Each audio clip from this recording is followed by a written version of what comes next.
He scores 4 goals in the tournament and carries them to the final. Then comes one of the most infamous days in World Cup history. Hours before kick-off, Ronaldo suffers a convulsive fit, but doctors find nothing out of the ordinary. He insists on playing, but he's clearly not himself. Brazil lose 3-0. To this day, we still don't know what happened, and neither does he.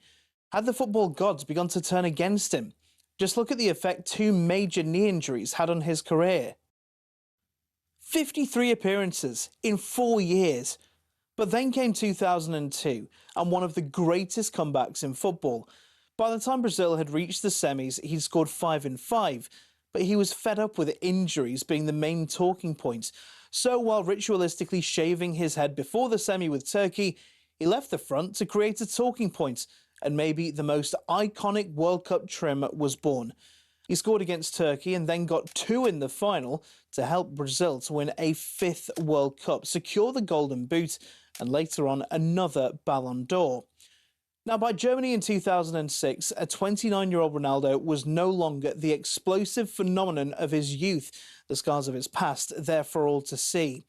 But he still scored 3 and became, at the time, the tournament's all-time top scorer. In total, Ronaldo played in 4 World Cups, scored 15 goals, reached 3 finals, and lifted the trophy twice. That is legendary stuff.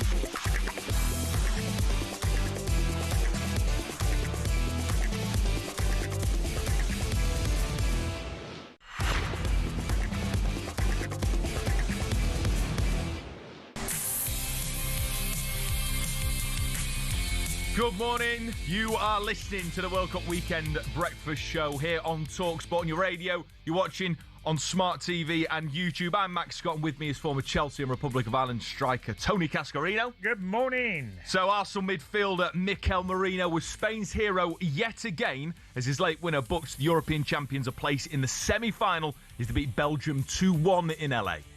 Now it's squared to Pau Kabasi. He strikes it low. Lambert's just lost it. And it's hammered in. And yet again, it's Mikel Merino. They'll take on France in a mouth-watering semi-final clash in Texas next Tuesday. Live on talkSPORT at 8 p.m. Argentina are aiming for back-to-back World Cup semi-finals when they face Switzerland tomorrow morning. But despite their deep run in the tournament so far, talkSPORT Simon Jordan remains thoroughly unimpressed by Messi and co. They've got a quality. They're a reasonably decent side, but I don't think they're a well-beating side. And I think if you put them against someone like the French, they're going to get their backside smacked. We're going to play them in the semi-finals if we beat the Norwegians on the weekend. Right. And I think they're infinitely beatable. Don't forget that Argentina versus Switzerland is live on talkSPORT tomorrow morning at 2 a.m. And tonight, though, it is the big one. England face a date with destiny in Miami as they take on Norway. Harry Kane versus Erling Haaland. And the England captain, though, is full of praise for his counterpart. Huge respect for him. I think he's an outstanding goal scorer. I think his finishing speaks for itself. I think his movement in the box, his physicality, the way he buddies defenders is at the highest level. So we need to be ready for that. Don't forget that one's live on talkSPORT tonight, 10 p.m. kickoff. We got loads of build-up throughout the day, which we'll let you know about. Give us a call, drop us a WhatsApp message, 81089 on text, 03717223344 on WhatsApp this morning. Give us your thoughts ahead of the game. What do you make of the Norwegian threat? What do you make about the idea of potentially starting Dan Burn at centre-back, who's got a brilliant record against Erling Haaland in the Premier League? Get in touch. Tell us what you think. This is the Weekend World Cup Breakfast on talkSPORT.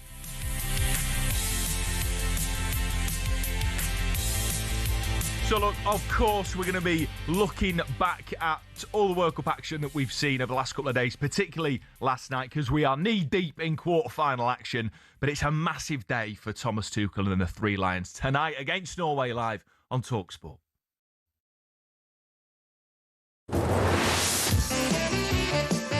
Harry, your country needs you here. You've got to put this away. Right foot in, he has! Oh, bring on the Norwegians in Miami! That's really a big one. That's an extraordinary night. And we overcame the grind, and now comes quarter-final. Now you see the end of the tunnel. I think when I was playing for England, we got to quarter-final. Our game before that was Denmark, and it was a real boring, dour game. Faced Brazil on a little bit of a down, if you like. But them lads with the euphoria around that Mexico game, I think they galvanised really well together. I think these are the most, obviously, the difficult games now. I don't think Norway's a pushover. We'll go in as favourites. The best teams in this tournament at the moment have got a top striker in them, and Haaland certainly that for them. Back to Erling Haaland, left-footed shot! He's picked up the corner! Erling Haaland, you beauty! I think everyone should stay humble, but yeah, they should be confident of progressing, definitely. We basically feel we got everything to win, you know. I think the main pressure is on England, so... It's Bellingham again, and he slipped into his right-hand side, and he scored again! It's 2 in a minute! From the quarter-final, every team can win it. We're in the last 8. It's full steam ahead now. The heat is on. Cass, Yeah. can you tell me the hottest game you ever played in? Because a lot's been made about this. Feels like 44 degrees temperature. Could be delayed. Could even be called off. Don't think that's going to happen now. No, I'd probably say Turkey. We played away with Republic of Ireland, and it was just before a major tournament. I think it was before 1990. That was 12 o'clock midday. That was ridiculous. Literally, we had to play 2 teams. We literally went first half one team, and then the second half where we played because it was just too hot. Is it true? Obviously, we're playing Norway, so they're not used to the hot climates. But if we were, say, playing Brazil in this quarterfinal, I think a lot of people would be saying things like the Brazilians are used to it. When you played Turkey, were they just sort of fresh as a daisy in 40-odd degree heat? They were definitely better off than us. Okay, right. I mean, the one game, and it's been mentioned before, Max, is the game again. We played Mexico in Florida, and in 1994. Right. And if you watch the game, and it was the famous game for Jack Charlton, John Aldridge on the sidelines, arguing about getting water onto the pitch because the officials weren't allowed to say, okay, you can take a water break. Wow. We didn't have any of that going on. Yeah. But that game was ridiculous because I was so I wasn't fit that day because I'd been injured. But I remember watching the lads, and some of them, I remember Steve Staunton like yesterday, he was literally, you could see he was struggling. And that was about 112. Obviously, that's Fahrenheit. Yeah, that's Fahrenheit. But that was in Miami. That was mad. That game. That is nuts. Well, there was a massive advantage for Mexico. Yeah. They beat us 2-1. I don't think we could live with them because of the conditions. Well, you talk about Mexico. Of course, England are in this quarter-final because they've overcome Mexico at altitude in what has been described by your colleagues at the Times as sort of an all-time World Cup classic, the best performance from England since '66. You watched it with a Mexican, your son's missus. What was it like that night? It was good fun. And wait, did you stay in the bar? Because you obviously... No, we went from one place to another. We had to find out because the game got delayed. Yeah. So we had to move around in the end, and it was a bit of confusion going on, and we didn't see the whole game because we went into the pub and then we come out, and anyway. But what I would say is that England weren't as good as they've been made. I mean, to say that was the best performance, what I would say is that England in prime moments played brilliantly well. The Mexicans had way more possession, I think like 66% of 34. They had 12 corners to England's 2. Their passes were nearly double what England were. But England had a focal point, and that was getting Bellingham into the area. Getting Bellingham to join Kane and be a midfield runner worked brilliantly well for him in the first half. Obviously getting a brace, getting a couple of goals. That worked. England, I've always argued, Max, and I've had this conversation with many people, the more bodies you get in the box, the more chance you've got of scoring goals. And England did that, I thought, well against Mexico. Also, I mean, the thing about that performance, I think, which impressed so many people, is that it was in an adverse an environment of adversity. The altitude, we obviously made a big thing of it because it was a big thing. The Mexican fans were incredible. Little side note, I love the relationship that Mexico and England fans have struck up and how sort of brilliant hosts the Mexican fans were. But beside that, it's a hostile environment. And I think what England fans feel drawn to about that performance is that they demonstrated a grit and a determination and a passion that we've maybe not seen very often. It was the first time, Cass, I felt that I watched England players play like I would if I was good enough. Yeah. And I'm obviously not. They felt like fans with shirts on their back. And I'm not saying before that they've never felt that, but you really saw it in abundance. And heading into the game against Norway tonight, I think why there's a confidence against a really good Norway side is when people go through tough stuff together, that brotherhood, like Thomas Tuchel, develops, that resilience develops, and you think, okay, even though we're against a top side with Odegaard and Haaland, we can do something here because of that grit that was developed. I think character was a big thing in the game. Having character during the game and finding a way. England weren't the greatest for periods of it, but found a way of hurting Norway, punishing them, being clinical. Kane's second goal was a great goal. Typical Kane. Of, in a moment, he's just found half a yard of space and he's beat the keeper. And I think there's a lot of good stuff that happened with England. And you're right to mention that, say, it hasn't happened before, but that was very dramatic. It was chaotic. And we were essentially down to 10 it's worked against England 40 minutes, what with the 11 minutes added on, etc. Unbelievable performance from Dan Burn off the bench. We'll get to a little bit later. Can you kind of understand the calls for him to start against Erling Haaland, who he's only conceded a goal against in his last 8? Well, look, Dan Burn, I've laughed when I watch him play sometimes because he commits so many fouls that gets away with, and he does it brilliantly well. He's one of them guys. If you watch him when he's played left back or he plays centre half, he fouls and fouls and fouls. But he very rarely gets sent off, and he does it very well. Strikers Union there. Well, he does it really well. And he wants to be horrible to play against, and he'll be frustrated. You'd hate playing against him because he'll just frustrate you. He'll grab you. He'll block you. But besides whether he starts tonight against Norway, that 25-minute cameo, I thought, typified everything good about England on that night. He was everywhere. Max, sometimes you just need someone to head it and kick it. Yeah. Right? Put their head on the end of it, clear it if need be, put it in a stance if it has to go there. And we don't see a lot of that. Everyone's so obsessed with possession. Yeah. Every now and again, when you're in a chaotic game, you have to take the minimum of risk. And you just don't put your team in danger. And I think England done that very, very well. I thought the end of the game was as good as I've seen England for a long time in the final period of the game. Yeah, I mean, I think Mexico had one shot on target in that final period of the game. Yeah. Sometimes you just need someone to say, get it out. Do you know what I mean? Yeah. Let them know they're there. All that sort of stuff. I've seen the best players ever, some of the best players ever, kick it in the stand. Yeah. If it has to go there, you have to clear it and get out of danger. Now, we're going to chat this later, of course, when we do the final hour all on England build-up. But, Cass, from your perspective, because I guess you look at it with a little bit less of a bias, how do you think that tonight's game against Norway compares to what we saw against Mexico in terms of the approach and the tactics? I would like to think England got to have a bit more possession. Yeah. I don't think they can allow, especially Odegaard, on the ball because he can pull the strings in the middle of midfield. I think they have to be careful because one thing that's been mentioned in the papers is all about how you stop Haaland. Well, there's a few ways of stopping a player. You can man-to-man mark him.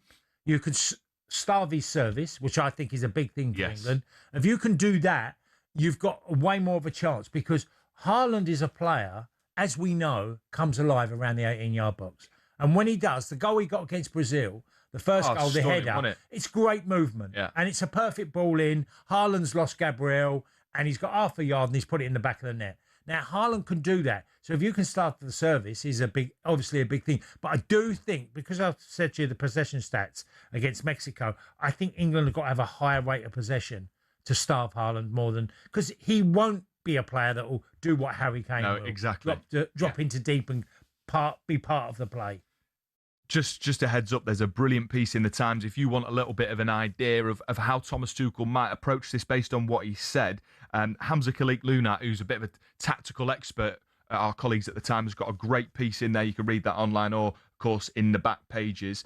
Front-footed Norway will bring out the best in us, says Ensri Konza, and it's a little bit of a deep dive into how England, as you say, Cass, can starve the service to Haaland. That's what he thinks is going to be the key. A reminder, Norway-England, or should I say England-Norway, is live on talkSPORT, 10 p.m. kickoff with the dream team. That is Adrian Durham, Jim Proudfoot, and former England and Forest captain Stuart Pearce. You're listening to the World Cup Weekend Breakfast on talkSPORT. Next up, we'll react to last night's dramatic quarter-final between Spain and Belgium.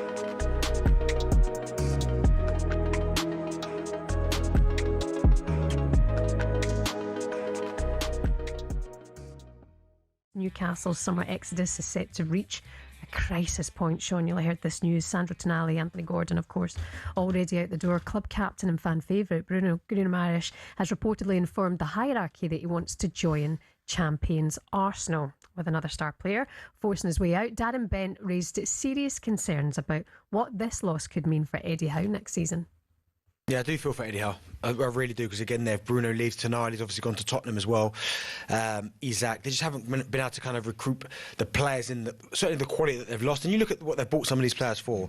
Isaac, was it 60 million? They're selling for 120. Like tonight, they bought him for a fee. They're selling for more. So clearly, he's improving these players. But at some point, I think if Newcastle do want to go to the next level, they've got. I know it's hard with the PSR and the financial fair play, but if they do want to go to the next level and then stay there, they've got to find a way of holding on to some of these players. Oh, look at Darren and his floral number. Watching on the smart TV, I like that. Sure. Do you have sympathy for Eddie Howe in this situation? The latest is that Bruno has agreed personal terms with Arsenal, but Newcastle's stance is that he remains not for sale. Yeah, I do. I mean, it's really tough, and the challenge that you have is not just if one of your big players goes at any football club, at any level really. People understand there's a time and a place. When two go, that can make other players a bit itchy and a bit nervy. But then if three go, all of a sudden they go, hang on a minute, who are we bringing in? And I think they're right on that cusp. I don't know their situation at PSR, but I've been through that, obviously, in my time at Everton, so I know how dangerous that can be. But I think losing the players of that quality, I think that's really tough on Eddie, and I think he's done a great job there. So hopefully, I mean, look, you never know on the other side of that. Good people in their recruitment there. They've shown that over the years, so they might have people lined up, don't forget. So these things can twist very quickly when you get a freshness in the camp and a newness and some quality, and all of a sudden it can feel different.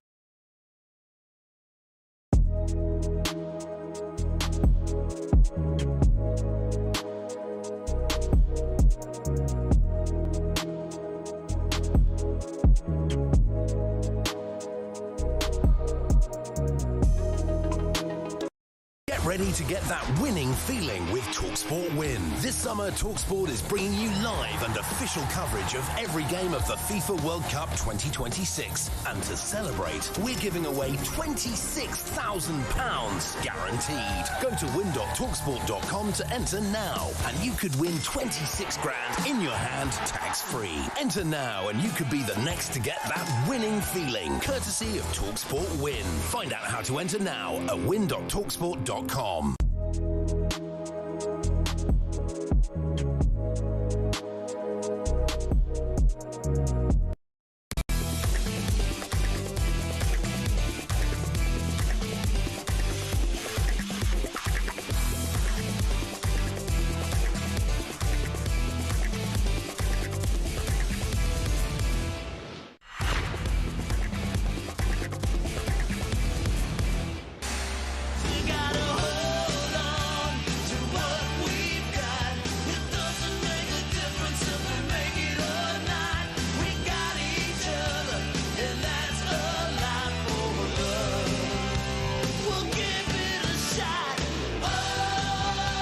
Jovi belter for you this morning. This has been a staple at the World Cup. We're playing this because it's rock legend Richie Sambora's birthday. If you didn't know who he is, well, I do. He's a band member of Bon Jovi. Turned 67 today. Happy birthday, Richie, the guitarist and songwriter behind Bon Jovi. This timeless stadium anthem, Living on a Prayer, has racked up over 1.7 billion streams, Cass. Yeah. It's not too shabby. Let's just say he's probably delighted with the song and made a good few quid out of it. Now, this song's been played a lot in World Cup stadiums. If you had a song, if you were a modern-day player and they had a song for every time you scored, what would it be? One song, Cass. Hit me with your rhythm stick. Yeah, hit me, baby, hit me quick. So, look, I'm a musical encyclopedia here. That's a great tune, by the way. I'll have Ian Jury and the Blockheads. Great shout. Yeah. Great shout. Well, Hit me. Can we get that out of the next break, please? Oh, love it. Love it. Yeah, he's already on it. It's a funky song as well, you know. Yeah. It's not just a typical Ian Jury song. Yeah, it's a belter. Yeah. Right, let's get some more reaction from the World Cup yesterday evening. Last night, of course, it was Spain who came out on top in their quarter-final matchup, beating Belgium 2-1. Goals from Fabian Ruiz and the unlikely, unremarkable hero, Mikel Merino, brilliant player, saw them through and sets up a semi-final tie between bookies' favourites, France. Cass, for my money, you never turn your nose up at Spain. You never underestimate Spain. They're European champions, but they're still yet to hit top gear. Yeah.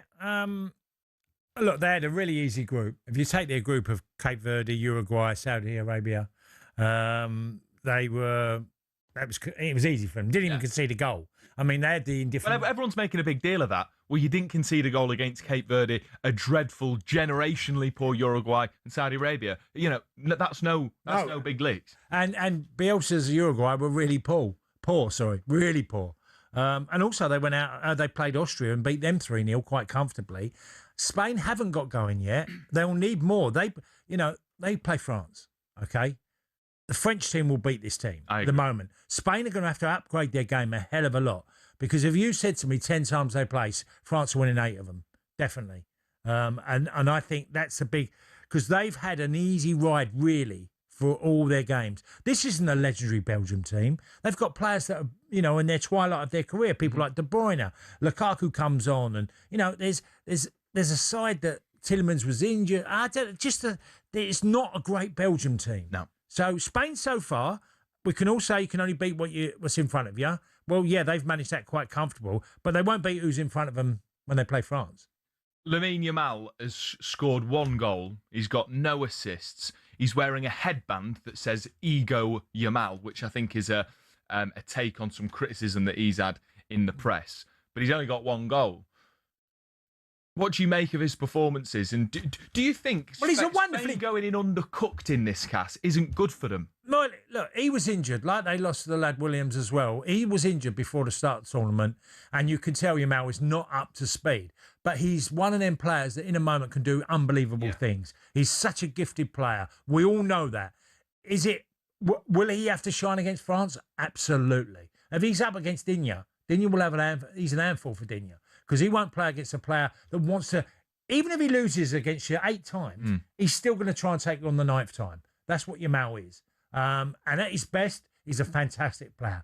But he hasn't really got going. But maybe he's going to be the player that in the semi-final that can shine for them against France. Yeah, big game player is Yamal. Talk about big game player, though. Mikel Merino. I mean, 2 late winners in his last 2 games. Do you start him? Because of that impact? Or do you say, well, you're at your best when you're coming off the bench? I know. I mean, I got told that when I was a player and I didn't like it. When Jack Charlton said that to me about you making such an impact off the bench, I'm going to use you as a player that comes off, and didn't like it because I wanted to start. Mourinho's in that position where he's desperate to start, but it was a similar thing at Arsenal, wasn't it? Every time he did play or come on, he had an involvement in the goal. Look, the Spanish coach would be delighted that he can use him because it's a useful weapon. But Spain need more. Yeah. Rodri's doing what Rodri does, and he's controlling the game. And Spain are having enormous amounts of possession, but they're not quite hurting you. The boy Elazabal up front he scored 4 goals, but he's not in the game very much either, which is, again, that can be a common theme of where we are with centre forwards. But they're not a particularly great Spanish team, in my opinion. They're missing Williams and a really 100% fit Yamal has cost them dearly, because that's what won them the Euros. For the goal, if you haven't seen it, Courtois taken off with an injury. He's very emotional. Lamens comes on, United goalkeeper. There's a shot on goal. Yeah. He fumbles it. Mikel Merino comes in, scores from a couple of yards out. He's got to stop that, Lamens, hasn't he? Well, funny enough, Courtois did the same thing in the game. A couple of times he's fumbling, he's pushing things out back towards the players. Yes. Yeah. And Courtois, as great as a goalkeeper as he has been, I'm thinking, what, you keep pushing things back to the forwards who are attacking the ball. 101. And then obviously the man gets caught on the similar sort of thing where he doesn't keep hold of the ball. Look, it's a big blow for the lad. He's had a really good start of his career at Manchester United, done really well. He's been called upon because of injury and he's made a mistake. I'm sure he'll be fine, but he's going to take you can get a stick, you get scrutinised as a goalkeeper so much, don't you? Yeah, absolutely. And no doubt that's going to happen to him, because it was a bit of a clanger. If you haven't seen it, of course, you can watch the highlights yourself. But stick with us. More World Cup chat is on the way. But next, we're going to speak to someone doing great things for the grassroots community. You're listening to the World Cup Weekend Breakfast on talkSPORT.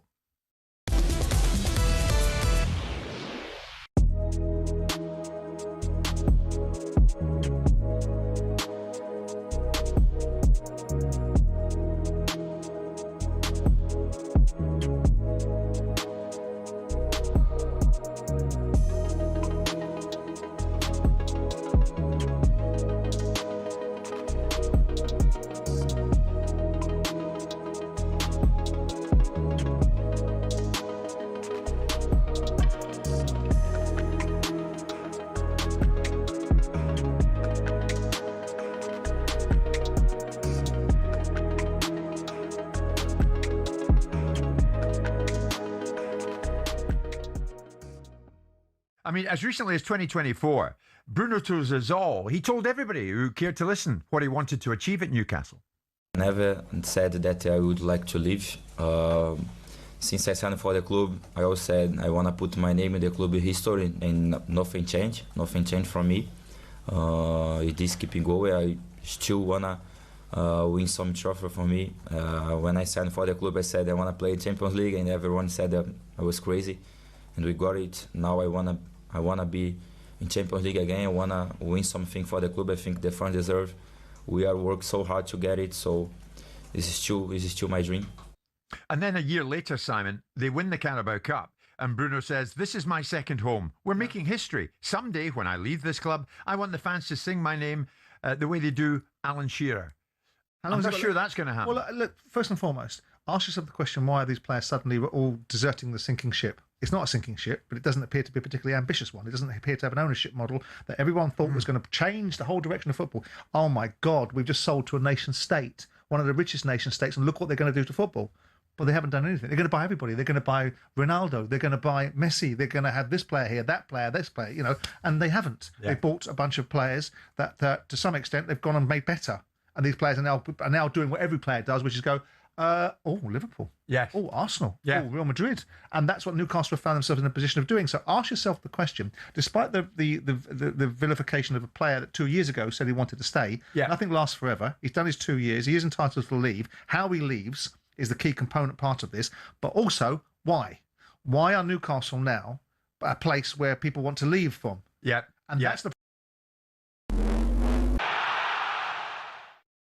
If there's one thing Brazil loves more than samba and sunshine, it's football, or as they call it, futebol. And trust me, this love story goes way back.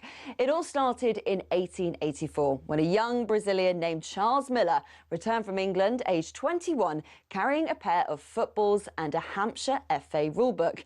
He was basically the original influencer, bringing back trends from abroad.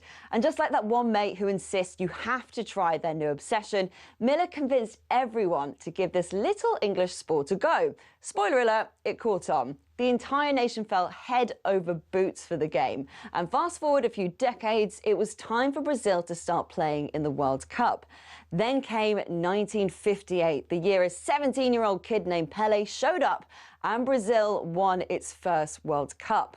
From there, Brazil kept adding stars to the jersey, 5 to be exact, the only country with that many titles and the only country to participate in every World Cup. Jogo bonito, the beautiful game, became Brazil's signature. It's part of the national identity. Think dazzling footwork, joyful play, and the occasional move that makes you wonder if gravity just took the day off. So next time you see that iconic yellow jersey, remember, it all started with one guy, 2 footballs, and a nation ready to fall in love.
Yeah, good morning. Welcome to the World Cup weekend breakfast. It's a Saturday morning. Sun's going to be shining. England are playing tonight, but some of your other headlines this morning. Arthur Ferry's unforgettable Wimbledon run came to an end as Alexander Zverev defeated the Brit in straight sets to set up a final against world number 1 Yannick Sinner.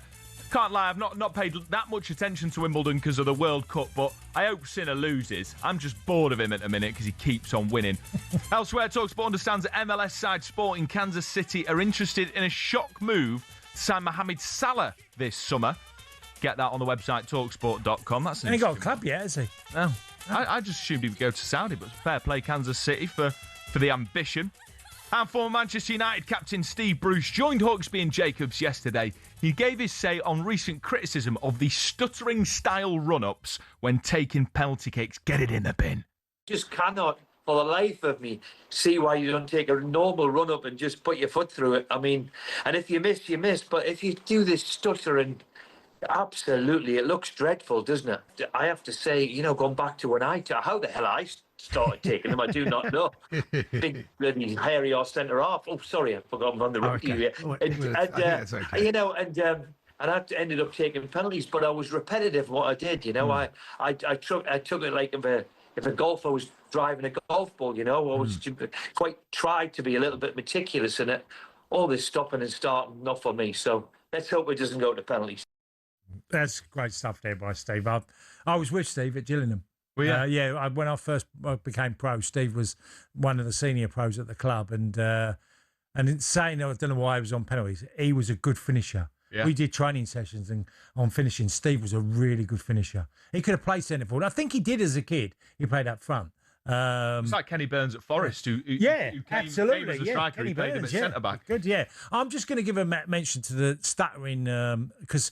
For a lot of the younger listeners won't know who I'm talking about, but for the older listeners, there was a guy called Max Wall, right? Wall, yeah, and he used to do funny walks and runs, and if you put Max Wall and get a video and watch him, and you watch him do it, it's this stuttering, it's this silly run-up that they stutter, and it's a bit Max Wall-like. So all the older ones will know. It's funny, That's brilliant. You need search that while you're watching on YouTube. Bring up another tab. Max Wall. This is exactly. It's brilliant. He could take pens, Max Wall, in the modern game, by the way. That's a great take, that, Cass. We need to get that on socials. Just a little compilation of Max Wall running up and then someone. Take the penalty. I was thinking about it the other day when it was on. I kept thinking, that man, what was his name? I kept thinking, Max Wall. That was him who did the funny walking run at arm. He's hilarious. If you see him, what he does to his body with his legs is hilarious. I tell you what, though, it's interesting to see that Harry Kane, when he missed the penalty against Croatia, he missed it doing a stuttering one. And granted, the keeper came out of his line a millimetre, but then he just thought, sod this, I'm going to leather it. And I just think, if you miss a penalty and you leather it and it goes over the bar, it's not great. But if you miss a penalty because you're stuttering and faffing around like that, then there's absolutely no excuse. It's unforgivable. And there's been a few. Messi's done it as well. You know, this stuttering stuff. Mbappe did it as well. Messi, you've got the best 2 feet in the world. Just put it where you want it. You don't need to faff around. If the keeper goes in the right direction, you'll still beat it. Max, it is funny watching Mbappe get on the edge of the box, sticking it in the top corner regularly, right, from 18, 20 yards. Yeah. Right, and you're seeing Lionel Messi take free kicks and doing a similar thing and thinking, well, they can put it in a corner from 20-odd yards. Yeah, with 3 defenders. Yeah, exactly. And yet, on a penalty spot, they seem to just want to do this stuttering. I don't get it. Just like you said, it isn't rocket science. Simple, put your foot through it, try and keep it low and hard. And if the keeper guesses the right way, fair enough. But you can still beat him if you hit it hard enough and it's accurate enough. Yeah. I think this is one of those things, Cass, which I think the World Cup's a sliding doors moment for the stuttering run-up. And I think people, other than, let's say, someone like Ivan Toney, who, let's be honest, is an absolute specialist. The thing is, he looks at the goalkeeper. Yeah. So many of these stuttering penalties that we've seen, they're not even looking where the keeper's going. And Neymar did it, didn't he, and scored? Yeah. Well, fair play, but I mean, that was his only contribution to sort of international football for about 40 decades. So, fair enough to him, but he's irrelevant now. My point is, I think we're going to see, after the World Cup, we're going to see essentially nobody do it unless you're someone like Ivan Toney. Yeah. Well, and no one's going to watch him. I don't like it. I think if you're going to miss, you've got to miss with a certain, trying to beat a keeper with pace. If they guess the right way, they're getting them anyway. Yeah, exactly. Yeah. Right, now we're going to take a look for a moment at a great initiative in the coaching lab. You may have heard it, you may have seen it on social media. It's an initiative that takes the stress out of grassroots by replacing rigid drills with fun, games-based training that lets kids learn independently. They help volunteer parent coaches plan less, manage behaviour and develop problem solvers on the pitch. They're trusted by the likes of Liverpool, Crystal Palace and even Rugby Australia, so they're making waves across the world. For more, we're joined now by the founder of Coaching Lab, Jack Wolf. Morning, Jack. Hi, Jack. Morning. Hi, Jack. Morning, gents. How are we going? Yeah, good. I'm sure you've heard that before. Jack, let's just talk about this idea, because obviously I came from an era where coaching was always drills of being serious, no messing around, get your work done. But you're saying that you feel like it helps and doesn't hinder the younger generation by the fun side of the game. Yeah, number one, let's say coaching is the hardest job in the world, right? Particularly at the grassroots level. You're dealing with someone else's kids, every different personality. You don't know what's happened during the day. And a volunteer coach goes and coaches those young people in the evening. So it's really hard work. But the more a coach can work with those young people rather than against them, I think that's an absolute winner. So we really want to get them to be asking the questions, get them to be involved, get them to be playing more games than ever. And I have so much faith in young people, but our job as coaches at every level is to involve the players in that process as much as we can. Jack, before my sort of career in broadcasting and here at talkSPORT, I was a deputy head. I worked in secondary education. And one thing that struck me compared to when I was at school was the amount of pressure on young people, whether it's in exams, whether it's through social media and all that sort of stuff. And we know about the issues surrounding mental health and things like that. Do you think that this is a good antidote to all of the pressures that are on young people nowadays? 100%. I think, unfortunately, adult coaches probably put a lot of stress on young people. It should be the best 2 hours of the week, right? Going on a Tuesday night to train and play on a Saturday or Sunday morning. But I think sometimes adult coaches can probably get in the way of young people having the best experiences they can. And we're there as coaches to serve those young people. And our job as coaches is to make that the best 2 or 3 hours per week for that young person, because we never really know what's going on behind closed doors, and it could be the best release. And we unfortunately know most kids will leave sport. 40 to 60% of kids will leave sport. So we really want to create a lifelong experience. And if I ask you both, you'd probably be able to tell me all the good stuff and the bad stuff about your coaches. And I think we can remember so much that players, we don't think they remember, but they definitely remember. And, we have such an impact on young people. So just being devil's advocate here. So there is always the argument of if you want to create a resilience in children to when they become adults, and failure is part of, sport, that sometimes you'll fail and it won't work for you. So how would you counteract that really then? Because if you look at the fun idea, are we making kids less resilient? I think coaches work too hard, but players don't work hard enough. So we definitely need to challenge the players, and we want them to have high challenge and high support, right? So we don't want them to drown in the challenge, but our job as coaches is to give that challenge and then give that support. And I think one of the biggest things around support is give them the opportunity to go again. So if a kid does miss a penalty, for example, give them another chance, because they're never going to get better at it if they don't get that opportunity again. So I think if you want to build resilience in young people, give them the challenge, but also give them the opportunity to go back and do it again with the support network that's around them. You're working with Liverpool Crystal Palace. What specifically are you doing with them, and what is it that they like so much about it?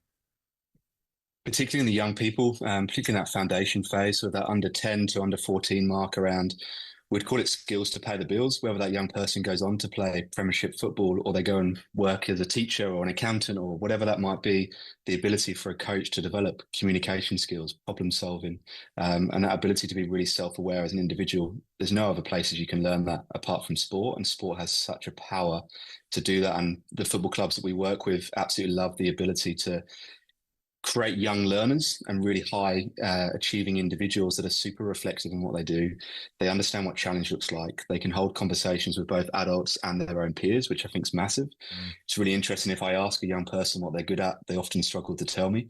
But if I ask them what they're not very good at, they can tell me straight away. So I think what we're doing is really understanding and helping the coaches to then understand the young people in front of them, to understand what their super strengths are, understand what is going to get that young person, maybe that is through to the next age group or through to a professional level, but ultimately just to be the best version of themselves individually and develop the person before the player. I was going to ask you just on one thing, Jack. That the old idea of you sink or swim, you get thrown in the deep end. How does that work alongside the fun side? I don't think we can shy away from it, Cass. I think it goes hand in hand, but I think as coaches, we've got to be really aware of that. We're not going to put an under 8 and under 9 under the same pressure that we'd put an under 16 under. And I think the stuff that we'd speak to coaches about is really coach where your feet are. So I think, unfortunately, sometimes we coach how we were coached ourselves, right? So we step into an environment and we're an adult and we haven't played the game for 30 odd years or 20 years, and we go and coach our under 10 boys or girls team and we think it's the adult game.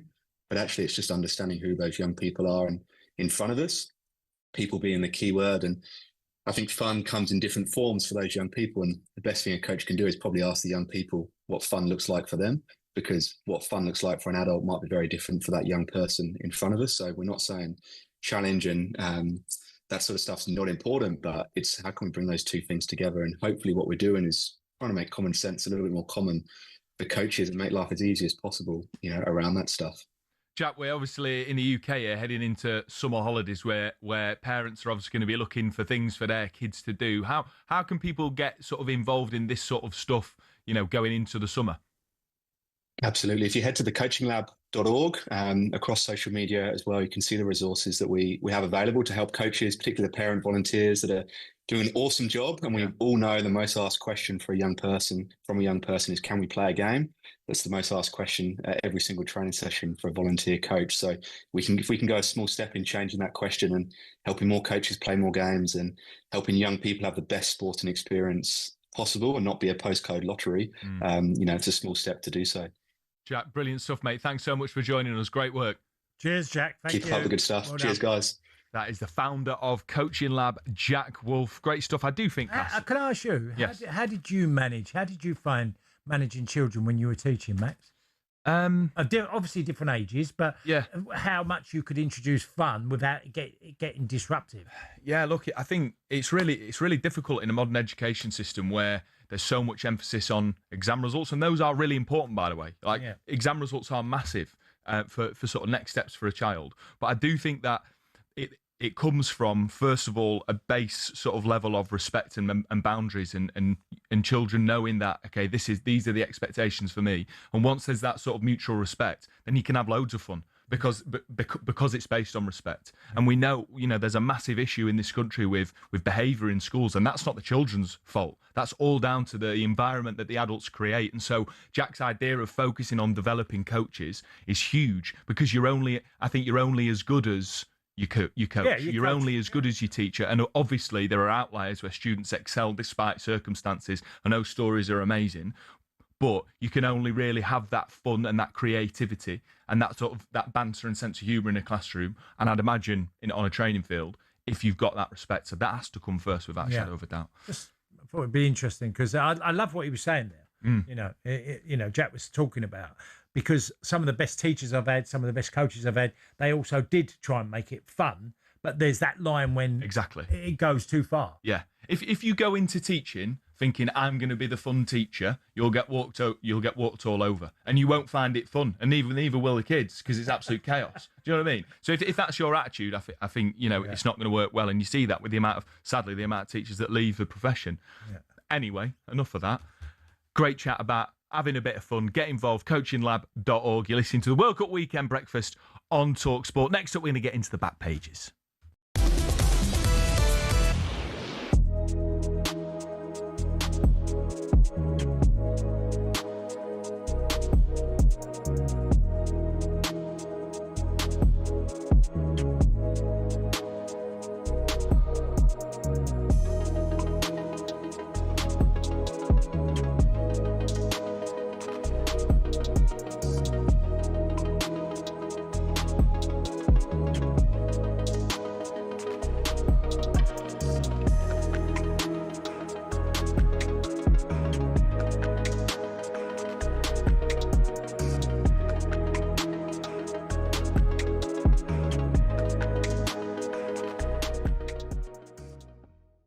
I think you're underestimating Bruno Guimarães. I mean, you can look at the figures and say, yeah, not brilliantly impressive.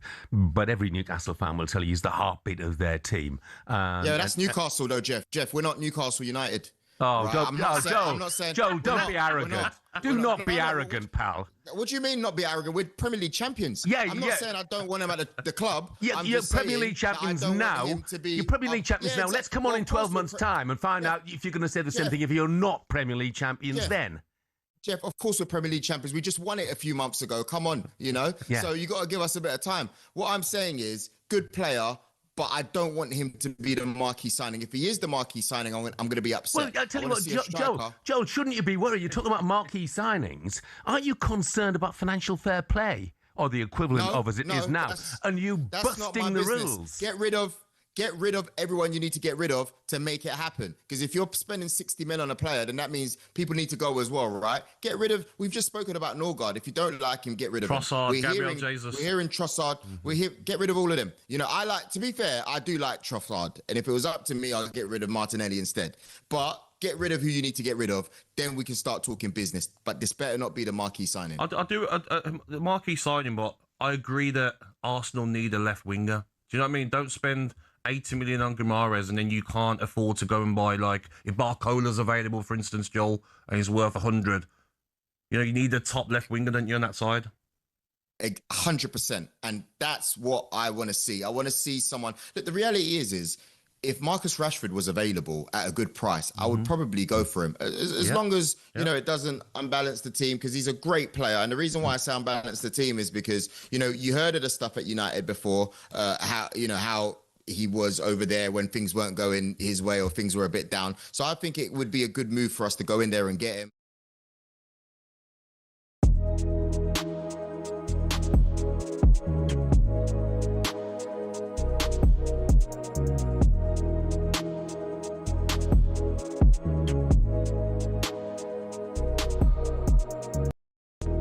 Get ready to get that winning feeling with talkSPORT Win. This summer, talkSPORT is bringing you live and official coverage of every game of the FIFA World Cup 2026. And to celebrate, we're giving away £26,000 guaranteed. Go to win.talksport.com to enter now, and you could win 26 grand in your hand, tax-free. Enter now, and you could be the next to get that winning feeling, courtesy of talkSPORT Win. Find out how to enter now at win.talksport.com.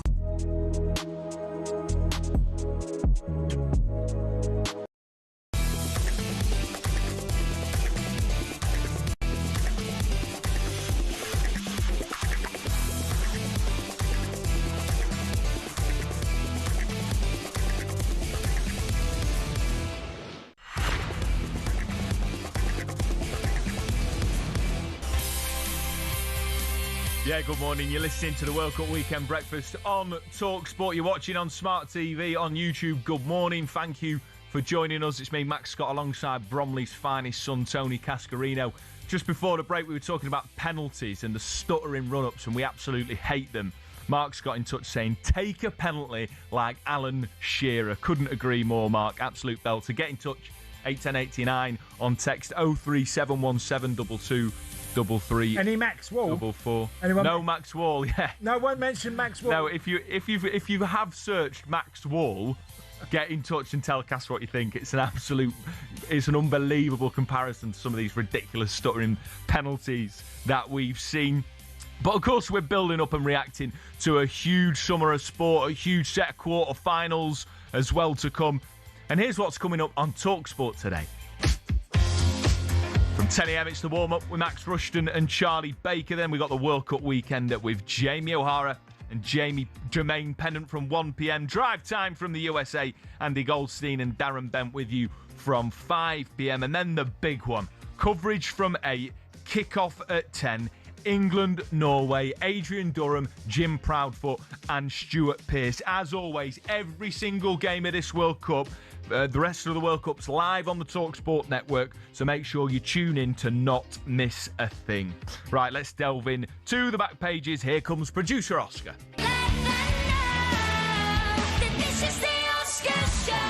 Good morning, mate. Good morning, guys. Good morning. Great to see you. Well, look, Max, as you just said there, there's only one place we're starting. It is the big one. It's the game that everyone in the nation is excited for, England against Norway. And let's dive straight into the back pages.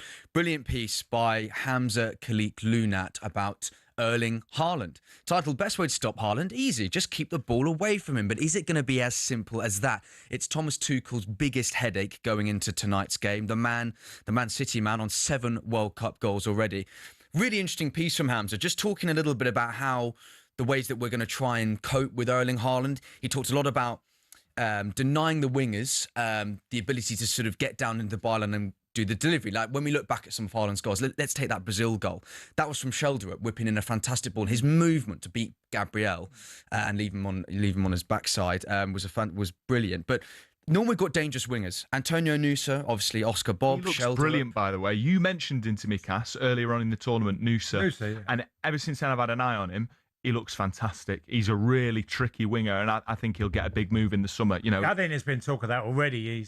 He's a live wire. He's good. He's a very left-footed. But I just want to give a mention. Right, a lot of people have had a go at Gabriel about his position. I think that goal's really hard to defend because once you get half a yard and the ball gets whipped in, Haaland's done brilliant movement to get that goal. You know, he's dragged slightly, just got half. Now, Gabriel's got a decision. Does he stay in his position or does he backpedal? Even if he backpedals, Haaland can nip in front of him. And it's a really hard... And I felt a bit for him. Look, I get that people argue and say he's in a poor position.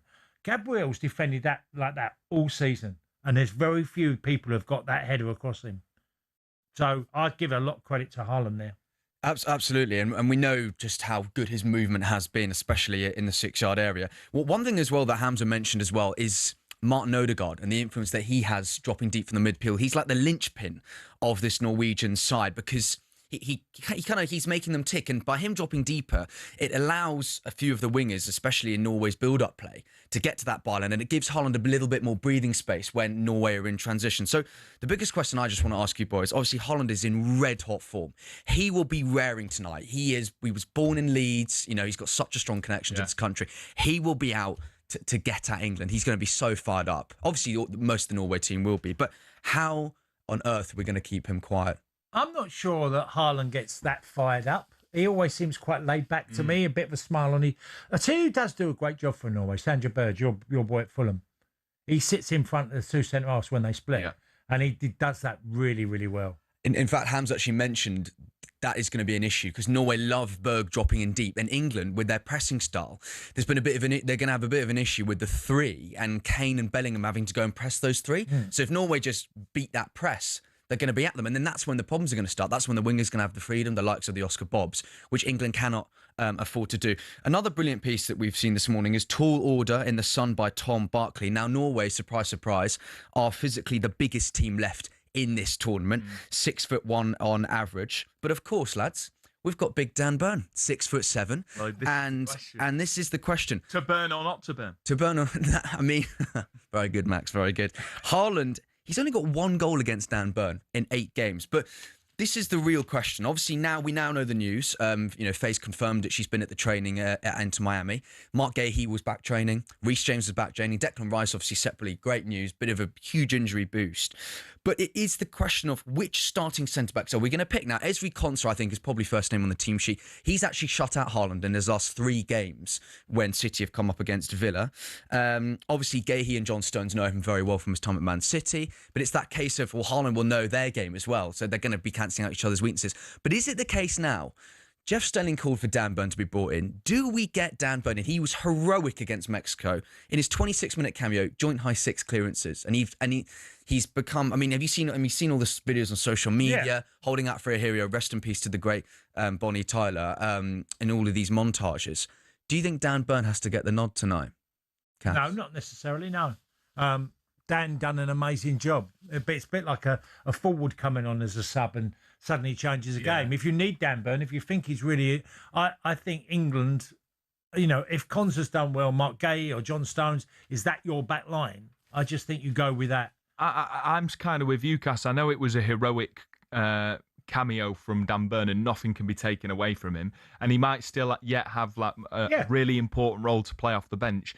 But I kind of think if you start in Dan Burn, you're making a decision based on fear of the opposition rather than of what you can achieve yourself against the opposition. We've got to remember that, Norway are a great side, but so are we. And we've got better players than them. England would have taken Norway in the quarterfinals of a World Cup all day long. Every day of the week, twice on a Sunday. So you've got, I would say, quite comfortably a better level of player with England. Over the, if you've done a composite of the 2 teams, I'll guarantee you 8 of them would be England players. That's my concern, is if you start Dan Burn, you're giving them a little bit too much respect because you might need him. I mean, right, but you might need him later in the game. I think we're jumping the gun a little bit, and that's not to take away anything from Dan Burn. Oscar, mate, thank you so much for bringing us the stories from the back pages. Absolute pleasure. Cass, I've just got a text here I want to read to you. This is from Joe. He says, Max, tell Cass I just asked my great-granddad and he said he loved Max Wall. You've got to watch the videos. Watch the video of Max Wall. He's hilarious. And as you do it, imagine Lionel Messi and Kylian Mbappe running up to take a penalty. Right, coming up next in the next hour, we're going to chat Argentina and Leo Messi, Mo Salah and Egypt as well. But up next, more reaction from Cristiano Ronaldo, perhaps. Actually, no, we're going to be looking at England. Massive game tonight. Skit on.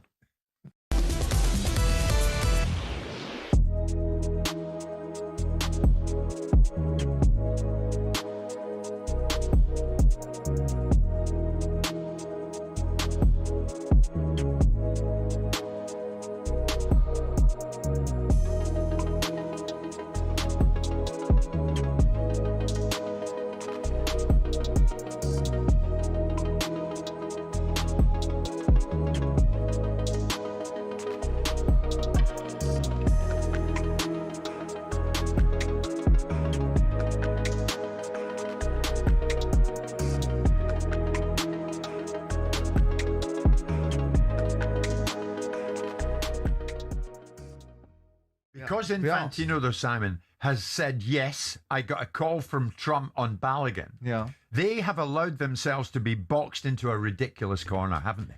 Well, it's one thing players cheating on a field, but when the people that are supposed to uphold the game ignore the integrity of their own positions, to damage the authenticity of what people might be watching, and challenge the legitimacy of it by allowing one set of group of people to have an advantage and not on others, you should start worrying about the existential threat that has to the game and start worrying about what's happening to the football and where it's going next and what will happen to it next.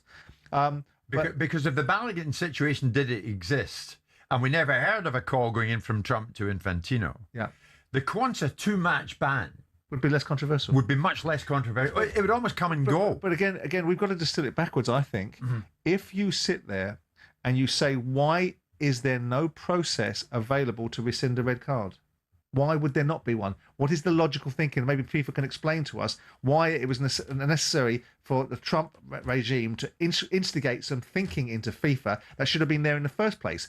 It shouldn't require Trump to be involved in the conversation. Yeah. It should have been a simple appeal from, and by the way, US Soccer would have been all over this. It wasn't just Trump that did it. It was US Soccer that probably prompted him to do it. Yeah. And they're sort of going in the background. It's not us, it's our commander-in-chief. No, Trump makes all the noise and carries all the cachet. Yeah. But there should have been a process. There's no regularity to this, Simon. Ironically, if you get sent off for in the Premier League for serious foul play, it's a 3-match ban. Yeah. But that's because you've got a 38-game season. Yeah, This is a limited window. Right. So people are always going to condense it down based upon the size of the tournament. Right. But even more so in a limited window tournament, you should want an appeal process to be able to rescind in the same way that it can award upwards. Yes. It makes no sense.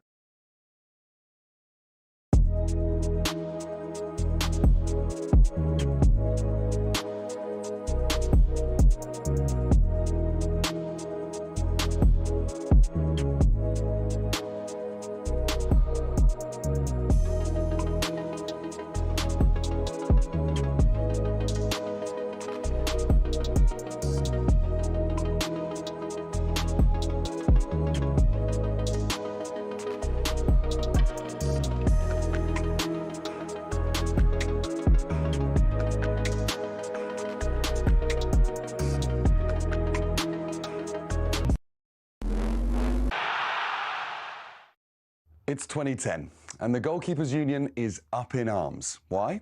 This thing, the Jabulani, perhaps the most famous World Cup match ball for moving, it seemed, in 3 directions at once. But that wasn't the first match ball row, not by a long shot. In 1930, the World Cup final began with a fight, not between the players, but about the ball. Argentina brought theirs, and Uruguay brought theirs. And when neither backed down, they played 45 minutes with each. Uruguay, with the T model, came out on top. This was the era when balls were heavy. They were classics, sure, but they could double in weight during a thunderstorm. Before we go on, I will tell you that the 1962 ball was called Mr. Crack. A ball that was so heavy when wet, several European teams refused to use it. Instead, the 1958 Top Star was used, most famously for the quarter-final between Czechoslovakia and Hungary. By 66, we had the Slazenger Challenge. Because people watched They Think It's All Over in black and white, we forget the ball was actually bright orange or red, whatever that colour is. But it looked like a floating smudge to people at home. The World Cup match ball needed a makeover. Enter the Telstar. 32 black and white panels. It was stylish, it was modern, and it meant goalkeepers could finally see the thing that was about to ruin their afternoon. It was also the start of an Adidas monopoly. 1986 was the dawn of a new age.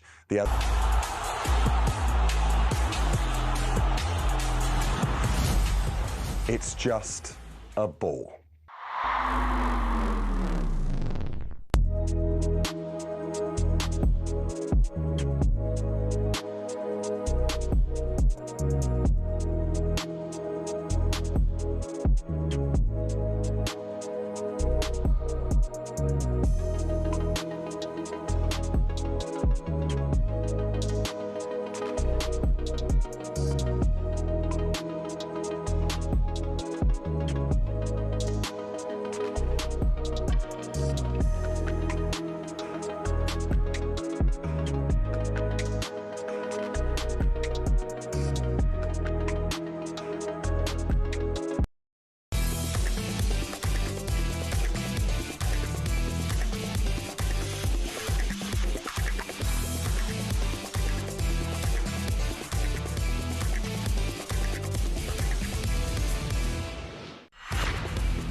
Good morning, how you doing?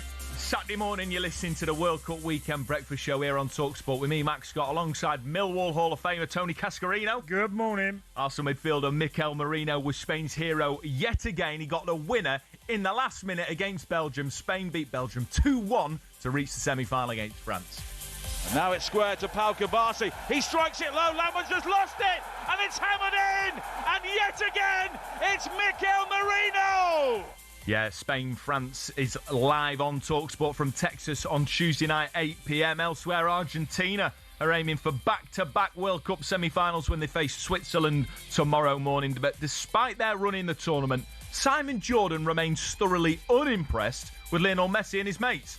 They've got a quality. They're a reasonably decent side, but I don't think they're a well-beating side. And I think if you put them against someone like the French, they're going to get their backside smacked. We're going to play them in the semi-finals if we beat the Norwegians on the weekend. Right. And I think they're infinitely beatable. Remember, Argentina-Switzerland's live on talkSPORT tomorrow morning at 2 a.m. And tonight, though, it's the big one, the big time. England-Norway in Miami. Harry Kane against Erling Haaland. But the England captain, as ever, was humble and respectful of his counterpart ahead of the game. Huge respect for him. I think he's an outstanding goal scorer. I think his finishing speaks for itself. I think his movement in the box, his physicality, the way he bullies defenders is at the highest level. So we need to be ready for that. Get in touch, 81089. Got a couple of great texts. Looking forward to reading that in a moment. 03717 223344 on WhatsApp. Or if we want to pick up the phone and speak to Cass and I, please do so. This is the World Cup Weekend Breakfast Show live on talkSPORT. Now, you might have heard me, I referenced briefly Ronaldo before the break, and he's posted on his Instagram just a few hours ago an anniversary picture of Portugal's 2016 Euros win. Of course, sort of days after saying, before Cristiano, there were no trophies for Portugal. I'm always a little bit suspect about people that refer to themselves in the third person. We get it, Ronaldo. You're one of the best to ever do it. But just give it a break, mate. Read the room. You've just stunk the place out in the World Cup and been the single reason that Portugal haven't qualified and got any further with the best midfield, arguably, in this tournament. And you're posting about what you did in 2016. Read the room a little bit, Cass. Or yeah, it's a strange one with Ronaldo. I mean, is it a coincidence that the manager in Saudi Arabia has now become the Portuguese manager now? Does that mean that Ronaldo's going to stay involved? What, 45-year-old Ronaldo? Well, he can't do that. He can't do that. There's no way. I mean, I would imagine over the next few weeks and months, there'll be a number of Portuguese players who speak out about what actually happened with Martinez in that camp. I can't see how it wouldn't have been a problem. You know, we saw in midweek Ramos go to AC Milan for 75 million. Yeah. Didn't get a minute in the final game for Portugal. That was ridiculous. It's embarrassing. Against Spain. Didn't get a minute. I mean, what is that about? And I just think there'd be players. Look, Fernandes took a bit of stick. No, a number of them didn't play. It wasn't just on Ronaldo. A number of them didn't play well. Bernardo Silva was unrecognisable. He ended up getting dropped as well. And others. Their best player was their goalkeeper, Costa. He was the best player. Yeah. So that tells you how bad Portugal were. Yeah, absolutely. Well, thankfully, England aren't in Portugal's position. We're building up to their huge quarter-final tonight against Norway live on talkSPORT. And we can hear from inside the England camp right now. England winger Bukayo Saka spoke to talkSPORT ahead of the game, and he was asked how he feels about not yet playing a full 90 minutes in the World Cup. Yeah, each game has been unique for me. But my mindset doesn't really change much, you know. I come on, whether I start or play, I just try and do what the game needs, whether it needs a goal, whether it needs the team to defend, whatever it needs, you know. Today, it's about winning. Outside of Harry Kane, who scored 6 goals, Jude Bellingham, who scored 4, Marcus Rashford is the only England player to register a goal in this tournament. Is that a problem for England? Not really. I mean, Bellingham looks like he can score. I think Bukayo Saka, as a player, he plays 90 minutes. I'd be surprised if he didn't get one of them before the England, you know, how far they go. I don't think there's a real issue with England getting goals. Okay.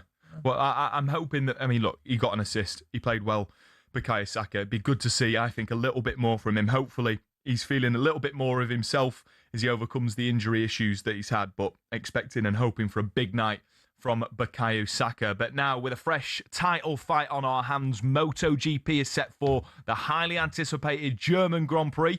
New championship leader George Martin is looking to protect his slim advantage, but he will have to fend off a surging Ogura and the king of the ring, Marc Marquez. Let's get more on this now with TNT commentator Neil Hodgson, who joins us now. Neil, good morning, mate. Hi, Neil. All right, talk to us, keep us up to speed on what's happened, because the title race has been switching and moving in and out in the MotoGP. What's the latest there? Well, it's been good. Do you know, we're so lucky because we started the season and thought the championship could be slightly boring even before it begun, because Marc Marquez had absolutely dominated last year. But in a way, thankfully for all his opponents, he started this season not 100% fit, and he's had an operation on his shoulder, an operation on his foot. Anyway, he's worked his way back into fitness. He's actually worked his way back into this championship, and it's wide open. He sits 5th in the championship standings, but only 40 points behind your championship leader, Jorge Martin. So it's wide open. We're actually at one of Marc Marquez's favourite tracks, the Saxon Ring. It's a peculiar, quirky little track. We're actually based, believe it or not, in an industrial estate. I've never seen anything like it. So imagine turning up at your local industrial estate, going through a tunnel, and there'd been an international race circuit there. But that's where we are, right here in Germany. And like I said, it's a weird track, but Marc Marquez normally dominates around this place. So tell us, obviously the track you're talking about in Germany, there was a number of incidents last year with crashes. Do you think that problem would have been resolved for this year? Well, we're hoping so. I know it might sound strange, but a lot of it comes down to track temperature. This weekend, a little bit like in the UK, the weather's going to be warm and stable. So the track basically goes left, loads of left-hand corners. The problem with that is when you go right, when you lean the bike over to the right-hand side, the right-hand side of the tyres lost a bit of temperature, and then it's easy to crash. Also, how I explained, we're sort of in this industrial estate. There's not a lot of runoff, so the barriers are a little bit close. So it's if you have a crash around this track, it's quite easy to end up in a barrier. So, like I said, thankfully the weather's better this weekend, so we're hoping there's going to be fewer crashes. Talk to us about this Agora fella. You know, he won at Assen. Is he a genuine title contender now? Oh, let me tell you about him. First of all, you're gonna love this. He's the most anti-motorcycle race you've ever seen. He's this quiet, shy, humble. He looks like he's a Japanese accountant. Honestly, there's no entourage, no razzmatazz, there's no tattoos, there's no earrings, he's just the most. He plays chess in the mornings on his phone. He's the most humble, beautiful character. I love him. Brilliant. And you know what? He puts his visor down and he turns into the Terminator. He's completely different. So he's super talented, super humble, and he genuinely is a title contender. He's the first Japanese rider to win a Grand Prix in 22 years. That was the last race. He's come here at a track he doesn't like, but yesterday he was fast. So do you know what he is? He's the great unknown. You never know what you're going to get with him. So expect the unexpected with Ai Ogura. Cass, have you ever had a teammate who, a bit like Agora, is sort of, you wouldn't think is an absolute monster on the pitch, maybe quite meek and mild, and then they just turn it on? Yeah, there'd be a few along the line, where they just suddenly, and like you say, what is quite refreshing, you hear when you know, like we all deem the norm of people that have earrings, have tattoos, and all the other stuff. Well, that's all fine for them, but every now and again you meet someone who just doesn't do anything, and you suddenly go, "That's so different out there." Yeah. You know what I mean? Yeah, no, absolutely. Love so it. Different. Neil, as well, Marc Marquez, you've said, he has had a difficult start to the season. He dominated last year, but this is his sort of track. Are you backing him to win this? Yeah, absolutely. It just always goes well at this track because it's a bit of a weird, quirky one. Most riders find it hard to get on with. That's when Marc Marquez's skill is always been adaptable. If it's changeable conditions, if it's a weird track, nothing seems to faze him. So he starts as clear favourite. The only question mark is still he's not quite 100%. So the other riders have got to take advantage of this opportunity whilst he's still not 100% fit, because we've got some breaks coming up, and once we have those breaks, basically that gives more time to get fit, time to rest up, and the second half of the season he's going to be an animal. Yeah, can't wait for it. Neil, mate, thanks so much for joining us. Absolute pleasure. Enjoy the Grand Prix. Cheers, Neil. Thank you. Thanks a lot. That's TNT commentator Neil Hodgson. Remember, this Sunday, the German Grand Prix is live on talkSPORT 2 from 1 p.m. And on the 9th of August, witness the speed of Silverstone. Watch the greatest riders on the planet battle at Silverstone in the world's most exciting sport. The speed, the drama, the passion, nothing compares to being there live. The Silverstone Moto Grand Prix. Get your tickets now, and you can watch every practice, qualifying and race exclusively live on TNT Sport. Next up, put the kettle on. We'll enjoy our weekly cappuccino with Cascarino.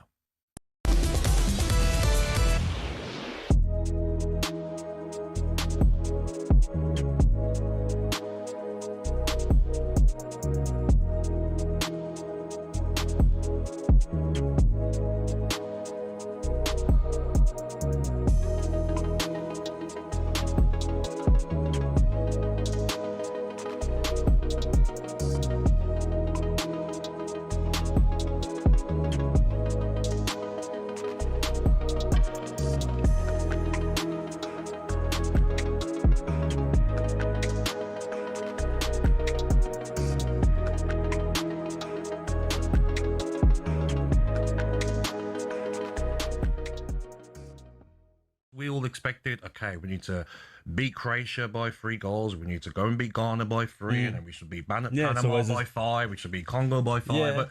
What's it like in a tournament? It's not always the case, is it? No, definitely not. You know, it's funny when I see, the betting, things, before the game, and I'm thinking this is not what we expect, on the pitch. I know that England are favorite against Norway, but when you look at Norway, they look really, really strong, as a unit, as a team. Of course, they have weakness, but England must be aware that if they don't get the position of the ball in this game, and this is where I agree with Troy Deeney, for example. I think with the player they have, England, they should be more confident with the ball. They should show more commitment with the ball, and composure as well. And this is where, something is missing. Yeah. Well, we shall see if we can show that. I mean, if you look, on paper. I'm just sorry to disturb you, Jeff, but for this game, England against Norway, I'm just wondering, if Norway get the ball, is it what England wants into this game? Waiting, sit back, trying to play in counter-attack, or try to get the ball, the position of the ball, and try to conduct and manage, this game. So this is, for me, one of the key of this game. Yeah. Are you going to react with the ball and without the ball? I mean, it's interesting because Norway had a lot more possession of the ball against Brazil than most people would imagine they would do. Although the tactics from Ancelotti, though, did he say leave them with it? Yeah. I don't think we should do that. I think we should go after them. I really do. Yeah, pressure. Yes. Yeah. Text from Ryan. He said, Bellingham's been very good, but I think Arsenal's Morgan Rogers should get a chance in the next game.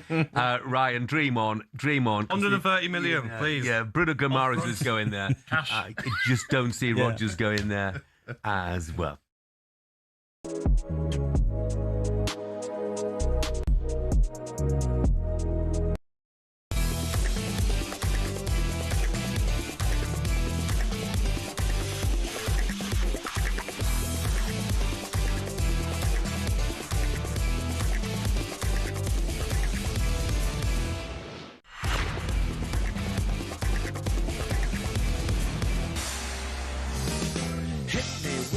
Rhythm stick.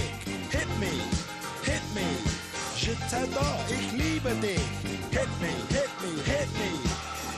with you're listening to the World Cup Weekend Breakfast from me, Max Scott, and Tony Cascarino, who told us if he had a song for every time he scored a goal, this would be it. Hit me with your rhythm sticks. I also, by the way, joked that I was a musical encyclopedia because, as we know on the show, I know very little about music, and I tried to quote these lyrics because I do know this song. Yeah. It turns out I got them wrong. Someone's just texted, no name, just says, Max Scott, such a music encyclopedia that he got the words wrong to hit me. Thanks for calling me out. But this is a banger. I like this. Yeah, it's one of the great songs. Ian Jury. Love this stuff. Yeah. He had an amazing album. New Boots and Panties, it's called. It was a great album.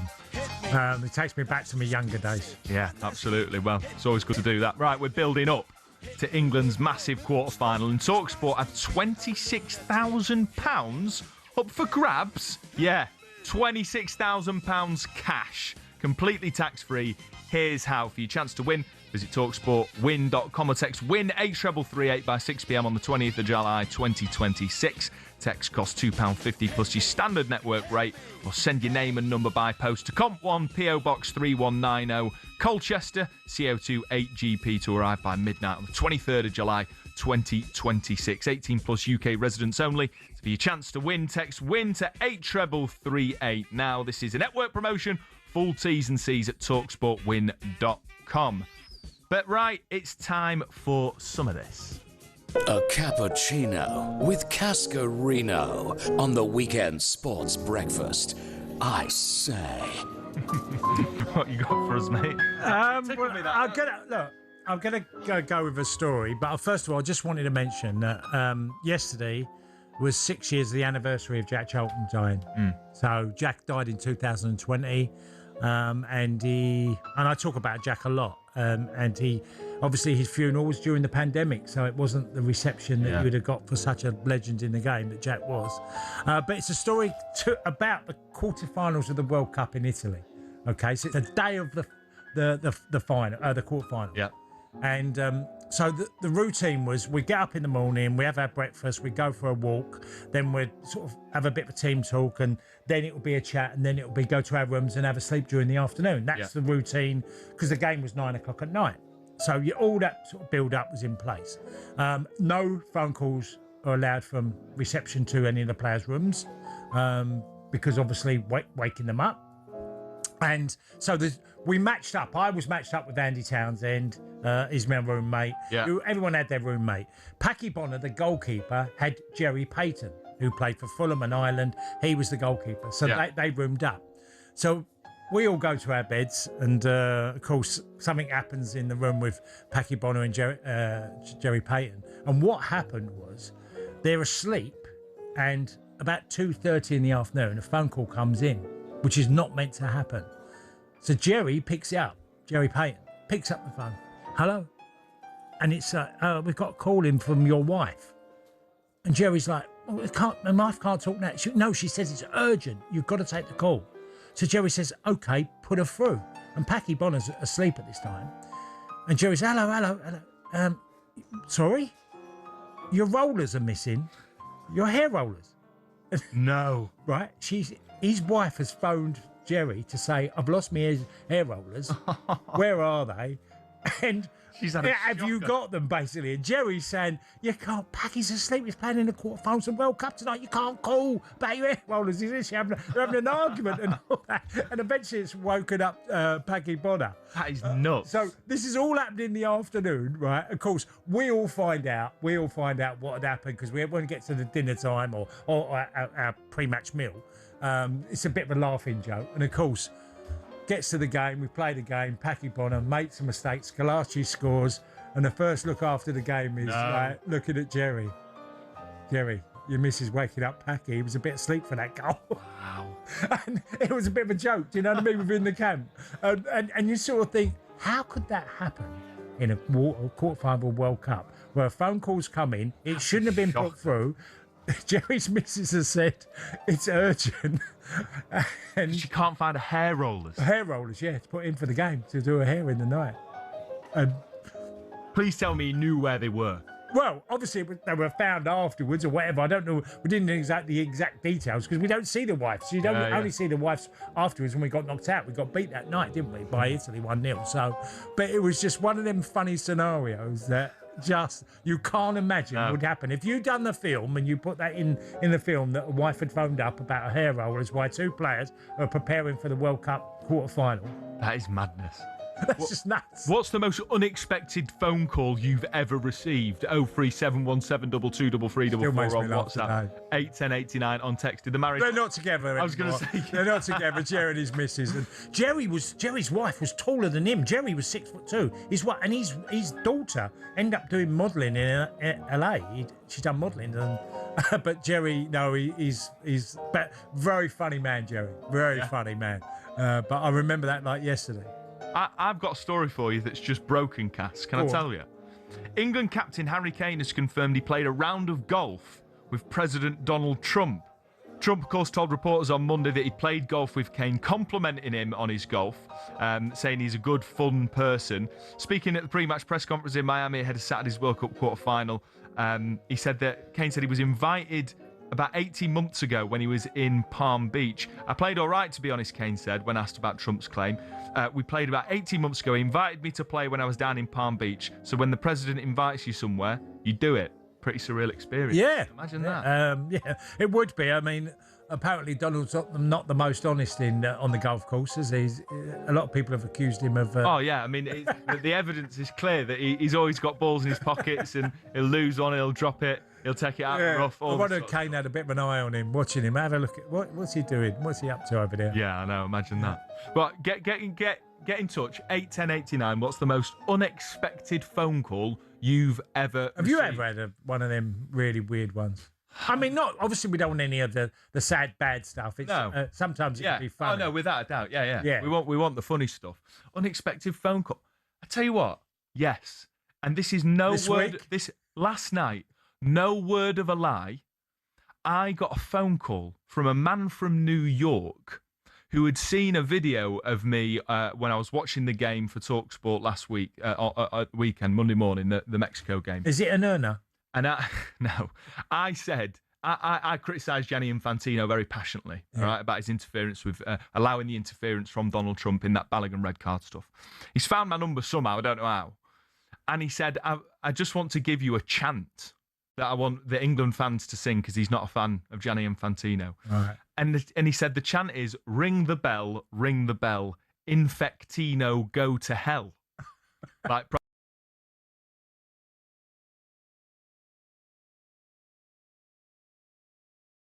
I was chilling out after a busy week at work, obviously coming in the next day. And I got this just got a phone call from an American who wanted to give me a chant for the England fans. I got a phone call in America in '94 about Marseille. Is that literally out of the blue? I received a fax of interest, and I got a phone call within half hour of Marseille are looking to take you. Would you be interested? And I thought it was a wind-up. Wow. I actually did really think it was a wind-up because I knew they were European champions the year before. And I didn't know all the backstory to Marseille at that particular time.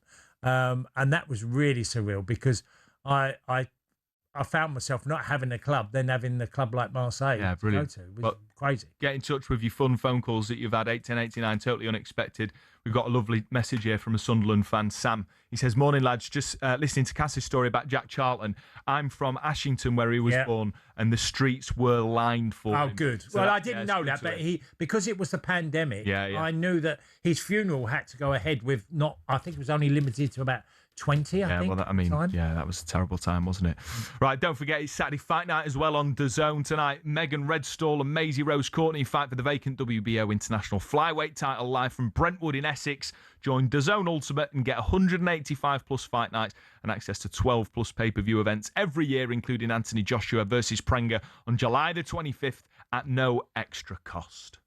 Boxing update on talkSPORT with DAZN, the global home of boxing. Sign up now at dazn.com/boxing. Morning, lads. John the Villa fan. I was in Egypt in hospital with acute pancreatitis, more or less on death's door. My girlfriend at the time phoned me to tell me the boiler back home wasn't working. Not a clue what she thought I could do on Egypt on death's door. Cheers, John. Get in touch, 81089 0371722. Really funny. You know when someone comes at you, you've got a really massive problem, and someone comes up with something trivial, and you go, really? You get fuming as well. Get in touch. You're listening to the World Cup Weekend Breakfast.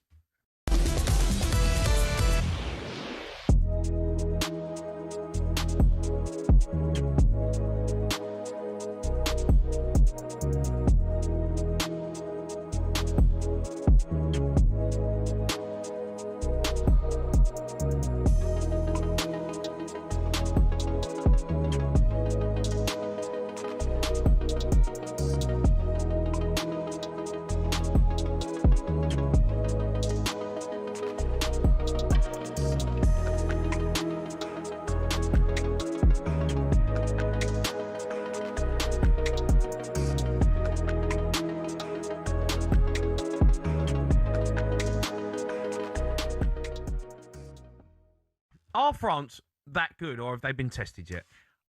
I think probably a little bit of both. I think they are that good. I think they are, because they showed second half what they can do in tight spaces and there. But I think there needs to be a moment where they will inevitably come up, probably against Spain, hopefully against England, where with their teams, more danger lies ahead. But they kind of, I think it was quite simple for France. Mate, they're coasting to the semi-final of the World Cup. Yeah. Well, they're a good side though. They're a good side. They've got the best player in the world. Do you know what I like about France? And it's a bit of a throwback. The forwards, when they get the ball, you see a lot of players, number 10s or midfielders, they'll get it and they'll pass it out wide and they'll come back and they'll go out the other side and then you might try and get to the byline. When France win the ball, they stick it into the front three or front four, and they run at you like through the middle of the park. And they just drive with the ball, a bit like what Gaza used to do. And then the game just opens up. And you're looking at it going, as a defender, I'm watching the Moroccans, they're going, how do you defend that? Well, you've got three people running off the ball, and then you've got the player with the ball running at you, straight at you. The second goal they score is just like them just going, well, I'm just going to run through you. Well, it was 2-0. Hard to defend again. It could have been 4 if Mbappe scores that. JP had a chance at the end there, and brilliant, gets on his left foot and then scuffs his shot. And in the end, it was comfortable for France. They really didn't break a sweat. I don't remember their keeper having anything to do at all. There might have been a couple of crosses. I don't remember it. But, yeah, they're that good, mate. And I think they've got a little bit of a fear factor about them because everyone knows how good they are going forward. You cannot allow... They're two wide men to run it full back 1v1. You can't allow Elise to get on the turn. Even in tight areas, he'll let the ball run across him and he'll turn, he'll flick, and he'll play balls in. And you've got Mbappe, the best player in the world, up top.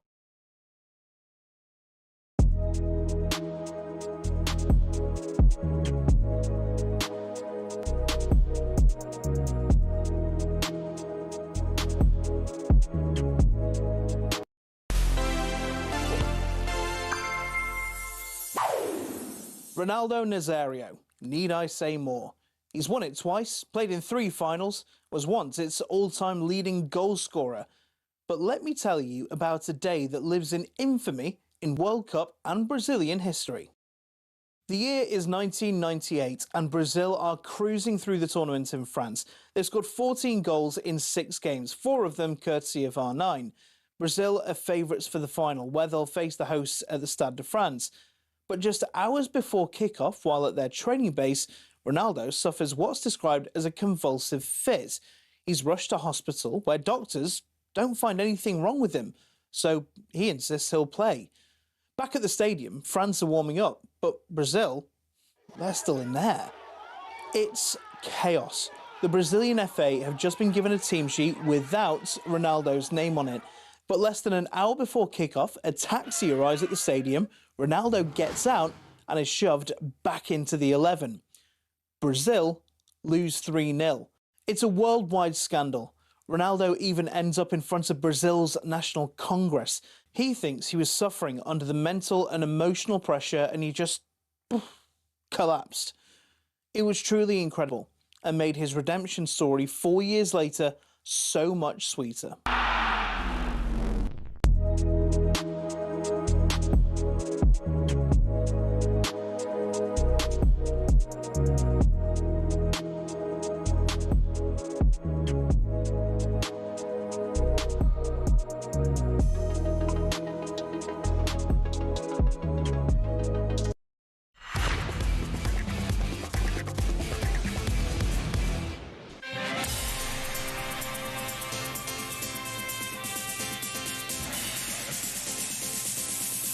Yeah, good morning. You're listening to the World Cup Weekend Breakfast Show live on talkSPORT. You're watching on Smart TV, on YouTube, on Samsung TV Plus, on TikTok even.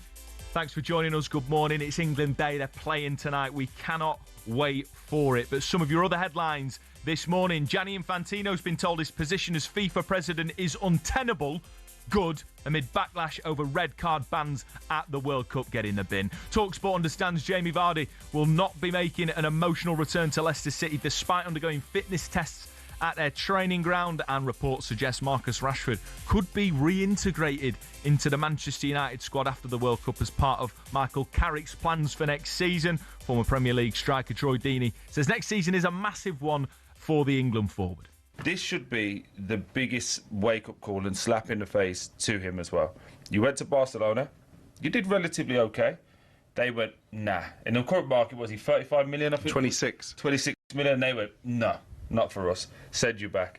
They then go and get Gordon. For 70. Then you go to the England squad. You think you're playing because you've done all right. Then the manager goes, nah, we're getting the same guy, Gordon. So if you now can't go, right, I'm going to show him, I'm going to show you, I'm going to show everyone there's levels between me and this guy, then it's something that's just in you that you can't do. Yeah. And I think his talent is there. We all know he's talented.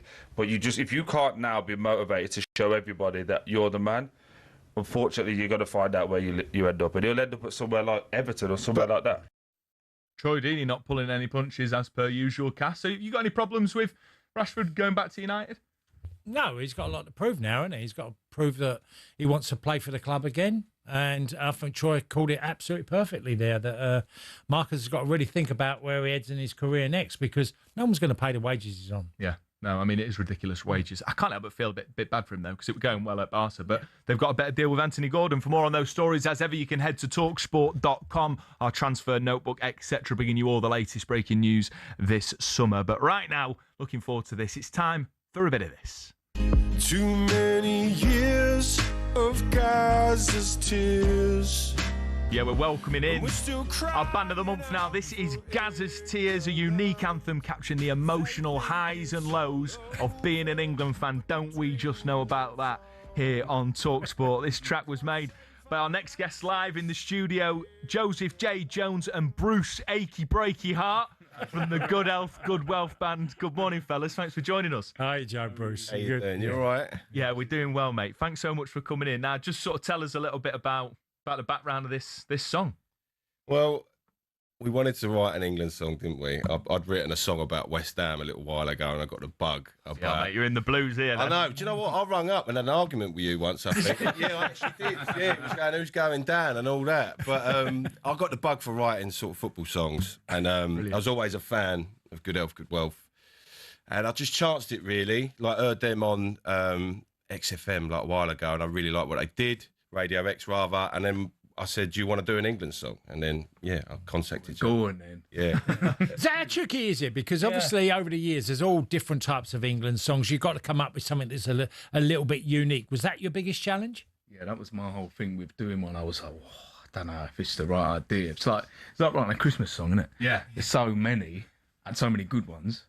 You're like, you don't want people to be like, oh, you're trying to get rid of this, you're trying to get... So we were like, we'll try and do something a bit different. Yeah. And, it's a bit more of a melancholy take on things. Well, I was going to say, you're absolutely bang on. England World Cup songs are like Christmas songs. It's such a crowded marketplace. But I've seen this song on socials, I've listened to it, and it is markedly different from those bands that are trying to make a banger or an anthem that you might listen to in a nightclub, etc. Yeah. So I appreciate the fact you've gone down a little bit of a different route. What are you really trying to sort of capture in this one? Just those real moments. It's all those real moments of actually, like, when you're getting up for it and you're like, oh, I'm a bit nervous about this. You better get my shirt sorted out. Oh, no, I can't find it. Where is it? Oh, yeah. Those little... What pants did I wear last game when we won? Yeah. So what do you make? I mean, look, we'll hear the song in a minute. Can't wait to hear it live. Like you say, it is melancholy. Are you feeling melancholy about sort of England's World Cup chances? No, I'm pretty confident. Love it. But I'm the same fella that said West Ham would stay up. You know what I mean? But I do feel there is something different about this. Tuchel, it's funny. It's hard to gauge it at the start in the group stages, but then the Azteca, Mexico and stuff like that, it felt like we'd really entered something. Coming of age. Yeah, and the fans, you can sort of tell, even when you're looking on your phone and that, there's more people sort of posting about being an England fan and being optimistic as well. Yeah, for a change. And this song is sort of best of both worlds, I suppose, because let's face it, there's ups and downs and all of that stuff. So. Yeah, it's still an optimistic look. It's it is a quieter optimistic. Okay. Yeah. We'll check. I saw on the lyrics says Gaza's Tears are in there, aren't they? Yeah. That's the whole. That's the title. That's the premise. Well, we'll talk a bit more England, but let's get straight into it, boys. Take it away. This is Joseph J. Jones and Bruce Breaker from Good Health, Good Wealth with their song Gaza's Tears live on talkSPORT. Too many years of Gaza's tears, and we're still crying out for England. Just imagine if we win it and that final whistle blows. It's all go, go, go. Mum's got the iron out, Dad's got the calendar up, working out which days to put a sickie. Can't afford a new shirt, might get a tattoo instead. Might have that snide one still under the bed or in the shed or down the bottom of that pile of washing. Everybody in the country's gonna be eyes on watching. And this time could really be the one, I got a feeling, to fly the flag for the right reason. Makes a change for some of you. It's amazing what a bit of football and sun can do.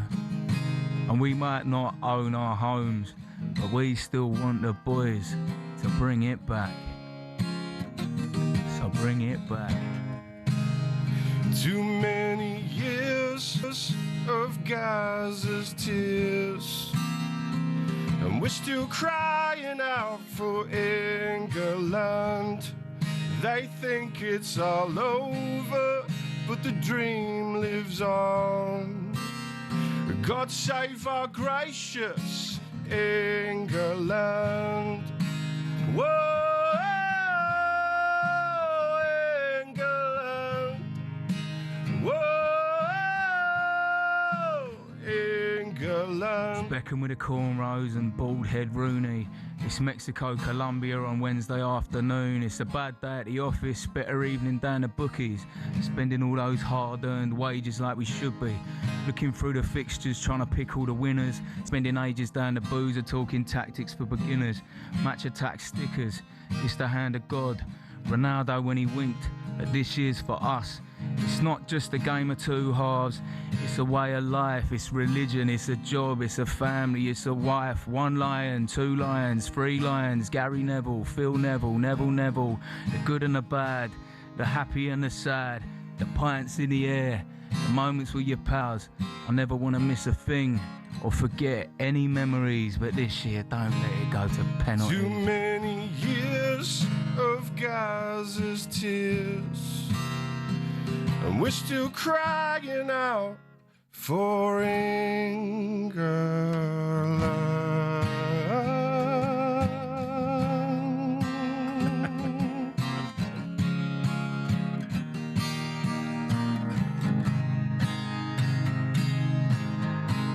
England. Yes, boy. Great stuff. Really great. Lads, that is top. Absolutely top. What was it? It's amazing what a bit of football and song can do. I mean, that just hits the nail on the head, doesn't it? And this has. I find it interesting as well. Like when people writing songs about England, it's not necessarily a fashionable thing to do, but there is something about a World Cup where there is that collective sense of we're all in it together, and we can sort of be proud of that sort of stuff. And I think you captured that brilliantly. Yeah, thank you. I think it's the time. Yeah. You know, we want to all come together on this. Definitely. Thing, you know, so. Hopefully, unite. Yeah, just to unite. Yeah. A lot of good lyrics in there, a lot of good memories for England fans, and some bad, some good. Well, you've got to put the whole picture in. Yeah. Do you know what I mean? That's the thing, isn't it? So appreciate it, lads. Thank you. Bit of the streets about it as well. Yeah, 100%. Massive compliment. Well, we have been called the streets from Timu many times online. I get Timu Peter Crouch, mate. So, yeah. It's all the same. No one's original, are they? No, you can't. Not even the trolls. No, not even if you wear Fred Perry and Sergio Tacchini, mate. We're just frauds. But Sergio Tacchini. That's what year would that be? Late 80s? Yeah, it's quite easy. Yeah. Yeah. That's a lovely number. That. Thank you. Our official merch, if anyone wants So talk to me about tonight. We've obviously character defining against Mexico, Norway. Are you sort of buying into this sort of Haaland fear? I look at Norway and I think you're giving it all this rowing lark. You've only won 5 Olympic gold medals at rowing. Great Britain have won 34. No paddles. You scared? Nah, I'm confident. I'm quietly confident. I mean, look, if anyone's going to do it, and if anyone's going to do a job on Haaland, it's going to be the boys from England, right? They see him all the time. They play with him all the time. You know, I don't know. I think they just know what they're up against, really. And I think they got it sussed. And I do trust in Tuchel, especially after the Azteca. We've had. Yeah. With the debate in the office is, do you start Dan Burn? Because he and Ezri Konsa both got great records. Is that a bit of a step too far? I'm quite up for Dan Burn. Oh, yeah. After what I saw, I think that team, because it's made of so many sort of starlets, do you know what I mean? You need that strong central character, and he's loving it. You can tell as soon as you come on against Azteca, he was like sort of secretly, this is the moment, and he smashed it. He did. And I feel like you watch all the videos back with him and Haaland and just the battles that they've had, do it. Like, let it get in his head. He has got that leadership. He has got that sort of shoutiness, which I don't think Ezri Konsa or Mark Gay. Well, he's an old-fashioned type. I mean, you're a West Ham fan. There are people like Billy Bonds. Yeah. They're no nonsense, and many clubs have them type of defenders that they won't give you an inch. No, exactly. Lads, honestly, I could chat football with you for ages, but we've got to head to the break. But tell us, though, where can people find you on socials, find your song, and are you touring at all? What's coming up next for you boys? So our stuff is Good Health, Good Wealth. You can find that. Just Google it. You find it all there. We go on tour in November. That's UK and Ireland tour. A lot of festivals this year. Supporting the streets. You're supporting the streets? Yeah, we've done a couple. We've got one more. Amazing. Just recommendation when you go to Ireland, don't use the England songs. And I'm Joseph J. Jones, so we're separate entities. Okay. So you can find us wherever you like. And the song Gazza's Tears, just type it, stream it, YouTube, whatever you like, Spotify, all that jazz. So, well, you've heard it here live on talkSPORT, boys. You were great absolutely top, brilliant song. Thanks so much for joining us. Appreciate it. Thank you. Appreciate it. You've been listening to You've been listening. We've got a couple of hours left. You are listening to the World Cup weekend breakfast on talkSPORT. Up next, we're going to catch up with what's been going on at Wimbledon.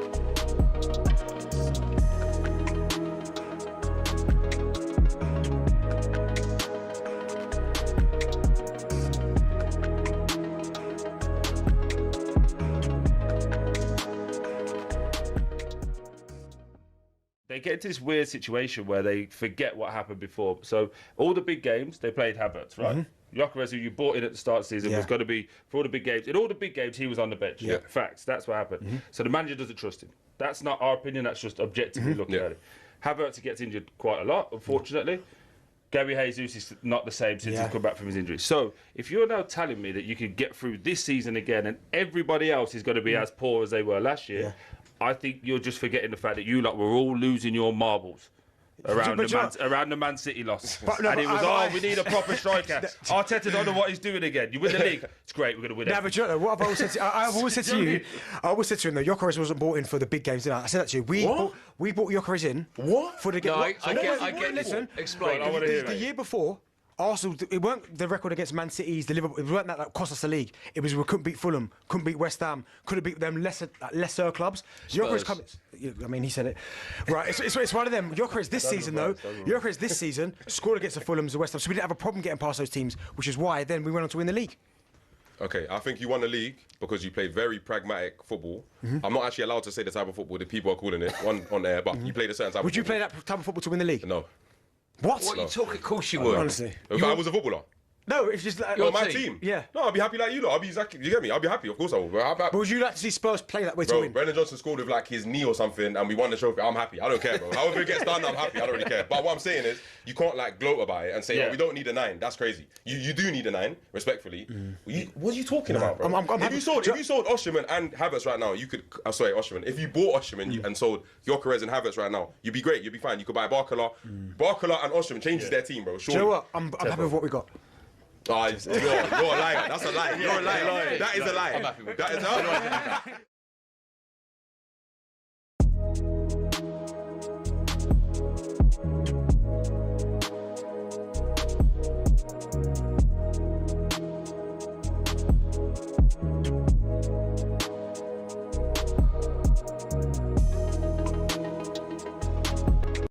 Hello, I'm Matt Forden from talkSPORT. This is How to Win the World Cup. This is the best squad I think England have ever had.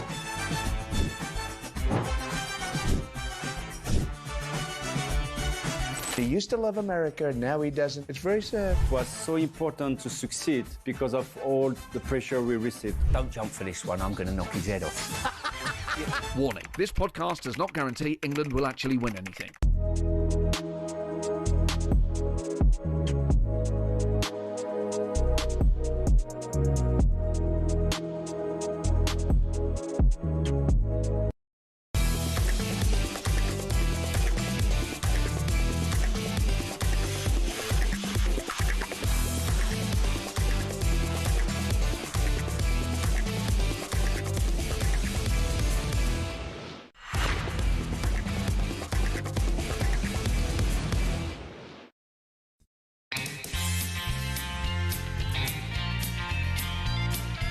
Yeah, we're going to get to some of these texts that we've got, unexpected phone calls, but I've just got to read one.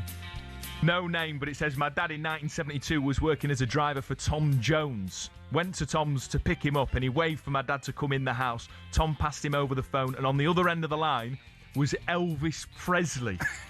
Talked to him for a couple of minutes. That was unexpected.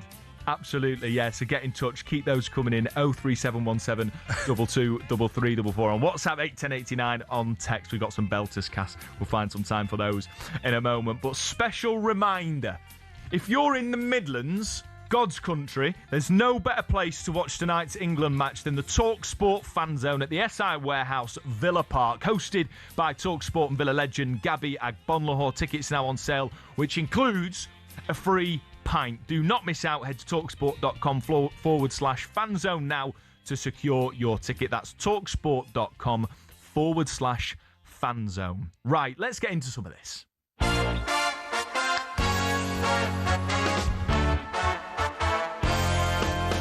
This is one of the best theme tunes there. Yeah. This and F1 right up there.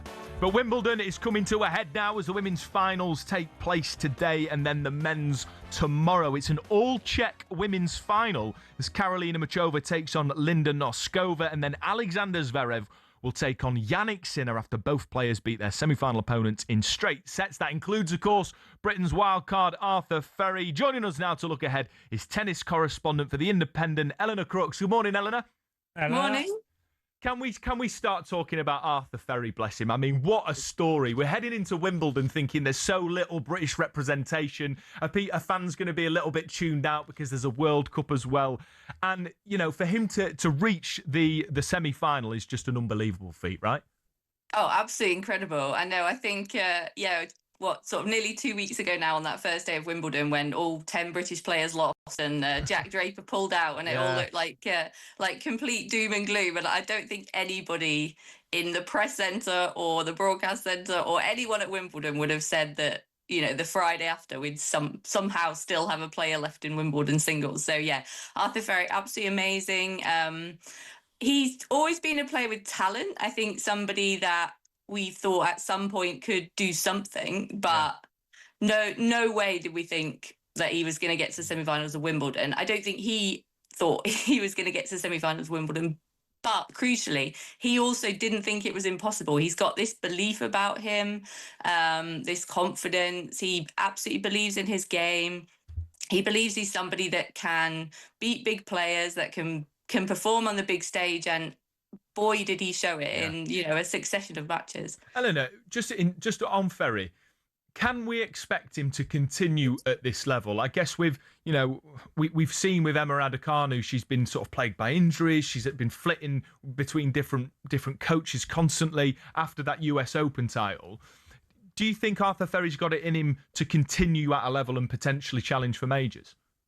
Yeah, I mean, it was interesting because in his press conference after the match yesterday, he talked quite a bit actually about the potential pitfalls that could come now and about knowing that it was going to be difficult and about having to adjust to this new status. And I did wonder whether he had Emma Raducanu in the back of his mind there. I mean, he's going to be 24 on Sunday.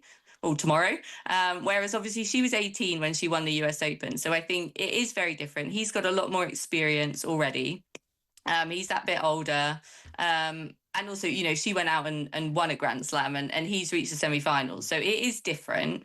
But yes, I think just the fact that he's so aware of that made me think, oh, okay, you know, I think that is quite a good thing. He knows that suddenly he's going to these tournaments now and people know who he is when they didn't before. And you have got a slight target on your back now. You're this wild card that went through and kind of lived lots of these players' dreams that they haven't achieved yet. So yes, I think it will be difficult. I think for him, the rest of the season should be about kind of consolidating, about having these new experiences, about trying to enjoy it, and just about trying to settle into life as a top 50 player. So I could say, I think if he manages to end the season around where the ranking he is now, I think that, and just sort of feeling comfortable. I think to me that's the first goal, and then hopefully yes, kick on from there, because he does have the belief. And he does have the game. His height is a limitation and will always be a limitation. So. I wanted to ask about the other end of the spectrum, because obviously Djokovic getting beaten isn't the biggest surprise by Yannick Sinner, but it's the fact that he got beat 3-0. How do you see that, and what eventually, we know what Sinner's going to do. He's going to continue to win majors or Grand Slams. Where do you see Djokovic now? Yeah, it's an interesting one, isn't it? I mean, I have to say, I thought Yannick Sinner was absolutely outstanding yesterday, and Novak Djokovic basically just walked into the press conference and went, too good. You know, I just couldn't compete with him. I think had he not played for 5 hours and 15 minutes the other day against Felix Auger-Aliassime, then potentially he would have had a better chance. But I think Yannick Sinner was simply better than 39-year-old Novak Djokovic. So yes, Novak managed to beat him in the Australian Open, but that's very much been the exception. And then obviously he ran into Carlos Alcaraz and got beaten by Carlos Alcaraz. So it's an interesting one for Novak, where he's still in a position where he can beat 98% of the field, but he can't beat both of those guys. Now, obviously, Carlos Alcaraz at the moment isn't fit, but Novak Djokovic is playing because he still thinks that he can win the big titles, whereas he hasn't won a big title since 2023. So, and he will be 40 next year. So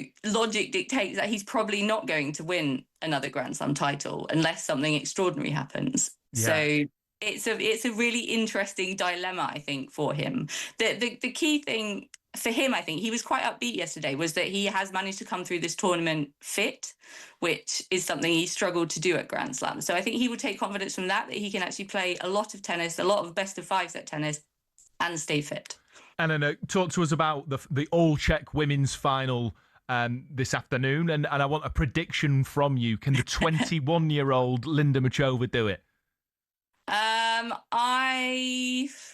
It's interesting, isn't it, how just remarkable these Czech women are, and how they just keep coming through at Wimbledon. So for the third time in 4 years, we're guaranteed to have a Czech winner and a different Czech winner and a different sort of slightly unexpected Czech winner, I'd say. Although both these players have been in good form, they've both won a title on grass leading up to Wimbledon, so not completely random. I am going to make Karolina Muchova my favourite. Okay. I think she's got a little bit more experience. She's been to a Grand Slam final before. And she's got such a clever game. I don't know if you saw the match against Coco Gauff, but the way that she managed to come through that one was I mean, it got incredibly tense and tight at the end. But she's just got so many tricks in her bag, I think, a few more than Linda Noskova, who relies a bit more on the power. This will be her first Grand Slam final. She's 21. So I think probably the extra experience of Muchova will tell, but I mean, it definitely either of them could win. There's not a huge favourite going into this one. Eleanor, thank you so much for joining us. It's been absolutely brilliant. Thank you. Thanks, Eleanor. Enjoy both finals, Eleanor. That's the tennis correspondent from The Independent, Eleanor Crooks, bringing us up to date on everything happening at Wimbledon. A massive weekend ahead, and a reminder, we're going to be keeping you, of course, up to date on all the action at SW19 over this final weekend. The excellent Lisa O'Sullivan with live reports today from 4 p.m. This is the World Cup Weekend Breakfast Show on talkSPORT. Next up, we'll get more on Belgium's elimination from the World Cup.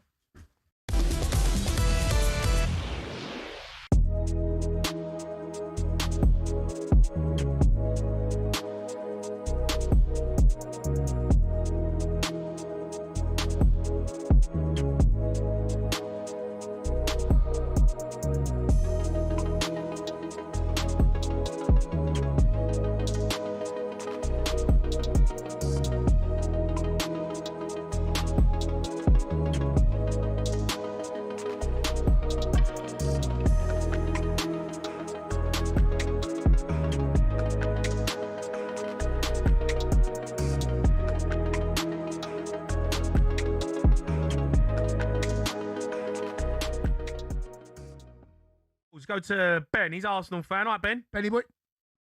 How you doing? You all right? I'm all right, Ben. We've got to do this quarter-final 11. Let's get it going. Come on. All right. I've got the Spanish flamenco dance on the wing. Dancing around defence. Their foot tapping all dazzle their defence and send them sideways. Yeah, the old flamenco dance. And dancing a little maverick on the wing. Little maverick on the wing. Yeah, like a flamenco dance. Yeah. What are they called? Is it flamenco or is it what is it? Flamenco. Madame, wait flamenco. It's a flamenco. Yeah. Flamenco. Yeah. Yeah. Yeah. Yeah. Yeah. Yeah. Yeah. Yeah. Yeah. Yeah. Yeah. Do you know you're iconic now, Ben? No, Yeah. Yeah. He's actually iconic. Ben appears every single night at the sports bar. Every night. Doesn't he? Without foul. Yeah. Yeah. Been over a year. It's been a year. All right, look, the flamenco dancer on the wing. Yeah. Okay, dancing about. Bit of Maverick in there. All right, let's go to Dave. He's a Sunderland fan. Dave? All right, Dave-o. Hello, boys. How you doing? I'm all right, Dave. How are you? Yeah. Good. Good. So I'm getting in early with a representative from England who I think can be our captain. Okay. And it's St. George himself. Mm-hmm. So he's a leader, warrior. He's up for a battle. He'll put the opposition to the sword. And I think we can play him on the wing. No, he don't feel like a winger, mate. Killed a dragon. Well, centre half. Killed a dragon, didn't he? Reason being, he's got a good cross, hasn't he, St. George? Okay. No, I feel like as a person, like St. George feels like a centre half. He feels like a Bobby Moore. Do you know what I mean? Fair enough. Fair enough.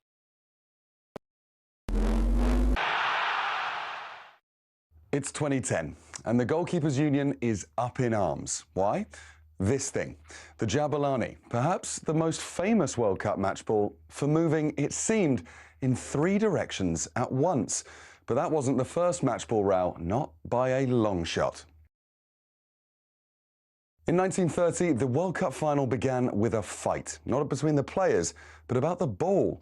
Argentina brought theirs, and Uruguay brought theirs. And when neither backed down, they played 45 minutes with each. Uruguay, with the T model, came out on top. This was the era when balls were heavy. They were classics, sure, but they could double in weight during a thunderstorm. Before we go on, I will tell you that the 1962 ball was called Mr. Crack. A ball that was so heavy when wet, several European teams refused to use it. Instead, the 1958 Top Star was used, most famously for the quarter-final between Czechoslovakia and Hungary. By 66, we had the Slazenger Challenge. Because people watched They Think It's All Over in black and white, we forget the ball was actually bright orange or red, whatever that colour is. But it looked like a floating smudge to people at home. The World Cup match ball needed a makeover. Enter the Telstar. 32 black and white panels. It was stylish, it was modern, and it meant goalkeepers could finally see the thing that was about to ruin their afternoon. It was also the start of an Adidas monopoly. 1986 was the dawn of a new age. The Azteca was the first fully synthetic ball, meaning it didn't soak up water. Recently, though, things have got weird. 2002 gave us the Fever Nova, basically a high-tech frisbee, and then, of course, the Jabulani. Today, the balls have internal sensors that tell the VAR room if someone breathed on it. We've come a long way. But the ball's not the main thing, is it, FIFA?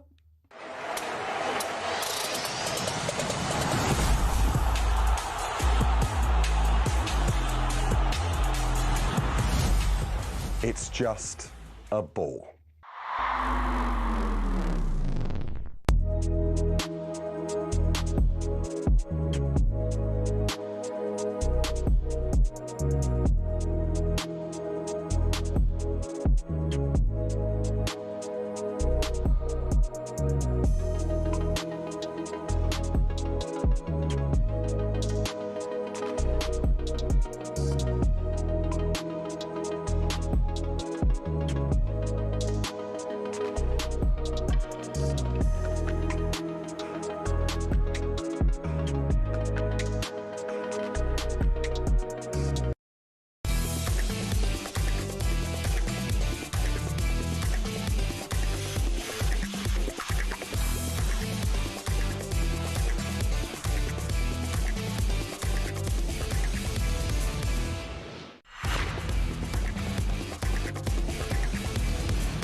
Yeah, happy Saturday, happy England Day. You're listening to the World Cup Weekend Breakfast with me, Max Scott, alongside former Republic of Ireland striker Tony Cascarino. Good morning. Arsenal midfielder Mikel Merino was Spain's hero yet again.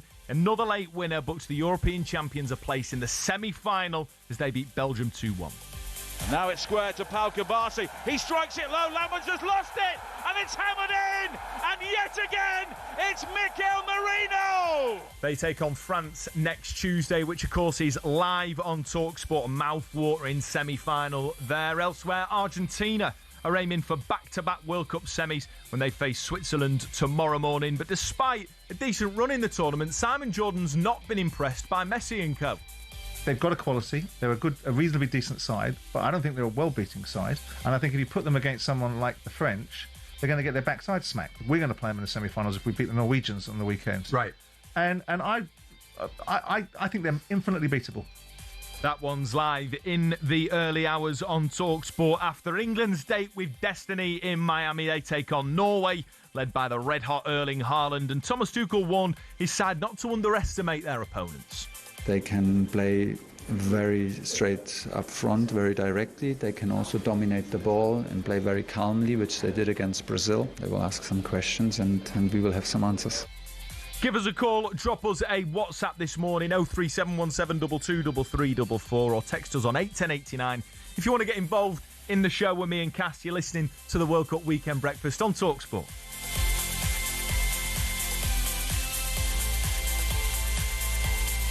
Okay, I mean, we've got some brilliant text coming in, Cass, on this, these phone calls. Absolutely incredible. I mean, I've got to save some of them, so I've got, but I mean, we've got morning, guys. I remember my mum answered the phone, said it's a call from Manchester United. Being quite young at the time and getting slightly carried away, I immediately thought it must be Fergie, must be Sir Alex. He's had a tip-off he wants me to sign. Unfortunately, it was the merch staff checking my address. What a disappointment, Kenny in Edinburgh. Unexpected calls, get them in 03717 223344. But right now it's time to round up all the latest tournament action with Burger King. The Breakfast Briefing on talkSPORT with Burger King Burger Buddies. Total tournament satisfaction delivered by the experts. Order now on the BK app. So Spain are through to the semi-final, which meant heartbreak in LA for Belgium. Their World Cup dream came to a crushing end after miracle magic man Mikel Merino's 88th minute winner sent Kevin De Bruyne's men packing. The Belgian maestro was in tears at the full-time whistle, but speaking to talkSPORT's Ben Jacobs, insisted he couldn't be prouder of his side's incredible tournament run. I think we played a decent game, so of course the last chance, the goal they scored is a bit unfortunate, but I think we had a good plan and we tried, and unfortunate. Has it been a example of some of the older Belgian players, but some young talent coming through, so the future is bright for Belgian football? I think we showed good quality, of course. I think us older guys wanted to guide the young guys, and I think they responded in a really good way, and they showed talent, and I'm proud of what we've done. You know, we're in the top 8 again in the World Cup, so I think that's good. Kevin De Bruyne speaking to talkSPORT's Ben Jacobs out there in the States. I mean, humble in victory. He's confident that there's a new generation of Belgian sort of footballers coming through the ranks. Well, let's discuss this more, get into the bones of Belgian football with top Belgian football journalist Sasha Tavolieri. Morning, Sasha. Sasha. Hello, good morning. Happy to be with you. Thank you for the invitation. Absolute pleasure. Now, can we start, please, with Senna Lamans, right? Because I kind of feel sorry for him. He's come on, Courtois has been injured, but he's got to stop that, Sasha, hasn't he? He's got to save that and not parry it into the path of Mikel Merino. He's mainly responsible of our elimination. We have to be clear with that. I think all the Belgium right now is waking up with a big hangover because of him. And that's clear, it's just crazy to say that guy has been by $35 million by Manchester United, has made a fantastic season in Premier League. If you can't handle that kind of pressure, indeed it's the quarterfinal and you didn't play, I'm sorry, you don't have the level to be that Red Devil we are all expecting you to be.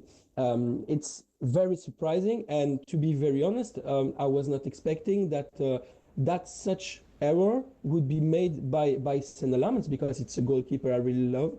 All the Belgium, of course, indeed has retained that kind of and that occasion.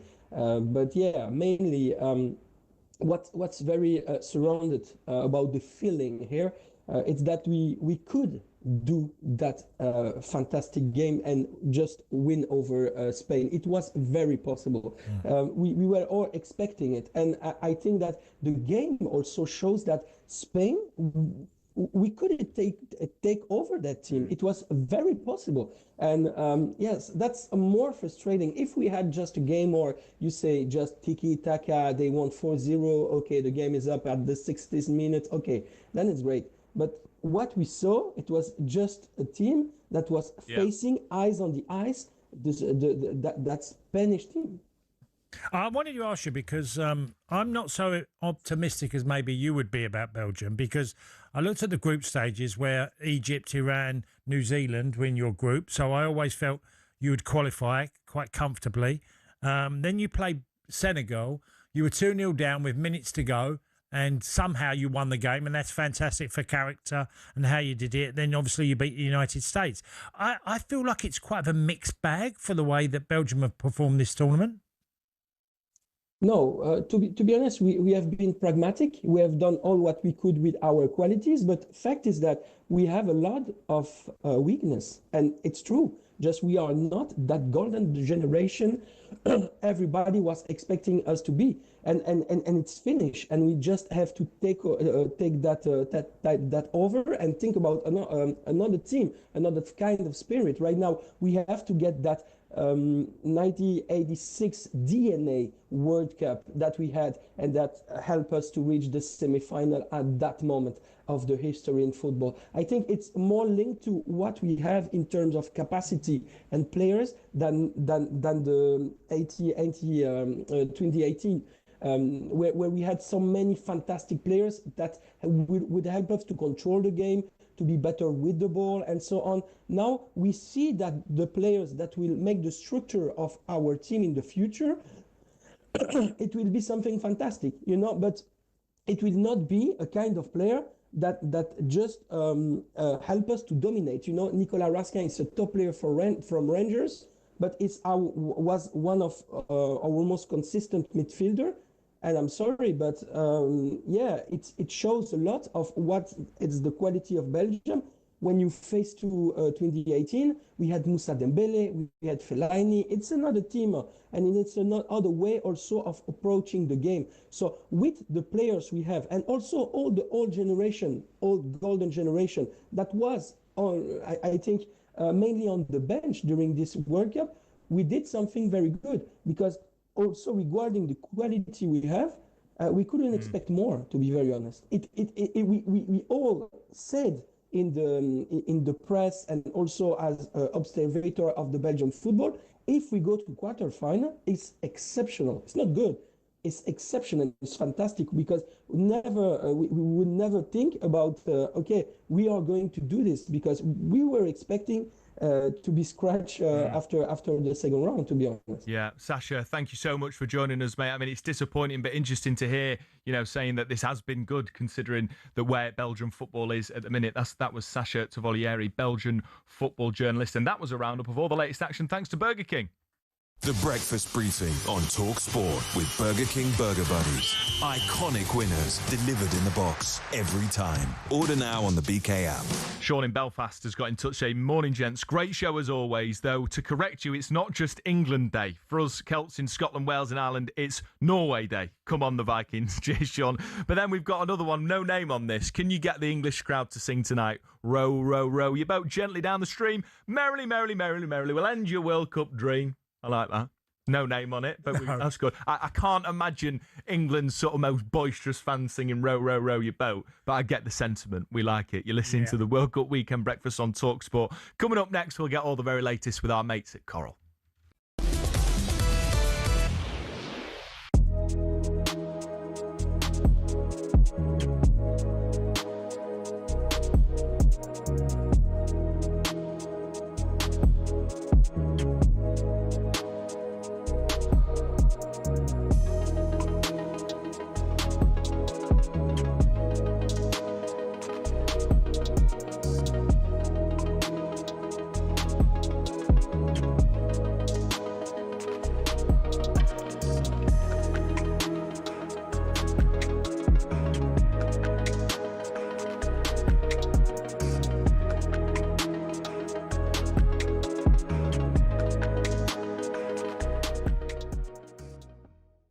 Newcastle's summer exodus is set to reach a crisis point. Sean, you'll have heard this news. Sandro Tonali, Anthony Gordon, of course, already out the door. Club captain and fan favourite Bruno Guimarães has reportedly informed the hierarchy that he wants to join champions Arsenal, with another star player forcing his way out. Darren Bent raised serious concerns about what this loss could mean for Eddie Howe next season. Yeah, I do feel for Eddie Howe. I really do, because again, if Bruno leaves tonight, he's obviously gone to Tottenham as well. Isaac, they just haven't been able to kind of recruit the players certainly the quality that they've lost. And you look at what they've bought some of these players for.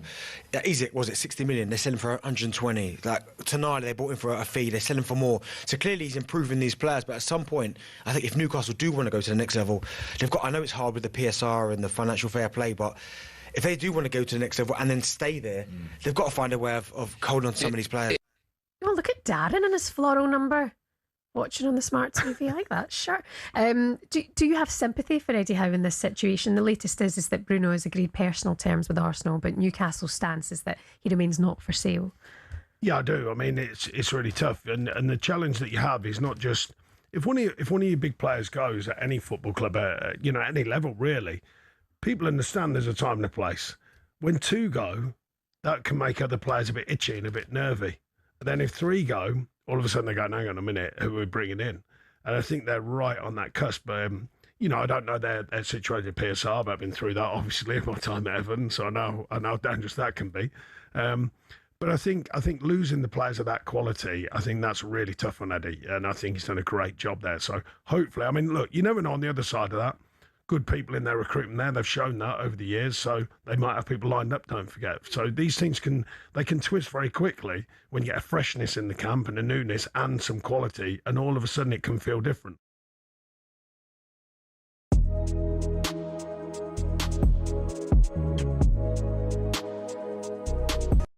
Get ready to get that winning feeling with talkSPORT Win. This summer, talkSPORT is bringing you live and official coverage of every game of the FIFA World Cup 2026. And to celebrate, we're giving away £26,000 guaranteed. Go to win.talksport.com to enter now, and you could win 26 grand in your hand, tax-free. Enter now, and you could be the next to get that winning feeling, courtesy of talkSPORT Win. Find out how to enter now at win.talksport.com.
I'm worried here. Yeah, don't panic here on the World Cup Weekend Breakfast Show. Me, Max Scott, alongside Tony Cascarino. But there is a story in the papers this morning that says there could be a deadly shark and jellyfish invasion into Britain's waters. Well, this is obviously the Jaws theme tune. If you don't know, Is this all to do with get weather? to know. What? Is it all to do with weather? Yeah, of course it is. Yeah. Britain could be swapping cod for jellyfish and haddock for hammerheads. Boffins have warned. I love that phrase, by the way, in like red top newspapers. just calling like scientists and doctors boffs. Back to school, boffins have warned that the great white shark could make trips to the UK's beaches because of the long-lasting heat wave. Right. Have you ever done a shark dive or anything like that? No. Would you ever? Oh no, no. I tell a lie. I was in Tahiti, and I went over the Barrier Reef in Tahiti. Yeah. Right, and I was told there's like lemon shark, there's black lemon shark, yeah, a white tip, black tip shark, a tiger shark as well. Right. And I was told that, and I thought because all the natives go in with the sharks. A lot of them do in Tahiti. They know, the Tahitians know when the the sharks. What, they can read a shark's body language? No, honestly, the Tahitians will go in at certain times. Other times they won't. They just know. And I remember going in, and I got over the barrier, and I'm swimming, and all of a sudden I saw this shark coming towards me, and I couldn't believe it. It scared the life out of me. So I didn't realise. Did you leave a floater? I thought people said, "Don't worry, they're okay. You can go in. It's okay." Really? And it's not like white sharks. Yeah, you don't. Tiger sharks are known to be quite dangerous. Basking sharks are the ones. Sharks are the ones that are sort of like nice and peaceful. Yeah. So what are you scared of them? What's your big what animal? Height. Well, my biggest fear is heights. Okay. I really get scared. Are you scared of me? Especially big lads like you. But in terms of the animal kingdom, Komodo dragon. Would that scare you? Most definitely. Are they those big, bulky dinosaur alligator things? They're lizards, basically. They're the giant lizard. Yeah. And they bite you, and then it takes about 2 weeks for all the poison to get through, and then because that's what they do when they eat animals, horses and other things. Are they the ones that you look at them and they've got like a horse-shaped sort of stomach because they've eaten a full horse? Well, yeah, they are a strange animal, but they're only on one island, which is, I think, obviously Komodo Island. Mine's tarantulas. Tarantulas. And spiders in particular. Yeah, can't do it. Never have been, never will. But I had a colleague once, back when I used to work at school, who said she was petrified of spiders, and she went to London Zoo. Yeah. And they do like a arachnophobia session where they get you over your fear by getting you to hold tarantulas. Not a chance. No, not on my watch. Snakes, crocodile. The crocodile was one that.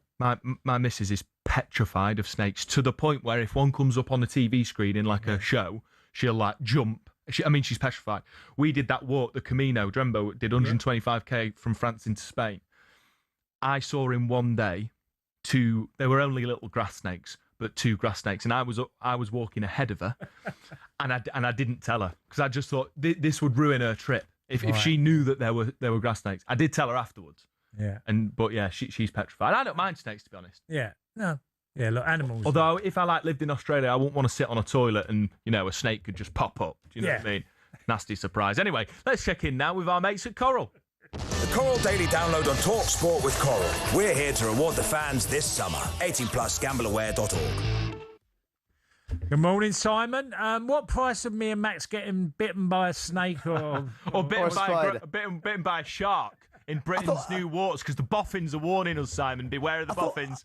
I thought I'd been connected to the wrong radio show, some sort of nature show or something on the National Geographic. Come on, what animal gets you? Well, I make a couple of points. I always tell people I'm a bit of a boffin. Remember, the spiders are helpful creatures because they don't want to do us any harm. They get rid of all the flies and the wasps and the horrible little insects. That's there. So they do us a favour. So Simon, I'm not going to strip on air, but I'm telling you now, I have a spider bite on my shoulder from 5 years ago that has basically just developed into this like brown flobby skin on my shoulder. It's disgusting. Come on, strip. No, I'm not doing it.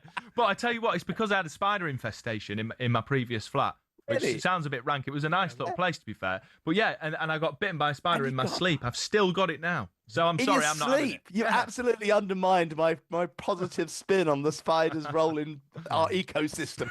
But yeah, I don't think. Listen, I think I'd be scared of any of those. If I did actually come across an alligator or a crocodile, I think I'd be pretty scared. Fortunately, we don't have them in Purley.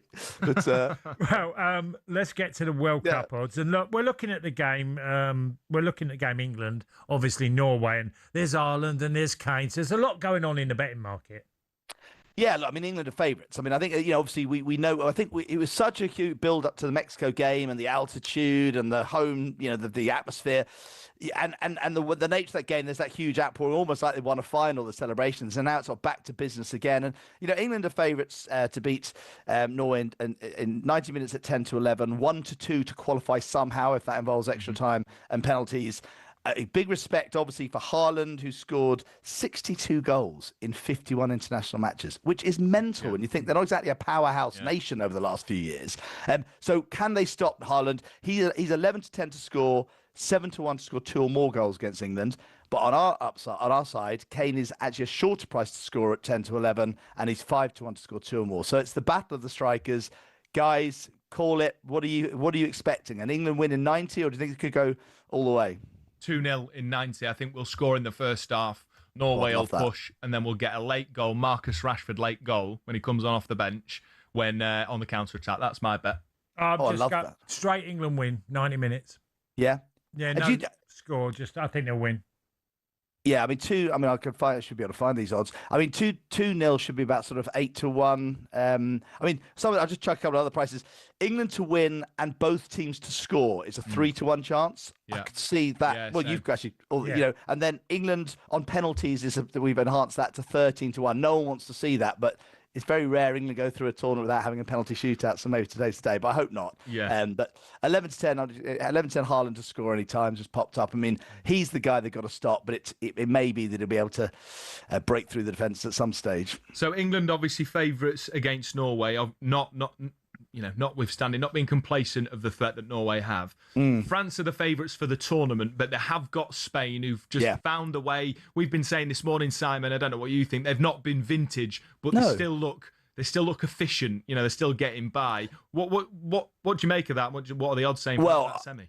I think in many ways, again, if you're really plotting England's path to the final, if anybody's going to stop France, if either team was going to stop France in the semi-final, it was Spain, not Belgium. So I think that was a good result in that respect. Spain have they conceded a goal? Oh, so they conceded one goal against Belgium. Just against Belgium. That's just yesterday. So and we know that France's attack is so potent, and the betting in that semi-final is very close. It's 4-6 France, 11-10 Spain. I suspect that if France get past Spain, they'll definitely be a shorter price against either Argentina or England, if you know what I mean, in the final. Well, or of course Switzerland or Norway, I should point out. Let's not get ahead of ourselves. English arrogance again. The text will be lighting up. Oh God, yeah. But you know what I mean. I think this is almost their biggest test potentially. It doesn't mean they'll win the final against any of those four countries. But so that is a massive semi-final.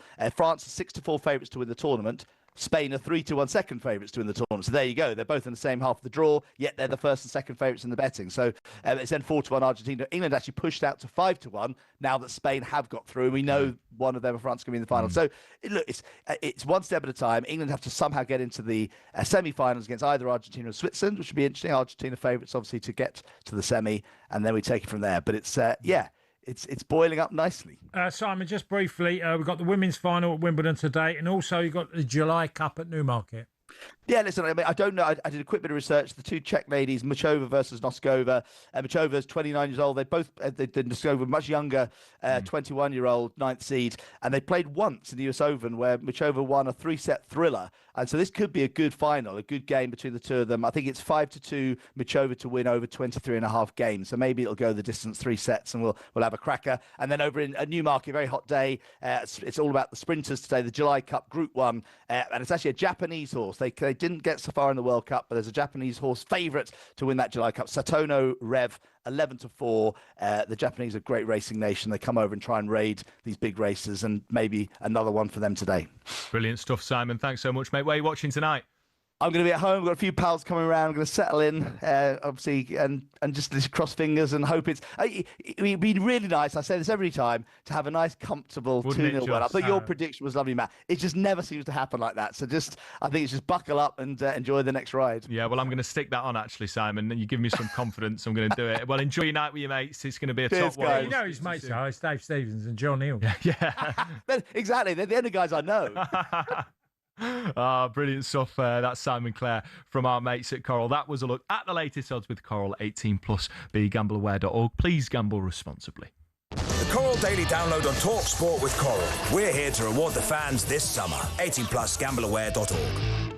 This is a World Cup weekend breakfast show on talkSPORT, on YouTube, on your smart TV, on TikTok even. Up next, we're going to focus on Norway. Do England's defence have any hope of stopping Erling Haaland? I say absolutely yes.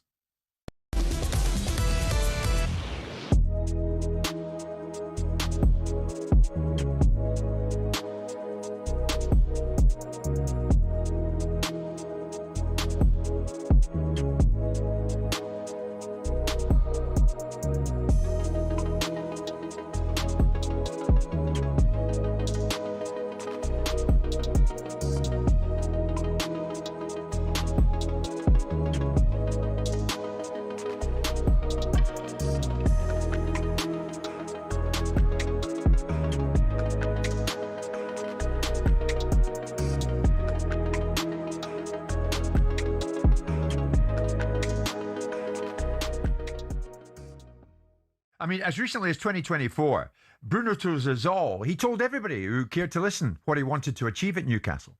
I never said that I would like to leave. Since I signed for the club, I always said I want to put my name in the club history, and nothing changed. Nothing changed for me. If this keeping going, I still want to win some trophy for me. When I signed for the club, I said I want to play Champions League, and everyone said that I was crazy, and we got it. Now I wanna be in Champions League again. I wanna win something for the club. I think the fans deserve. We are worked so hard to get it, so this is still my dream. And then a year later, Simon, they win the Carabao Cup. And Bruno says, "This is my second home. We're making history. Someday, when I leave this club, I want the fans to sing my name the way they do Alan Shearer." I'm not sure that's going to happen. Well, look, first and foremost, ask yourself the question, why are these players suddenly all deserting the sinking ship? It's not a sinking ship, but it doesn't appear to be a particularly ambitious one. It doesn't appear to have an ownership model that everyone thought was going to change the whole direction of football. Oh, my God, we've just sold to a nation state, one of the richest nation states, and look what they're going to do to football. But they haven't done anything. They're going to buy everybody. They're going to buy Ronaldo. They're going to buy Messi. They're going to have this player here, that player, this player, you know, and they haven't. Yeah. They bought a bunch of players that to some extent, they've gone and made better. And these players are now doing what every player does, which is go, Liverpool. Yeah. Oh, Arsenal. Yeah. Oh, Real Madrid. And that's what Newcastle have found themselves in a position of doing. So ask yourself the question, despite the vilification of a player that 2 years ago said he wanted to stay, nothing lasts forever. He's done his 2 years. He is entitled to leave. How he leaves is the key component part of this. But also, why? Why are Newcastle now a place where people want to leave from? Yeah. And that's the problem Eddie Howe's got. That's the problem that Matey Boy that says that to everyone they're going to win the league by 2030. Yeah. Those are the challenges that they've got.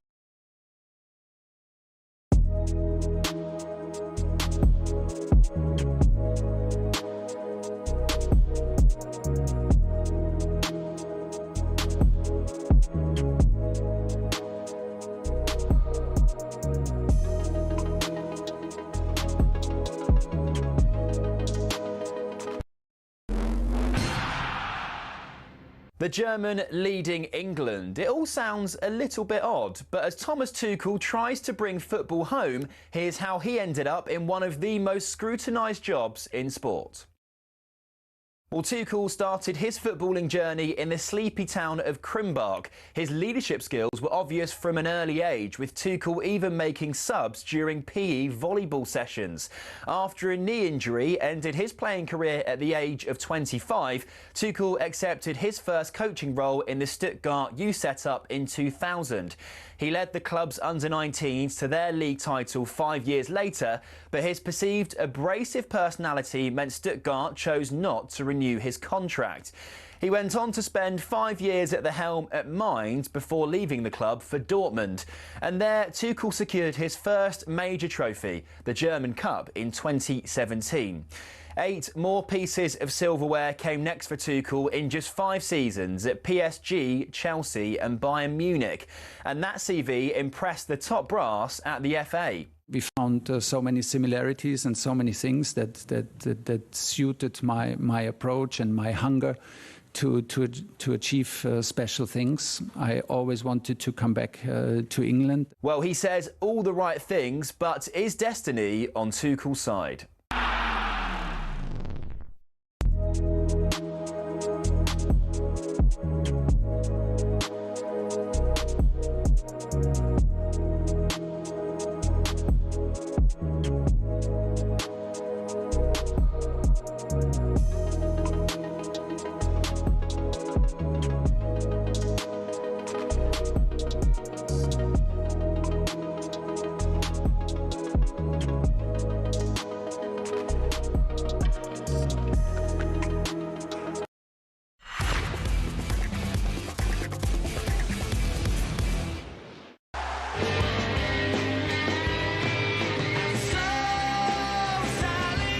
You're listening to the World Cup Weekend Breakfast Show on talkSPORT. It's me, Max Scott, alongside former Marseille and Chelsea striker Tony Cascarino, who is going to regret the fact he turned down my offer of making a cup of tea, because I have made the best cup of tea I've made in a long, long time.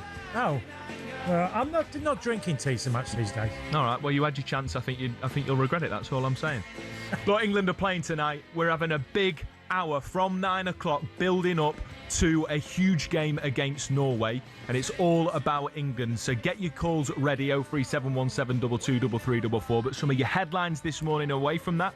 Burnley have appointed Genk boss Nicky Hayen as their new head coach on a 3-year deal, and England captain Harry Kane has been speaking ahead of tonight's quarter-final against Norway. Tough old fixture, and despite being favourites, the England captain believes that no one should take Norway for granted.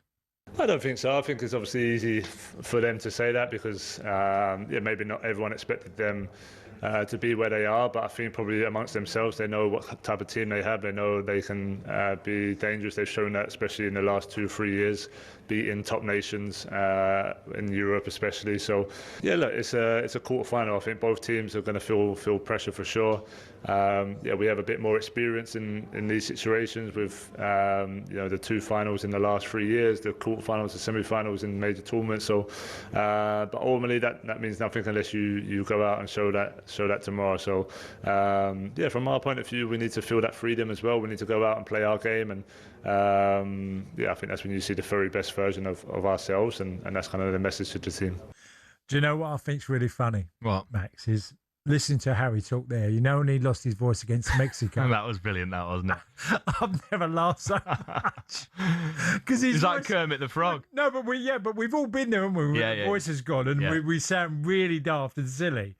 And when I was listening to him after the game, I felt fair play to him. He's still trying to talk. And but he laughed about it. Do you know what I mean? Yeah. You've got to laugh about it. Yeah, great stuff. Brilliant. And look, England obviously been touted as favourites. So we've just been speaking to Simon Clare, who's told us as much in the betting. Do you think that adds unnecessary pressure, or do you think that Thomas Tuchel sort of, he's got his imprint on this side and they're not going to be taking Norway for granted in any way? Well, I can only take it back to sort of my career as a player and being in this position in the quarterfinals that they're in, is that I didn't think the pressure's always there. But the one that gets you the more is the nerves, because there's so much anticipation. Yeah. The adrenaline's going, and you're trying not to lose energy, because sometimes you can just think too much, and you feel great in the morning, and then it gets the afternoon. You don't want to be drunk. You've got to try and relax yourself before you play this sort of big game. England have to take on board. There is always pressure playing for England. Exactly. And it's no difference, Max, today. Yeah. And look, they know that man to man, they're a better team than Norway. I think that's a fair enough comment. Yeah, I think that's an obvious, and it's producing your best football on the night, and that's what England have to do. And they've done that against Mexico after some difficult periods in the game. They then found their sort of the last 20 minutes. I thought England were really good in that moment. Yeah, without a doubt. Look, England might be the favourites, but Norway have, of course, been touted by many as this World Cup's dark horse. Since finishing second in Group I above Senegal, they've knocked out Ivory Coast and Brazil, scoring 12 goals in 5 games. That's pretty much thanks to a wonderful Erling Haaland. Now, England, who are tasked with nullifying that strong Norway side, spearheaded by Haaland. Happy to say joining us now is Southampton legend, former Norway captain Claus Lundekvam. Claus, thanks so much for joining us, mate. And look, Norway, your boys have been just incredibly impressive. There's very little negative you can say about them. Well, thanks for having me. Good morning to you. Norway's been the dark horse here. They've been the underdog. Obviously, everyone likes a small underdog. But for me, it's not a big surprise where we are today. We've gone through the qualifying without getting beat. We have a lot of confidence in the team at the moment, and we have some superstars in the team. So, but it doesn't become any bigger than this. Obviously, we've never been here before. A quarterfinal in the World Cup, it's massive, and especially against England. We got a love-hate relationship to England. Most of the players play in the Premier League. All the Norwegians love the Premier League, the English football. So this is a special one. I can't wait. Claus, tell us, because one thing that stood out in the Brazil game was that tactically you were really good, and the possession that you had an advantage over Brazil, which, if we go back in history, that no one seemed to have possession, more than Brazil. Well, I was as surprised as you. I couldn't believe it that the Brazil let us have the ball and control the possession. most of the game. They sort of, their tactics was to sit back and sort of counter-attack us. And I think to have that respect for little Norway and your name is Brazil, it's quite extraordinary. And I think they've looked at, obviously, the Norwegian team with the strike force of Erling Haaland up front. So they want to deny the space behind them. So obviously, we're a bit lucky in that game, but we dominated the possession. We made some great substitutions, and deservedly so. We won 2-1. Klaus, you rightly say it was a bit of a shock that Brazil allowed you to totally dominate sort of possession. I think you look like a proper team, incredibly fluid going forward. More so, I'd say, so far than England. Do you think that's going to be the case tonight, though? Do you think Norway are going to just go, full at it, full throttle? Or do you think that they'll give England a bit more respect than they did Brazil?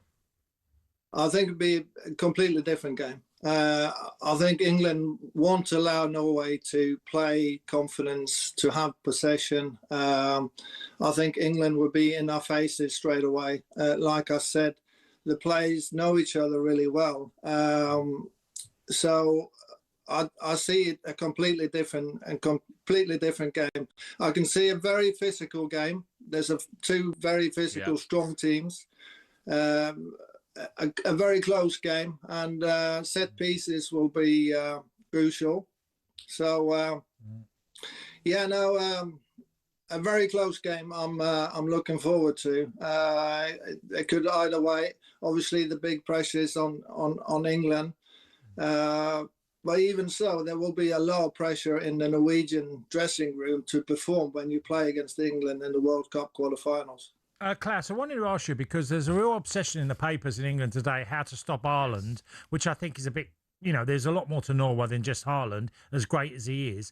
Is there the same obsession in Norway about how to stop Kane or Bellingham? Yeah, it will be. It will be. We will look at Harry Kane and Jude Bellingham. They're in top form now. They've showed that in the World Cup.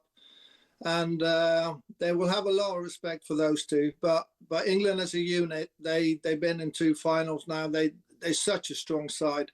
They will be favourites. But to stop Haaland, you need to stop the supply, for me. And I think Tuchel has been looking into that, how they can stop the supply to Haaland. Because if he gets the right supply, he will score goals.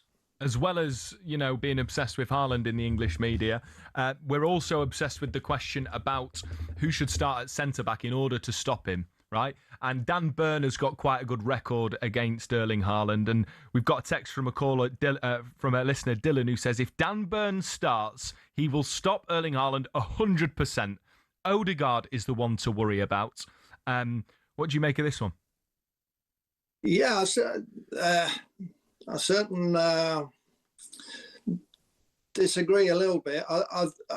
Depending on what the game is going to look like. If there's a lot of physical battles, a lot of aerial threats, and a lot of crosses, Dan Burn is the man for you. But obviously, he's lacking pace. It's Odegaard behind him, threading small balls. You need another centre half. But like you said, Dan Burn for Newcastle has had some great games against Haaland. Yeah. And the sort of the match is suited him then. So all depends on how the game is going and who's in control of the possession. If you let Odegaard control the game, you need not only strong centre halves, but you need clever, quick centre halves to stop it. Yeah, without a doubt. Klaus, can I get a quick score prediction from you, please, for tonight? No, that's difficult. That's difficult. Like I said, I think it's going to be a very close game. It comes down to the details, maybe a set piece. I will go for a draw in extra time, and where it goes from there, God knows. But what an occasion. The whole Norwegian people is going crazy. Everyone's out rowing now, and it's just the togetherness of the football is just fantastic. Yeah, it's been great to see. Klaus, thanks so much for joining us, mate. I'd say good luck, but I don't mean it. Have a lovely day. You too. Good luck. Cheers, All the best. That's Southampton legend, former Norway captain Claus Lundekvam. Brilliant stuff. Do you know that? Yeah, he was good. I thought he made a lot of valid points. Yeah, well, I mean, he's played 350 games for Saints. He's a legend there. So, yeah, he knows what he's talking about. That text I just got, by the way, I was thinking, he's got a surname. Dylan. I know this. I've heard that name. And at the end it said, from head of year 9 to talkSPORT studio, fair play. It's one of my old students. Top lad. I tell you what, he was a great player, Dylan. He played for Bournemouth Academy. Did he? Yeah, fair play to him. Would Dylan say you was a good teacher? Yeah, I reckon he would. Yeah, he were a good lad. So he knows what he's talking about, and he knows what he's talking about because he's confident in Dan Burn. And look, I don't know whether I'd start him, but this is where I'm at now. If Tuchel did start him, I'd get it. That's where I'm at with him. So no, I'd max him. It's one of them discussions. It's a possibility what you could do. Yeah. Would I attempt to do that right at this moment when you've trusted so many people along the way? And the fact that Dan Burn's got a good record, some of the other players have got good records as well. We've played against Erling Haaland. But Dan Burn has done brilliantly. What he came on and did the other night against Mexico was superb. That's exactly what Tuchel would want from him. Yeah, I mean, it's going to be interesting to see the lineup, of course, particularly considering Mark Gay. He's had this hamstring strain. Good news, he was back in training alongside Reece James, alongside Declan Rice. So we'll see what Thomas Tuchel decides to do with his starting 11 for tonight. Remember, if you want the chance to win £26,000 tax-free cash, we're giving away the big bucks. Fund your summer and enter right now. Head to talksportwin.com to enter and for terms and conditions. You're listening to the World Cup Weekend Breakfast Show on TalkSport. Next up, we're going to look at some of the best bits from across the station this week.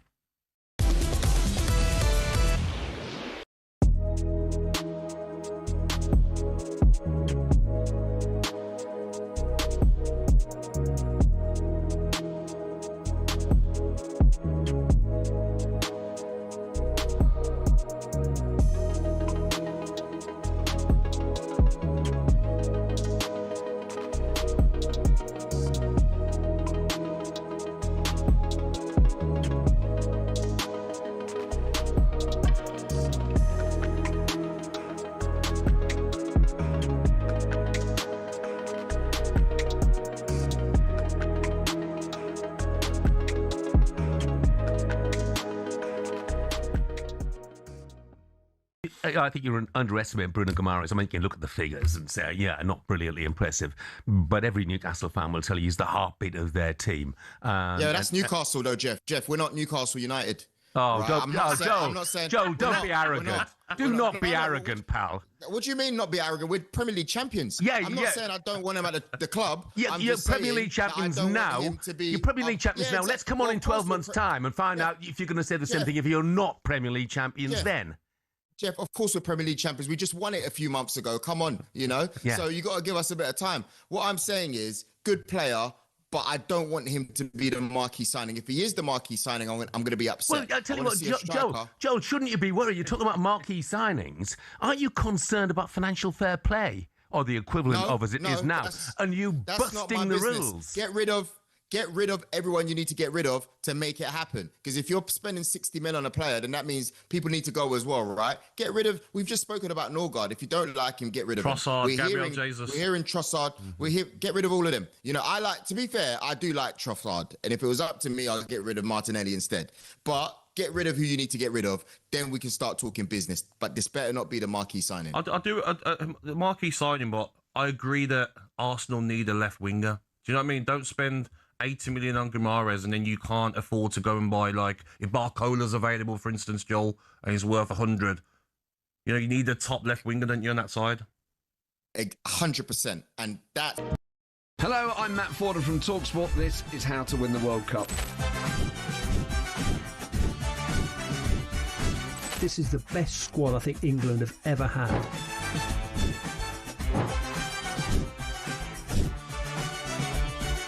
He used to love America, now he doesn't. It's very sad. It was so important to succeed because of all the pressure we received. Don't jump for this one, I'm going to knock his head off. Warning, this podcast does not guarantee England will actually win anything.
Happy Saturday. Happy England Day, taking on Norway, taking on the Vikings. Let's absolutely have it. And from 9 o'clock on the weekend World Cup breakfast show with me, Max Scott, alongside Tony Cascarino, we're taking your calls. We want to build the energy. We want to hear from you. Who starts at centre-back? Is it Dan Burn? Are you that worried about Erling Haaland? Or do you really believe that these Norwegians are the dark horses and we've got to take them seriously? What do you want from your starting 11? What do you want, by the way, from players other than Harry Kane and Jude Bellingham? Who needs to step up? Who's going to step up? We want to have these conversations with you from 9. So pick up the phone, 03717 223344, and you can speak to me and Tony Cascarino. The lines are open. The lines are completely free. So if you call up, you will be first on air. Get your calls in. For now, though, time for a little bit of this. It's Show Me TalkSport, where we take a look at what's been happening on this great network. And on the breakfast show this week, Sean Dyche and Shabanahan were trying out Norwegian snacks ahead of tonight's game. I've got Norwegian bread, I've got Norwegian mayonnaise, but it's too late in the day. Salt and so instead we've gone for smash, which is their version. Salt and chocolate does work. Salt and chocolate kind of biscuit. It does work, yeah. Mixed with a McVitie's, but we've not tried the smash. If you're watching on the smart TV, this is how much they've melted. Ooh. Oh, no, Yeah, it's they've going really everywhere. melted, yeah. Right, go on, have a little smash. I can't wait. Oh, Sean's gonna melted. taste his life. Let's have a go. It smells good, to be fair. Norwegian smash or McVitie's? What are you going to go Bit for? like, chocolate wafers when you're a kid. Not as good as tonics. Tonics are incredible. Oh, that's amazing. A little bit tonics-ish. Oh, wow. Tonics better though. They're good, actually. I'd smash that. I can't believe you just said that. I would. Okay. It's called smash. What's the thing in that, anyway? Two things from this. Number one, Shabanahan saying to Sean Dyche, have a little smash. And then also Sean Dyche, who I was on the show with him yesterday. Yeah. Lovely. I've met him before reporting, obviously when he was at Forest, but he was a great bloke in great form. But he eats exactly the way I would sound. He sounds exactly how I'd expect him when he eats. Yeah, he's. I don't think I've ever crossed paths with Sean. I mean, I listened to him on TalkSport and obviously watched him as a manager from afar. You know, every club he's been at, and always thought, what great jobs he's done. Yeah, absolutely. Clubs. And he's really. He's good. He's embracing sort of, I'm not going to say post-managerial career because I'm sure he'll get back into management. I'm sure there'll be so many clubs that will be after him at some point in the next season.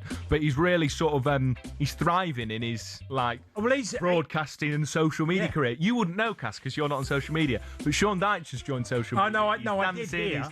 I did hear. I heard him say his daughter persuaded him to go on social media. I did hear, yeah.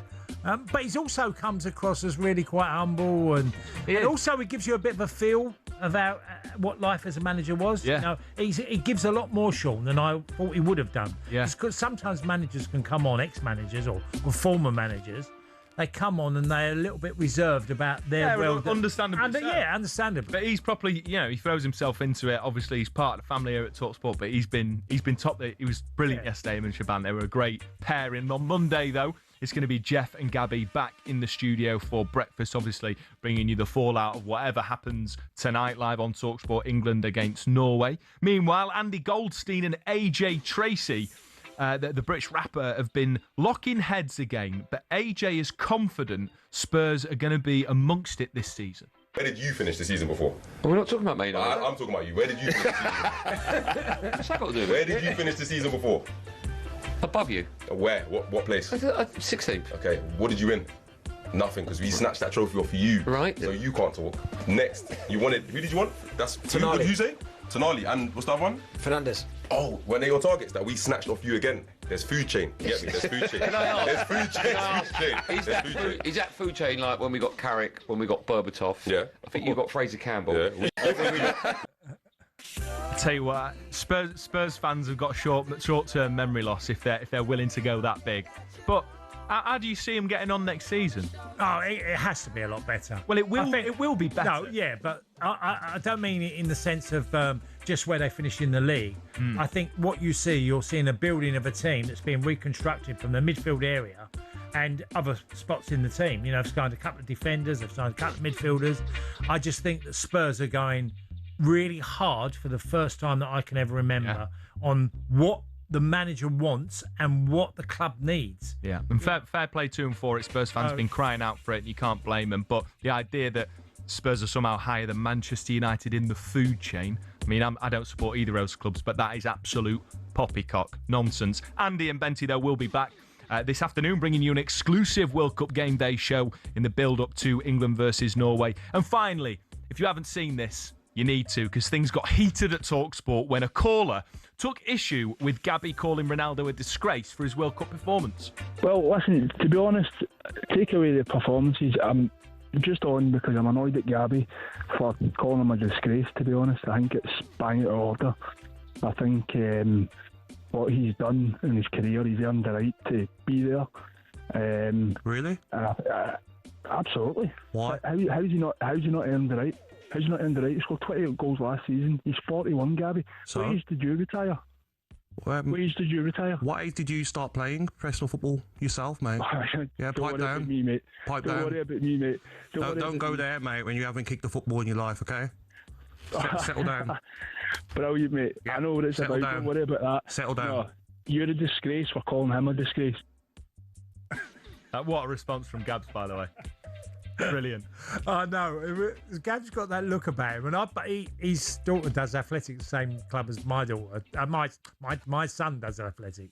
And I mean, sometimes Gabby's face and his response, you can see his face visibly change. You know what I mean? He wasn't having any of it. No, he's not having any nonsense. But that was just one of those callers, I guess, that thinks Ronaldo's untouchable. And with Gabby, I think it was a really poor World Cup showing from him. A reminder, Gabs is back with Jeff on Breakfast Monday morning. That was Show Me talkSPORT. Coming up next, though, we're talking England, and we need your calls. 03717 223344. Anything you want to say ahead of tonight's game. We've come through Mexico, one of the toughest challenges in England's recent history. We've got another one tonight with Norway. We want to hear from you. Well, anything they want to say. About England, anything. Okay. English football. We don't hear about potholes. Get in touch on the World Cup Weekend Breakfast Show. This last hour... They are quite bad, the polls in this country. Stop it. This last hour of the show is all about you. Get in touch.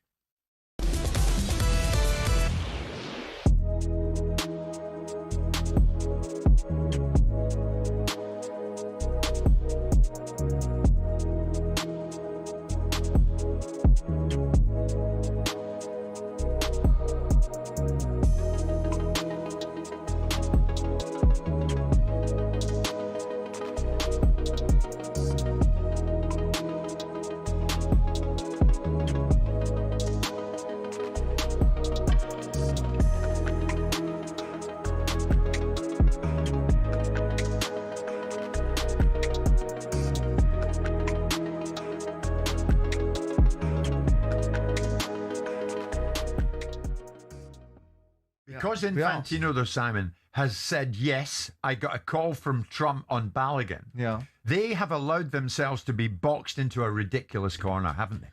Well, it's one thing players cheating on a field, but when the people that are supposed to uphold the game ignore the integrity of their own positions to damage the authenticity of what people might be watching, and challenge the legitimacy of it by allowing one set of group of people to have an advantage and not on others, you should start worrying about the existential threat that has to the game and start worrying about what's happening to the football and where it's going next and what will happen to it next. Because if the Balogun situation did exist, and we never heard of a call going in from Trump to Infantino, the Quanta 2-match ban would be less controversial. Would be much less controversial. It would almost come and go. But again, we've got to distill it backwards, I think. Mm-hmm. If you sit there and you say, why is there no process available to rescind a red card? Why would there not be one? What is the logical thinking? Maybe FIFA can explain to us why it was necessary for the Trump regime to instigate some thinking into FIFA that should have been there in the first place. It shouldn't require Trump to be involved in the conversation. Yeah. It should have been a simple appeal from... And by the way, US soccer would have been all over this. It wasn't just Trump that did it.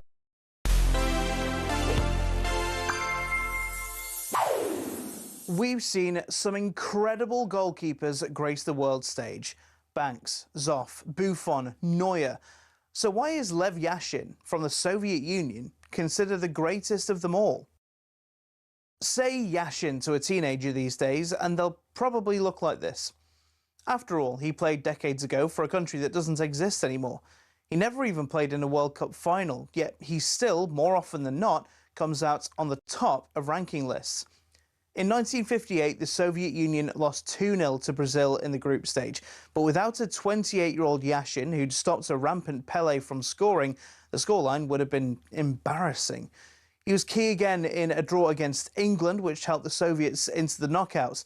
They would eventually lose to the host Sweden, but many considered Yashin to be the reason they got as far as they did.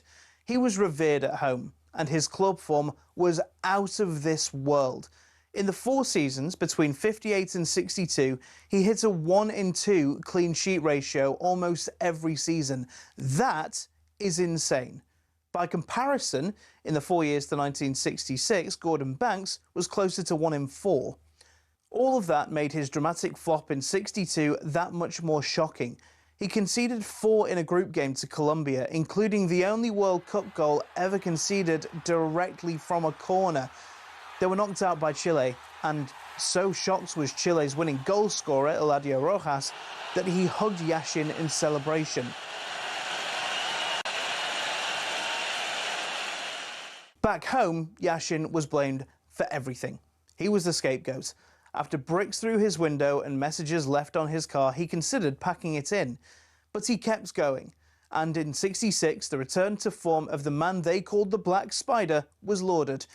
After his team finished 4th, Yashin was given the Order of Lenin, the Soviet Union's highest civilian honour. All of that is why today, the best keeper in the world gets the Yashin Award. That's right. These modern-day greats stand on the shoulders of that Soviet giant.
Oh, happy days. This is the World Cup Weekend Breakfast Show. England are playing tonight. I'm Max Scott, and alongside me is former Chelsea striker Tony Cascarino. Good morning. If you missed it, Spain's late game heroics saw them beat Belgium 2-1 to head to the World Cup semi-finals. Now it's square to Pau Kabasi. He strikes it low. Lamans has lost it, and it's hammered in. And yet again, it's Mikel Merino. As well, we're going to chat Argentina, Switzerland, 2 a.m. live tomorrow morning. Sean Dyche thinks their defence could be their undoing.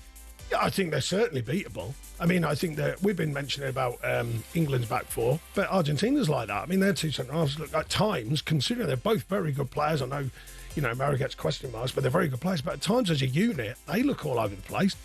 But let's be honest, it's all about the big one. England, Norway, live on talkSPORT, 10 p.m. kickoff, build up from 8. Despite all the excitement, Thomas Tuchel has warned his side not to underestimate the Norwegians. They can play very straight up front, very directly. They can also dominate the ball and play very calmly, which they did against Brazil. They will ask some questions and we will have some answers. Keep your calls and texts coming in. Harry, Anthony, Mark, Chris, David, Andy, Louisa, we're going to get to you in just a moment. You can text us as well, 81089. If you want to speak to us, it's 03717 223344. Before I head to Harry on the phone lines, I want to read a text from Shadi in Cambridge. You can call us up, tell us what you think of this. He says, England may have better individuals than Norway, but Norway are a better team. England keep changing individuals and think that it will that will be seamless. That's why there's inconsistencies in the performance. There's no blueprint or identity of how England play. The punditry on England's game borders on arrogance. England won't win the World Cup with the defence and Pickford, in my opinion. France-Argentina final with France winning. Got off the... That's it then? Yeah, so can we change the vibe from the callers? Harry is a Chelsea fan. Harry, talk to me.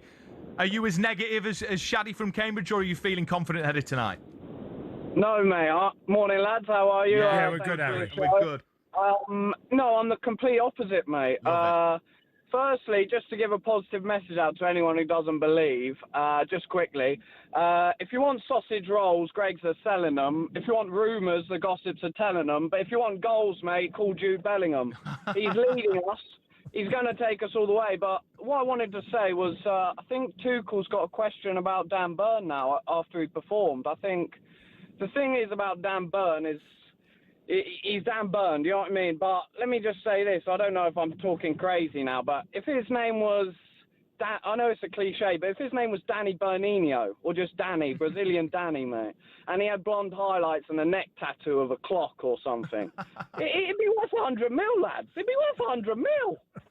Well, I just got... someone tweeted me, Kev just tweeted me saying, and what do you think of this, Harry? If the Dan Burn versus Haaland stat that he's only conceded 1 in 7 or 1 in 8 is an absolute myth. He played most of those games at left back. I think statistics can be misleading. I'm not sure whether it's right or wrong, but just logically, you saw the cross. Norway are going to be swinging crosses in left, right, and centre, especially with Musa playing on the wide positions and Haaland in the middle, obviously. I think you've got to have Dan Burn in there to defend those. You saw what he did against Mexico. Every one, he got his noggin on. Bosh, they're out.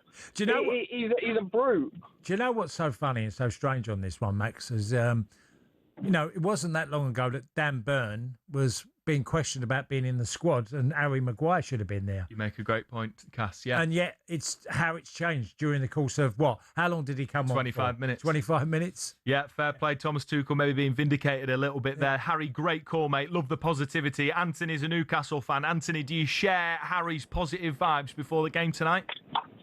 I do and I don't. Morning, fellas. Great show as usual. Cheers, what I've got to say is I think if you look at them stats where Dan Burns only conceded 1 goal or whatever, if you look at them, as a Newcastle fan, I'll know, I think we lost 5, drew 1, and won 1, or drew 1.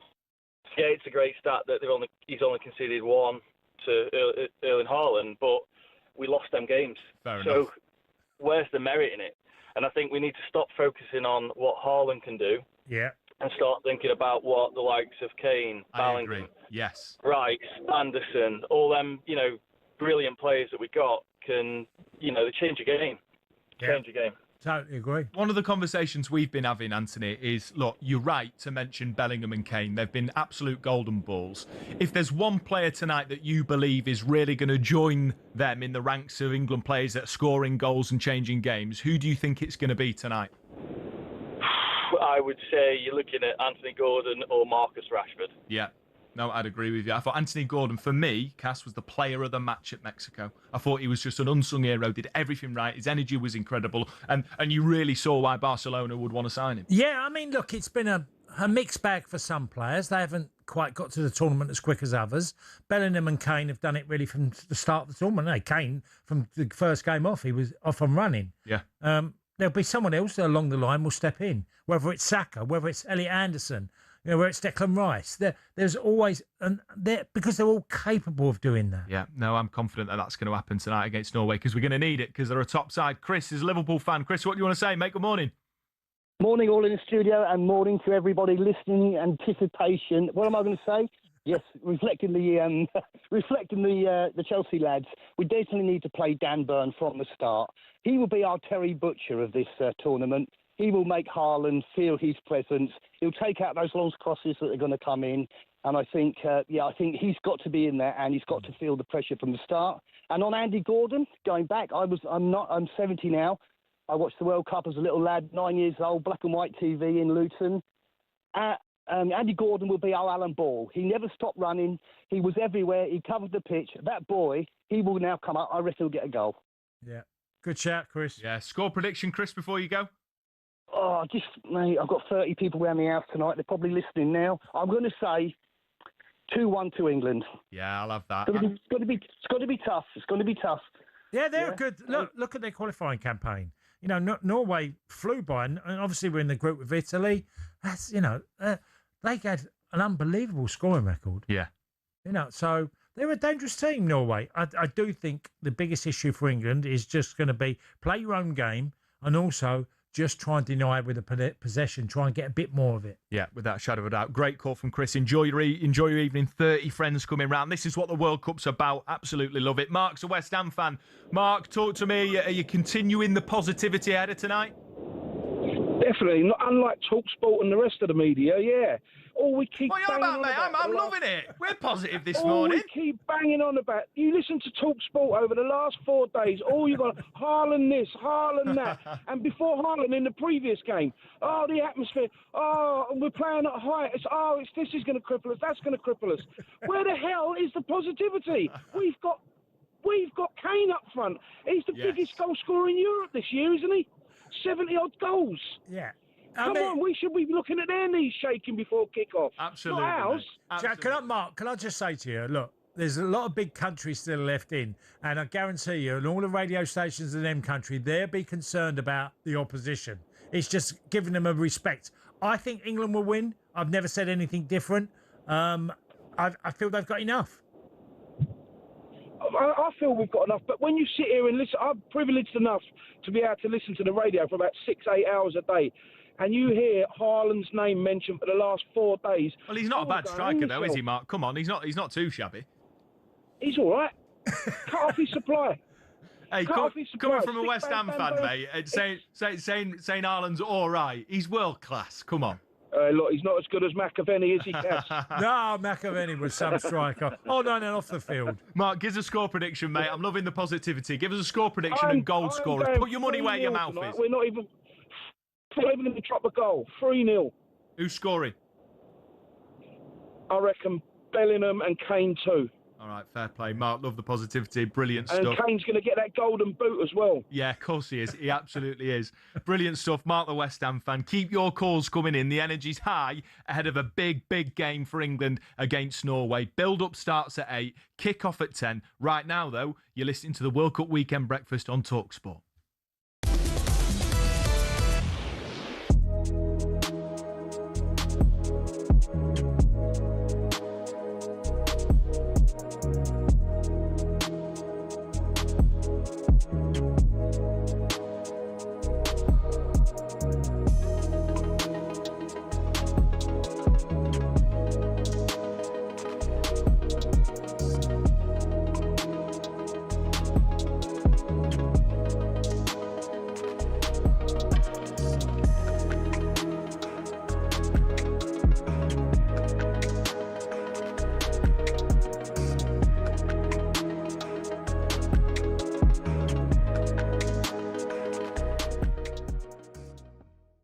Expected, okay, we need to beat Croatia by 3 goals, we need to go and beat Ghana by 3, and then we should beat Panama by 5, we should beat Congo by 5. What's it like in a tournament? It's not always the case, is it? No, definitely not.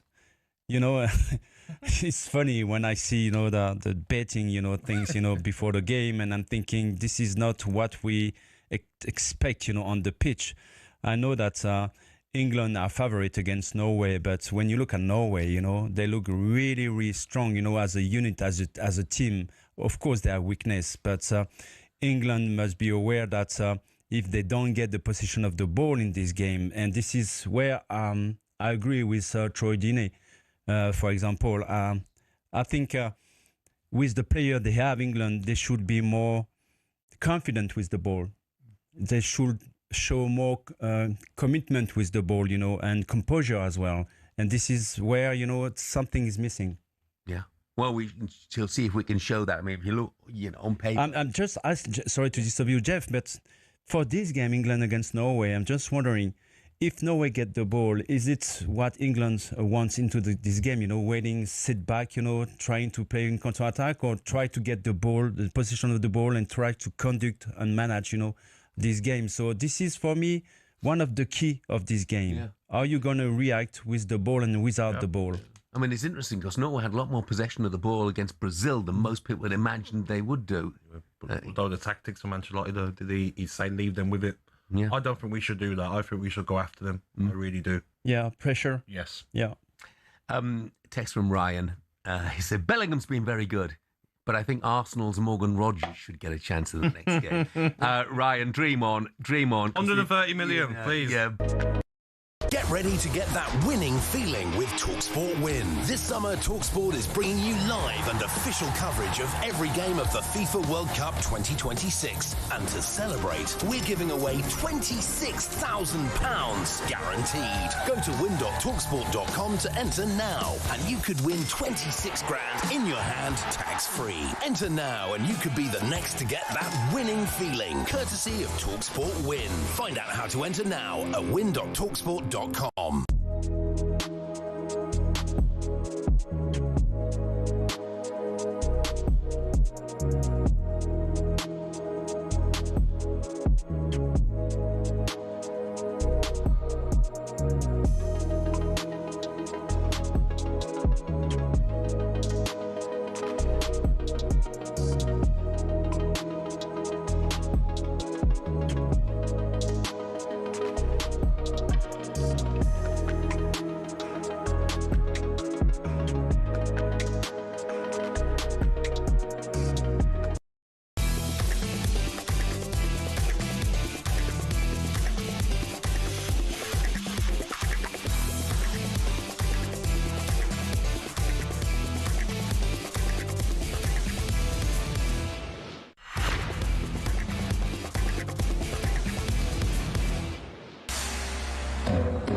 Mexico in the Azteca. They've now got Norway in Miami in the quarterfinals. Bellingham again, and he scored again! It's 2 in a minute! Two in the middle now, swept in towards Haaland! Erling Haaland, you beauty! To score 7 goals for Norway in the World Cup is quite special. Beware England, beware Erling Haaland. Kane on the turn! Oh, what a goal! Unbelievable support! We will go now full steam ahead to keep pushing and stay in the tournament.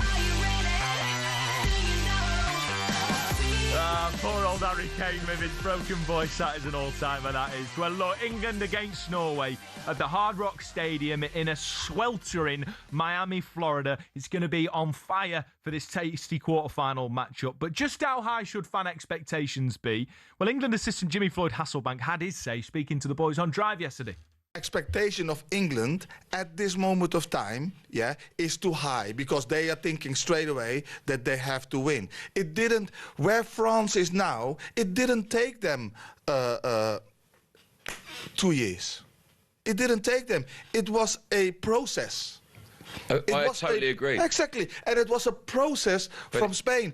And somebody has to go through that process. Yeah. And Gareth has started that process. And now it's up to Tuchel to finish that process. I totally agree. I totally agree with that. So you can't say he was not good enough. He's been, looking backwards, the Euro final in Wembley, you could say, it should have been better and they should have attacked more. And Gareth will be the first one to say, maybe we could have done that better and learned from it. And got, in 4 years, them back in the final against Spain. Who has done that? English managers. Who has done that? Yes, we didn't win it at that time because Spain was just better on. What do you make of that, Cass? You having that, or is it a bit negative from Jimmy? No, look, there's a lot of sense. I mean, I go back to the French went through in the early 90s, a really troubled time. And they couldn't find a way of thinking how they could win the World Cup. And then they had the World Cup in France in 98. There was a real objective from Emi Jacqui to try and create a team with a huge amount of talent at their disposal, because they did. They had great players that they could pick on, and they created a winning mentality. They won the World Cup. They then won the Euros in 2000, straight off the back. So they've gone back-to-back trophies. Yeah. So that's what this process is really, what Jimmy's talking about. And Spain did a similar thing. Now, England have been on this process.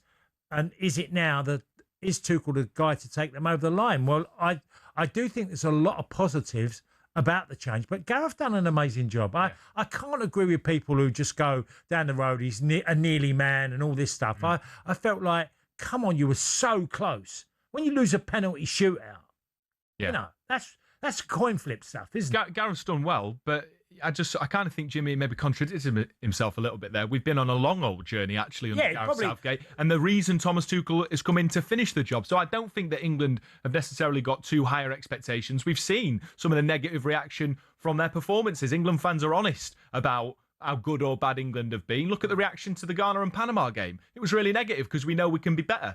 And so I don't think we're taking ourselves for fools. I just think there is a confidence that Thomas Tuchel has got a little bit extra than Gareth Southgate does. But we're heading straight back to the phone lines. We're going to see if we can counteract some of the negative Jimmy Floyd Hasselbank energy. Andy's a West Ham fan. Andy, how do you feel about England's chances tonight and for this World Cup? Good morning, chaps. Yeah, you know what? It's difficult. I do agree slightly to a degree with Jimmy in terms of how we've built. In terms of optimism, we need to be a little bit more level-headed. So after we beat Croatia, we were on cloud 9. And to be fair, I actually think that the Ghana game knocked us down a peg. Yeah. So building from that situation onwards, same as all the other teams, the World Cup you're meant to build. And if you look at the Mexico game compared to Norway, I think that situation standing, Mexico aren't as good as Norway, but the situation is the altitude, how we had to play in the Azteca. I think we're really, really starting to build and really can go far in this World Cup. Yeah. And it can also end dramatically.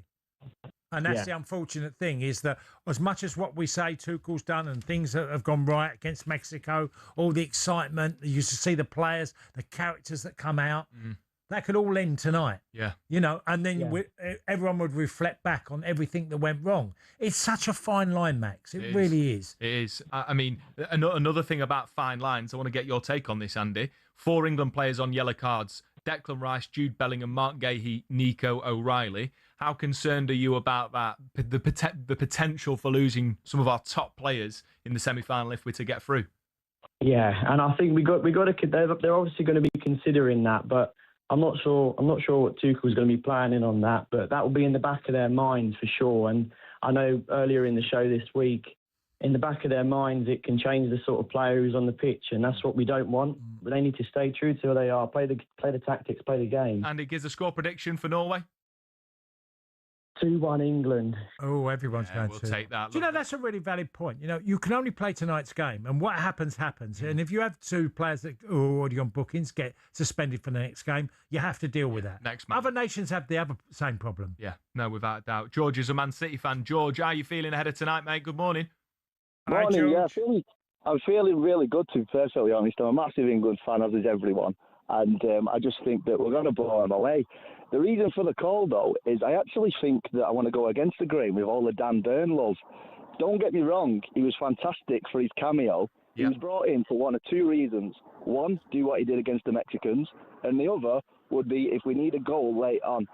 Let's be honest, I hope I don't see him in an England shirt again this tournament. Love him, brilliant what he did, but don't think we need to see him in his second role. Yeah, I mean, you're quite strong on I hope we don't get to see him, but I get the sentiment. And I think Cass and I, while there's a lot of love for him, Cass and I are both saying we wouldn't start him.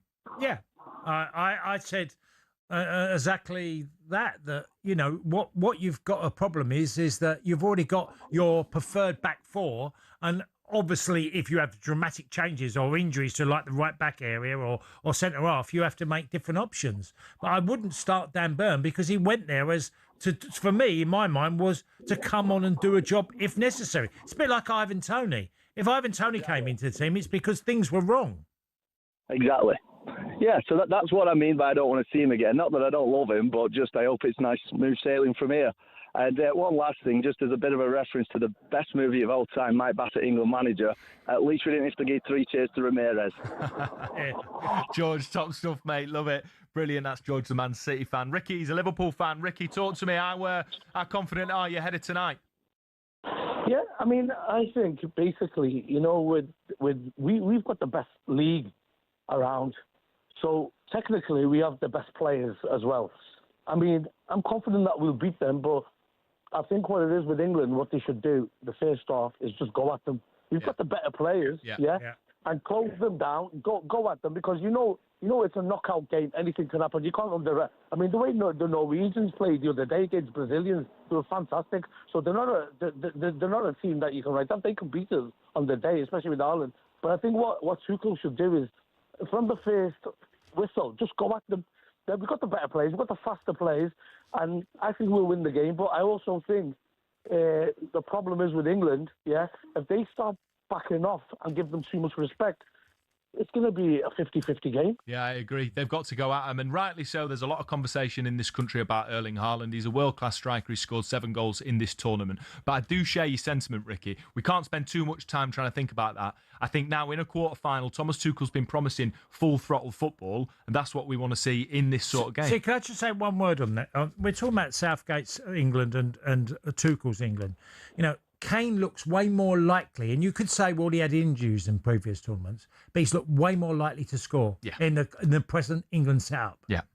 No, he has. I totally agree. This is the best we've seen of Harry Kane, and I think he's going to get better in this tournament. We got a text in from Paul and Finn. Boys, yellow cards get wiped after the quarterfinals. That is true, but those 4 players, if they get booked in this quarterfinal, will miss the semi-final. So yes, it does get wiped after the game, but it doesn't mean the yellow cards that accumulated before that get wiped. If they get the second one, they're gone for the semis. We do not want to see that. Absolutely brilliant calls. You can keep them coming in 03717 223344. Get your text coming in as well, 81089. Jill, legendary listener, messages in. Oh my God, the negativity. We've got the players. We need a positive mindset, not the what ifs. Haaland, Schmarland, let's go. Couldn't agree more, Jill. Absolute belter. You're listening to the World Cup Weekend Breakfast Show on talkSPORT. A little bit later on in the show, we're going to be joined by the legend that is Jason Cundy to talk about a bit of the history of the Has Anyone Seen, which has got big links to Norway. Stay tuned.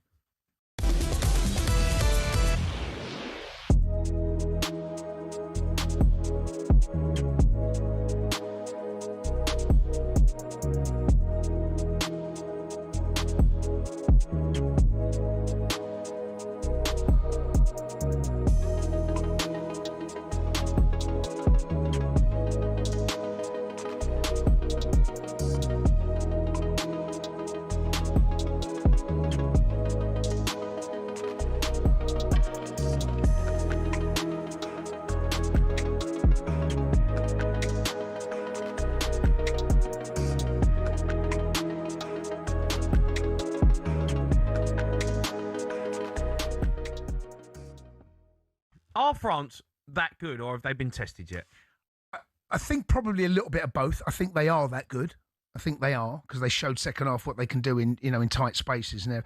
But I think there needs to be a moment where they will inevitably come up, probably against Spain, hopefully against England, where with their teams, more danger lies ahead.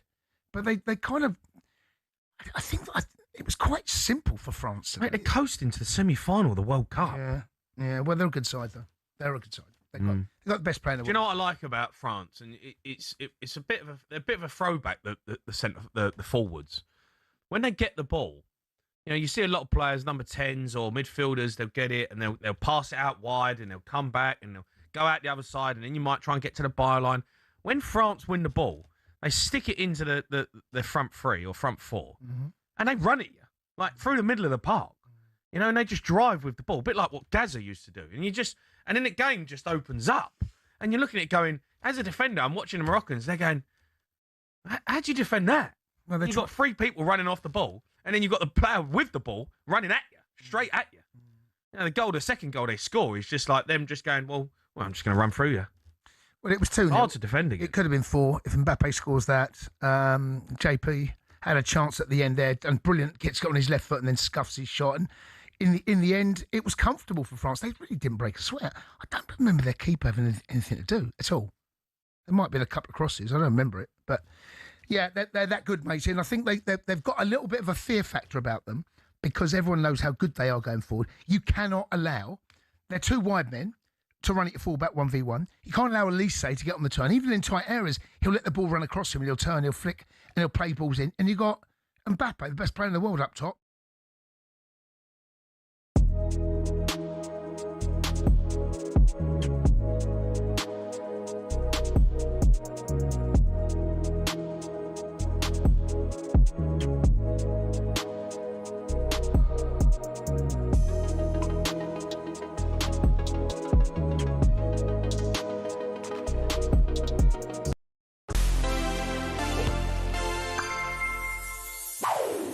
He's considered one of the greatest goalkeepers of all time. But the story of Lev Yashin could have ended early were it not for a phone call and a friendly. In 1963, the Soviet Union's man between the sticks was seriously considering retirement. The World Cup in Chile the year before went badly wrong for him. But as he's about to hang up his gloves, he gets a call from Fernando Riera, the man who managed the Chile team that beat him in the World Cup 12 months before. Riera's managing a rest of the world side in a centenary game for the English Football Association and tells Yashin, I want you.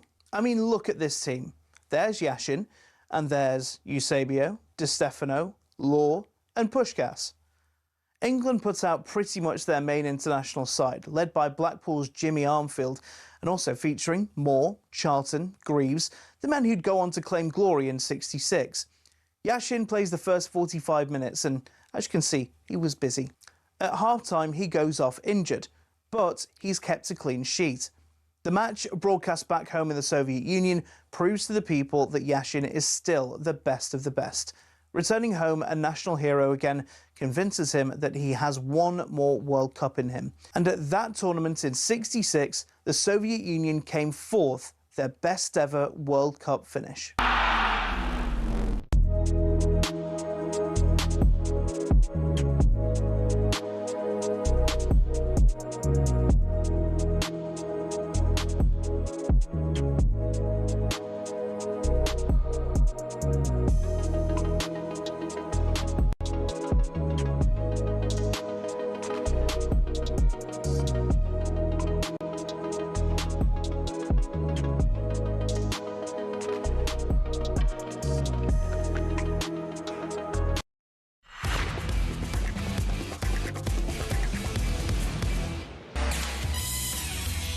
Yeah, good morning. It's the World Cup weekend breakfast show on talkSPORT. I'm Max Scott alongside former Republic of Ireland striker Tony Cascarino. We're going to get into more England, chat a little bit of Argentina. But first, here's what's coming up on talkSPORT today.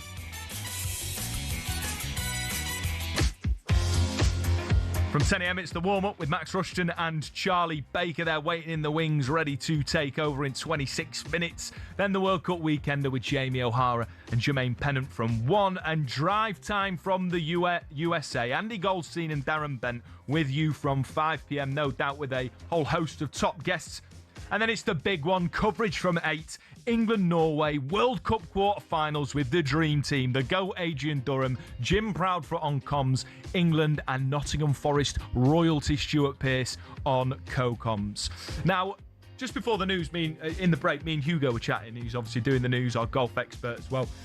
We were talking about what our plans were for the night.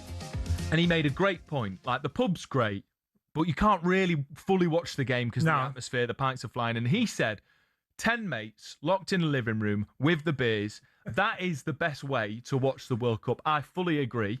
Get your text in 81089 03717 223344 on WhatsApp. What is the best environment for you to watch England at a World Cup? Cass, okay, well, there are now a lot of the other halves want to watch it as well. Yep. That's where we are now. Football's being, the whole families are getting around the telly. Yeah, the children. So I probably can't do that.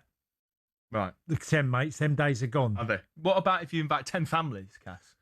No, well, when you're getting up the show the next day, we have to consider that as well, Max. Well, this is true, but I'm going to say... So we go to extra time, we're up till 12:31. I have to drive in on a Sunday, so I can't have a drink. Well, look, I'm coming into work tomorrow, early doors. Yeah. I'm still going to have a few bevies today. Yeah. Because England are in a quarter-final of a World Cup. Go enjoy it. Yeah, well, I haven't so much, but you. I know. You know. Well, look, talk to me, though. What is your ideal, not what you can do in your current circumstances, because you're a dad. What's your ideal watching Republic of Ireland in a World Cup? Not that that's going to happen very time soon, but what would it be? What would your best scenario be? I do like the idea of going to a pub and watching a game. Yeah. I do love that. If you're around, I mean, some of the funniest ones have been when they're at weddings. You're watching big major games and you're at weddings, and you're thinking that people have had to put a telly in because it's on a big game. You know, this time of year always falls with big games, isn't it? Weddings. Yeah, it's bizarre, isn't it? Yeah. So, I mean, there's a load of people who are getting married today. We know that. Yeah, it's nuts though. They're thinking, well, probably got to. I think you've got to embrace it. If you're getting married today, call in now. If you're getting married. And we want to know what your plans are. I think you've just got to embrace it. You've got to put the telly on and the music. Have the lot going. And then you can say our wedding was an absolute belter. England battered Norway in the World Cup quarter-final and it got the night off to a bang. I think you can't not. Otherwise, everyone, the bride, the groom, whoever, they're all going to be looking on their phones under the table while the best man's doing the speech. I know. Well, the game's 10 o'clock at night, so the speeches are all done. Yeah. It'll be more party time at the wedding, but you've got to still have a bit of a room on the side for the TV, and because a lot of people are going to be wanting to know and watching. Without a doubt. We've got Dylan in Bristol says best way to do it is down the local. Yeah, to be honest, that's got to be the best. I like the idea of mates in the flat.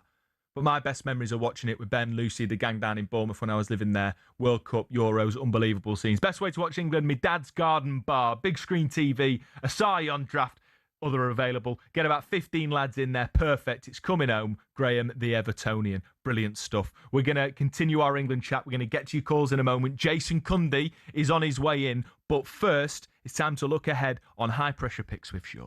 High Pressure Picks on talkSPORT with Shaw. Non-stop protection deodorant that won't ever let you down.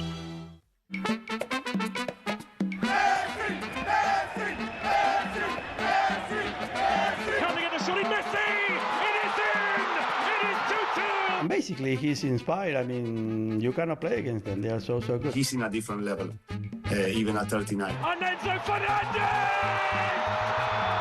Oh, yes! Argentina have done it in stoppage time! Unbelievable. We have just witnessed one of the greatest World Cup comebacks.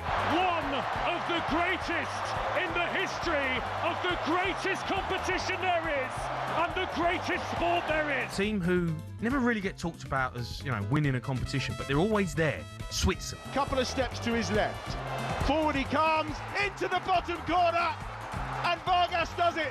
And Switzerland roll on to their first World Cup quarter-final in 72 years. Yeah, following their late, breathtaking rescue mission against Egypt, which for me was an absolute shambles. Absolute shambles. That goal should not have been ruled out. Anyway, Messi and co return tonight, or tomorrow morning, you could say, early hours of the morning for a high-stakes quarter-final showdown against Switzerland in Missouri. It's, of course, live on talkSPORT. Kick-off at 2 a.m. Cass, is it wild to say I think Norway is a more difficult task than Argentina? Yeah, it could be. Yeah, it could be easily. I think Argentina have got a bit of a one-pace midfield. Yes. And Enzo Fernandez is a great player, but not the quickest. Then McAllister, not quick. So I personally think that England have a big advantage in the midfield area, which I think they'll beat. I don't think this Argentina team have played particularly well. Totally got away with it against Egypt. Totally got away. Without a doubt. I wouldn't be surprised if Switzerland beat them. I wouldn't be surprised if whoever wins out of England and Norway will end up playing Switzerland. That wouldn't be a bad semi-final, would it? England, Switzerland, if it happens, we'll be hoping it happens. You can hear how these quarterfinals tonight and in the earlier hours of the morning, how they unfold live on talkSPORT. That was a look ahead with Shaw. Non-stop protection deodorant that won't ever let you down. High Pressure Picks on talkSPORT with Shaw, official sponsor of FIFA World Cup 2026. Right, we're heading straight back to the phone lines. We're getting the vibes. We're getting the temperature of England fans heading into a big quarter-final against Norway tonight. It's live on talkSPORT. Jamie's an Arsenal fan. Jamie, talk to me. Good morning. How are you feeling ahead of tonight? Morning, lads. How you doing? Yeah, I'm feeling good, mate. Feeling confident, feeling positive. Yeah, same here, mate. First time caller, long time listener. Great show. Good, cheers. Thank you, mate.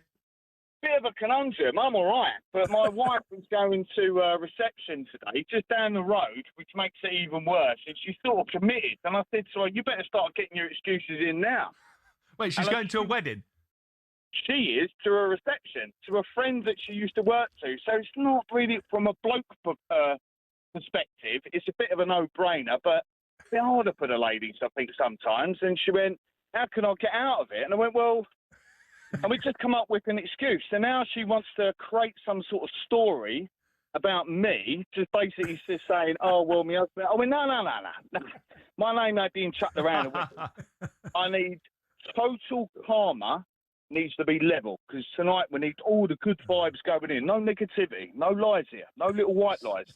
So However, 100% behind you. Yeah. But I could use this lie in the future. We are married, and it's a long game. But no, I said to her, "Look, I'll set up your phone, do the BBC iPlayer, whatever channel it's on, and do it." And it's quite funny. First time ever. You can imagine like 20 birds at a wedding watching the football, because that's the way it's gone now. Ladies are right into it, and I love it. And so, absolutely. Is your wife coming back, or you say you've set her up so she can watch it at the wedding? Oh, no. She's leaving at 9:45. Yes. I don't think she's not aware of the weather and the storms. So I'm not going to tell her, because I want her back home, mate. I think she's a right laugh. I mean, I love her. I'm with her the rest of my life. That's it, mate. But I understand how many little white lies us fellas have got to do to get out of something. And I'm like, "Oh, do I put it down and go?" But I can't. So she's got to do what she's got to do. Big decisions tonight. Me and the kids, loads of snacks. Yeah. We're going for it. Jamie, brilliant stuff. I love that. Great call. Can I get a quick score prediction from you, mate? I think it's going to be England 4-1. It's sometimes when everyone's got always it's tight, the weather and all that. I think Ireland's just he ain't going to bottle it, but I think just stop the service. Yeah. And I think it'll be one of them. And I'm going back all the way to England, Germany 5-1. I'm going all the way back to Wesky. I get a feeling, but they just deep down, I want it to be close, so they're fighting. I don't want it to be too easy, because Argentinians, they'll go through, and I think it'll be a tough one. But what I'm going to say, I'm going for England 4-1. Let's go for it. We'll take that, Jamie. Brilliant call, absolute legend. Hopefully your missus gets back from that wedding unscathed. She's Has not he got been his found fingers out. crossed there as he's talking? Because he's how many lies he's going to tell, or a little white. I know. Wants the karma to be good. Ryan's a Man United fan. Good morning, Ryan. Any lies from you, Ryan? Hello. Hello? Hey, Ryan, Hello, talk Ryan. to us. How you feeling about tonight, mate? Yes, how we doing? Yeah, hopeful. I'm a little bit sort of miffed, as I'm a wedding singer, so I'm literally loading up my van to go and sing at a wedding as we speak. No. Oh, wait, you're working at the wedding? I'm working, I'm singing, and my last set starts at 10 o'clock. Would you believe it? No way. Well, you might be in a position, you're somewhere along the line, you can sing It's Coming Home. Yeah. That'll go down well. Just put Sweet Caroline in the yeah, the exactly. How long's your set, Ryan? So it's 45 minutes, but I'm thinking of trying to be sneaky and putting my iPad on the stand and pretend I'm reading lyrics, but have the game up. Yeah, love that. Love that. Ryan, what's your favourite number to sing at a wedding to get the vibes going? Oh, I like a bit of Ain't No Stopping Us Now, McFadden and Whitehead. Yeah, McFadden and Whitehead, remember it well. You've got your chance, Ryan, live on talkSPORT to the millions listening. Belt it out. Ain't no stopping us now. Come on. There we go. There's been so many things that held us down, but now it looks like things are finally coming around. There is no stopping us now. Woo! Got the groove. Absolute belter. Good to listen Well to. done, Ryan. Brilliant. Ryan, brilliant stuff, mate. I mean, fair play. You've got to take the work, and I'm sure they're going to have an absolutely amazing time at the wedding this evening. Diamonds. Brilliant stuff. That is Ryan, the Man United fan, Fair singing play at a to him. wedding tonight. He's got a beautiful voice, angelic, anthemic. Amazing stuff, and set us up perfectly for the final section of the show where the legend that is Jason Cundy joins us. Stay tuned.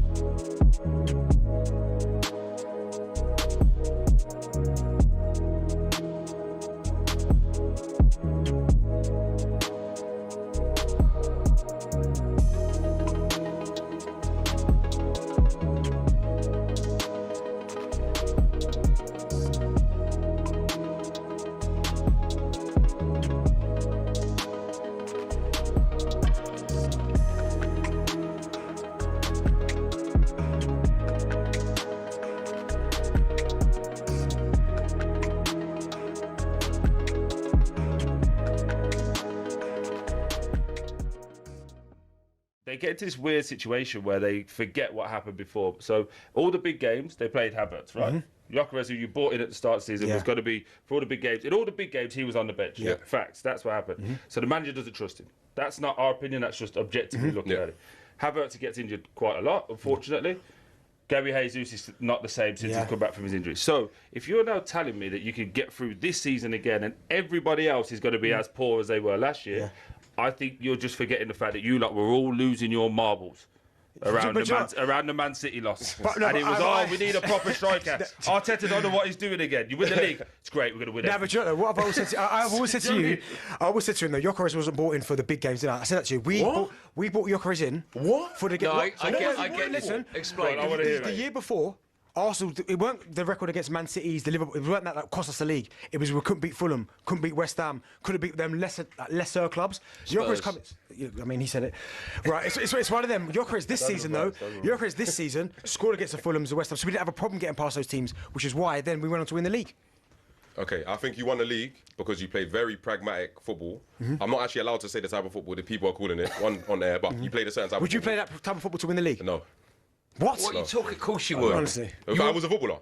No, it's just like... my team? Yeah. No, I'll be happy like you lot. I'll be exactly... You get me? I'll be happy. Of course I will. But would you like to see Spurs play that way to win? Brendan Johnson scored with like his knee or something and we won the trophy. I'm happy. I don't care, bro. However it gets done, I'm happy. I don't really care. But what I'm saying is, you can't like gloat about it and say, we don't need a 9. That's crazy. You do need a 9, respectfully.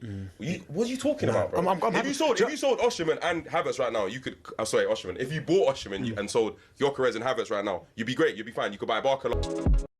Get ready to get that winning feeling with talkSPORT Win. This summer, talkSPORT is bringing you live and official coverage of every game of the FIFA World Cup 2026. And to celebrate, we're giving away £26,000 guaranteed. Go to win.talksport.com to enter now, and you could win 26 grand in your hand, tax-free. Enter now, and you could be the next to get that winning feeling, courtesy of talkSPORT Win. Find out how to enter now at win.talksport.com.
Come on then, England.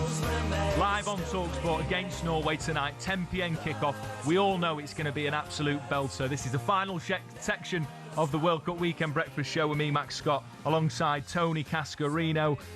Now, the British Heart Foundation are rightly hijacking the 3-minute hydration breaks during the World Cup to highlight that every 3 minutes someone dies from cardiovascular disease. Here is how you can help.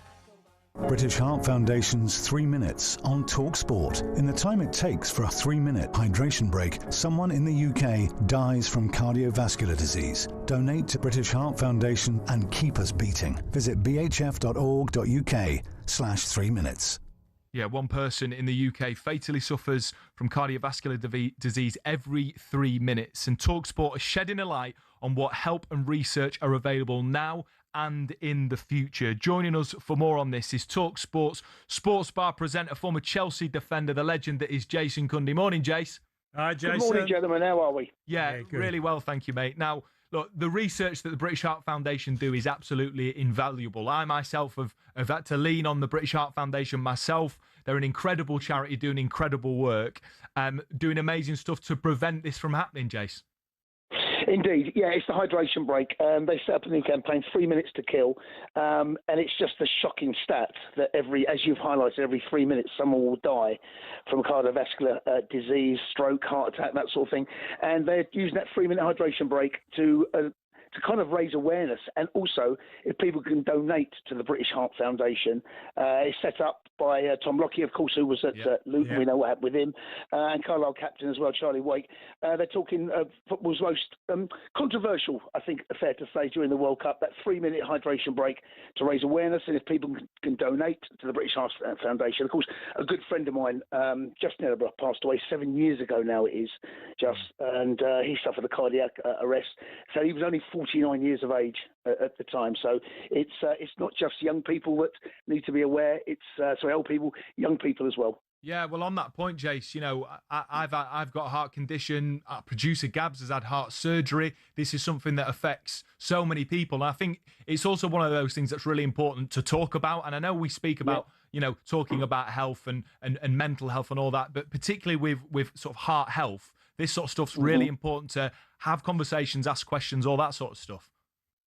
Indeed, and it is an open conversation, something that I think we all probably tend not to think about. I mean, we all expect our heart to last forever, but that's just not the case. And around the world, the British Heart Foundation is hoping to raise money for millions and millions of families worldwide. And as we said, over the course of a 90-minute game, around 30 people would die for cardiovascular disease. Yeah, well said, Jace, well said. Now, while we've got you, we've got to talk about the football tonight, because it's not just a big game for England. I think it's a big game for Jason Cundy and the Sports Bar. And you know what I'm talking about, Jace. This is England-Norway is where the origins of Has Anyone Seen started. Norway beat England in September 1981, 2-1 in a World Cup qualifier, and the famous commentary sounded just like this. England, kämpers föderland, Lord Nelson, Lord Beaverbrook, Sir Winston Churchill, Sir Anthony Eden, Clement Attlee, Henry Cooper, Lady Diana, Maggie Thatcher, can you hear me? Maggie Thatcher, your boys took a hell of a beating. Your boys took a hell of a beating. Jace, tonight... You've been found out, Jay. If England win tonight, you've got to top that. It's got to be an all-timer of a Has Anyone Seen. Do you know what, right? I did. I sampled it. I didn't steal it. I sampled it. I think that's what you use now. I remember watching that game as a kid. You're right. It was 81. I'd have been around 11 at the time. And that commentary, we never heard that commentary at the time, but yeah. And England went over to Oslo, got beat 2-1. And today as well, we are overwhelming favourites. Overwhelming. But this Norwegian side, I've watched them play. They're a decent team. They're not brilliant. They're decent. And if we don't turn up, we don't bring a A game, with Haaland up top, they've got Odegaard in there as well, we could find ourselves unstuck. But man for man, we're better than them. Everyone knows it. Yep. It's about showing it and proving it on the day. Yeah. So have you got your script already written, Jay? Have you, with what they're going to do to the rowing boats of England win or anything? Well, Cass, listen, just get over the line, right? Let me worry about that later on. All right? Let's just get the job done. Let's make sure, and I'll be clear in my throat if and when England knock out Norway. But there's a couple of issues Cass he's got to deal with. Is Mark Gahey fit? If he's not, who does he play at centre half? Reece James, is he fit? If not, who plays it right back? So he's got one or two positions he needs to sort out. For me, the rest of the team picks itself. It's going to be Rice. It's going to be Anderson. I expect Saka to be fit. Bellingham and Kane up down the middle, but a pair of them, and of course Anthony Gordon, who was superb against Mexico. So they're the centre half and the right back. They're the position you need to sort out. Jay, I've got to ask you. I've never asked you this question before, but when you were in the Chelsea in the younger dressing room opposite the senior pros that I was in, did you do anyone seen Tony Cascarino? Cass, I wouldn't do that to you, mate. I know you bloody well would. You and the other cronies. Mate, Cass, no one's safe, mate. That's the way I say it. No one is safe, all right? The only two that are safe are England and Chelsea. Other than that, anyone is fair game. So, Cass, I might throw you in there one day, mate. Do you know what? I've got friends of mine, the people that used to play, and they kind of get a little bit offended if I don't use them in Has Anyone Seen. It's honestly, it's because I've obviously got loads of people in football. If a certain team lose and they don't throw, you don't throw my name as Anyone Seen. So it feels as though it's a little bit of a badge of honour now. It's like it's when people want to get kicked by UFC stars. Like they want to be their name dragged in the mud by Jason Cundy. Yeah. Anyone can get it.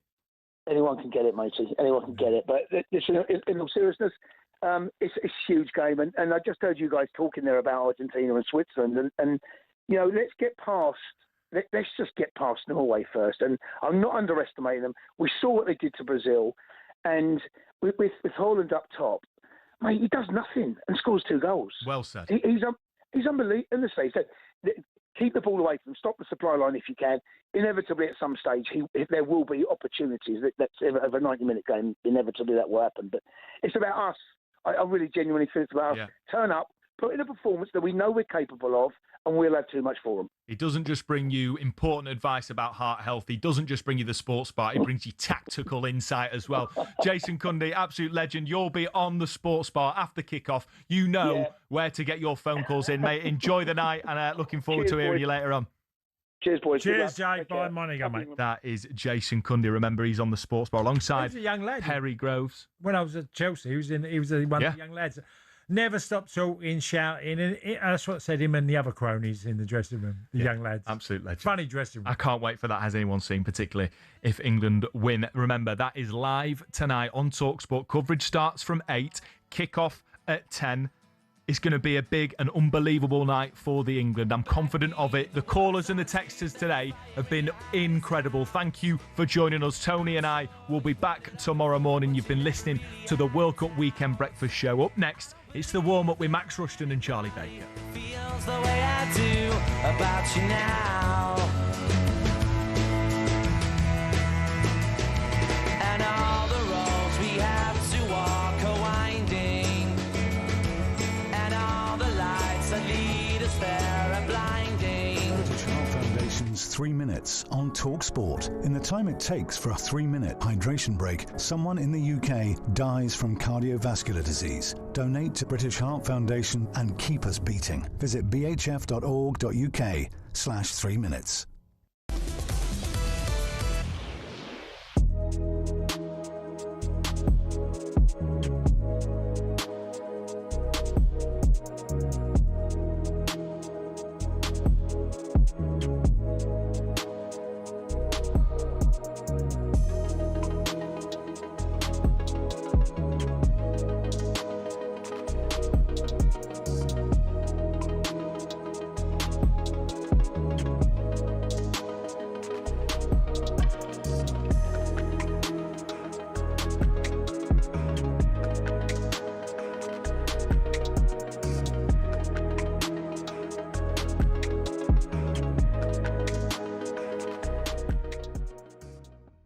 Let's go to Ben. He's Arsenal fan.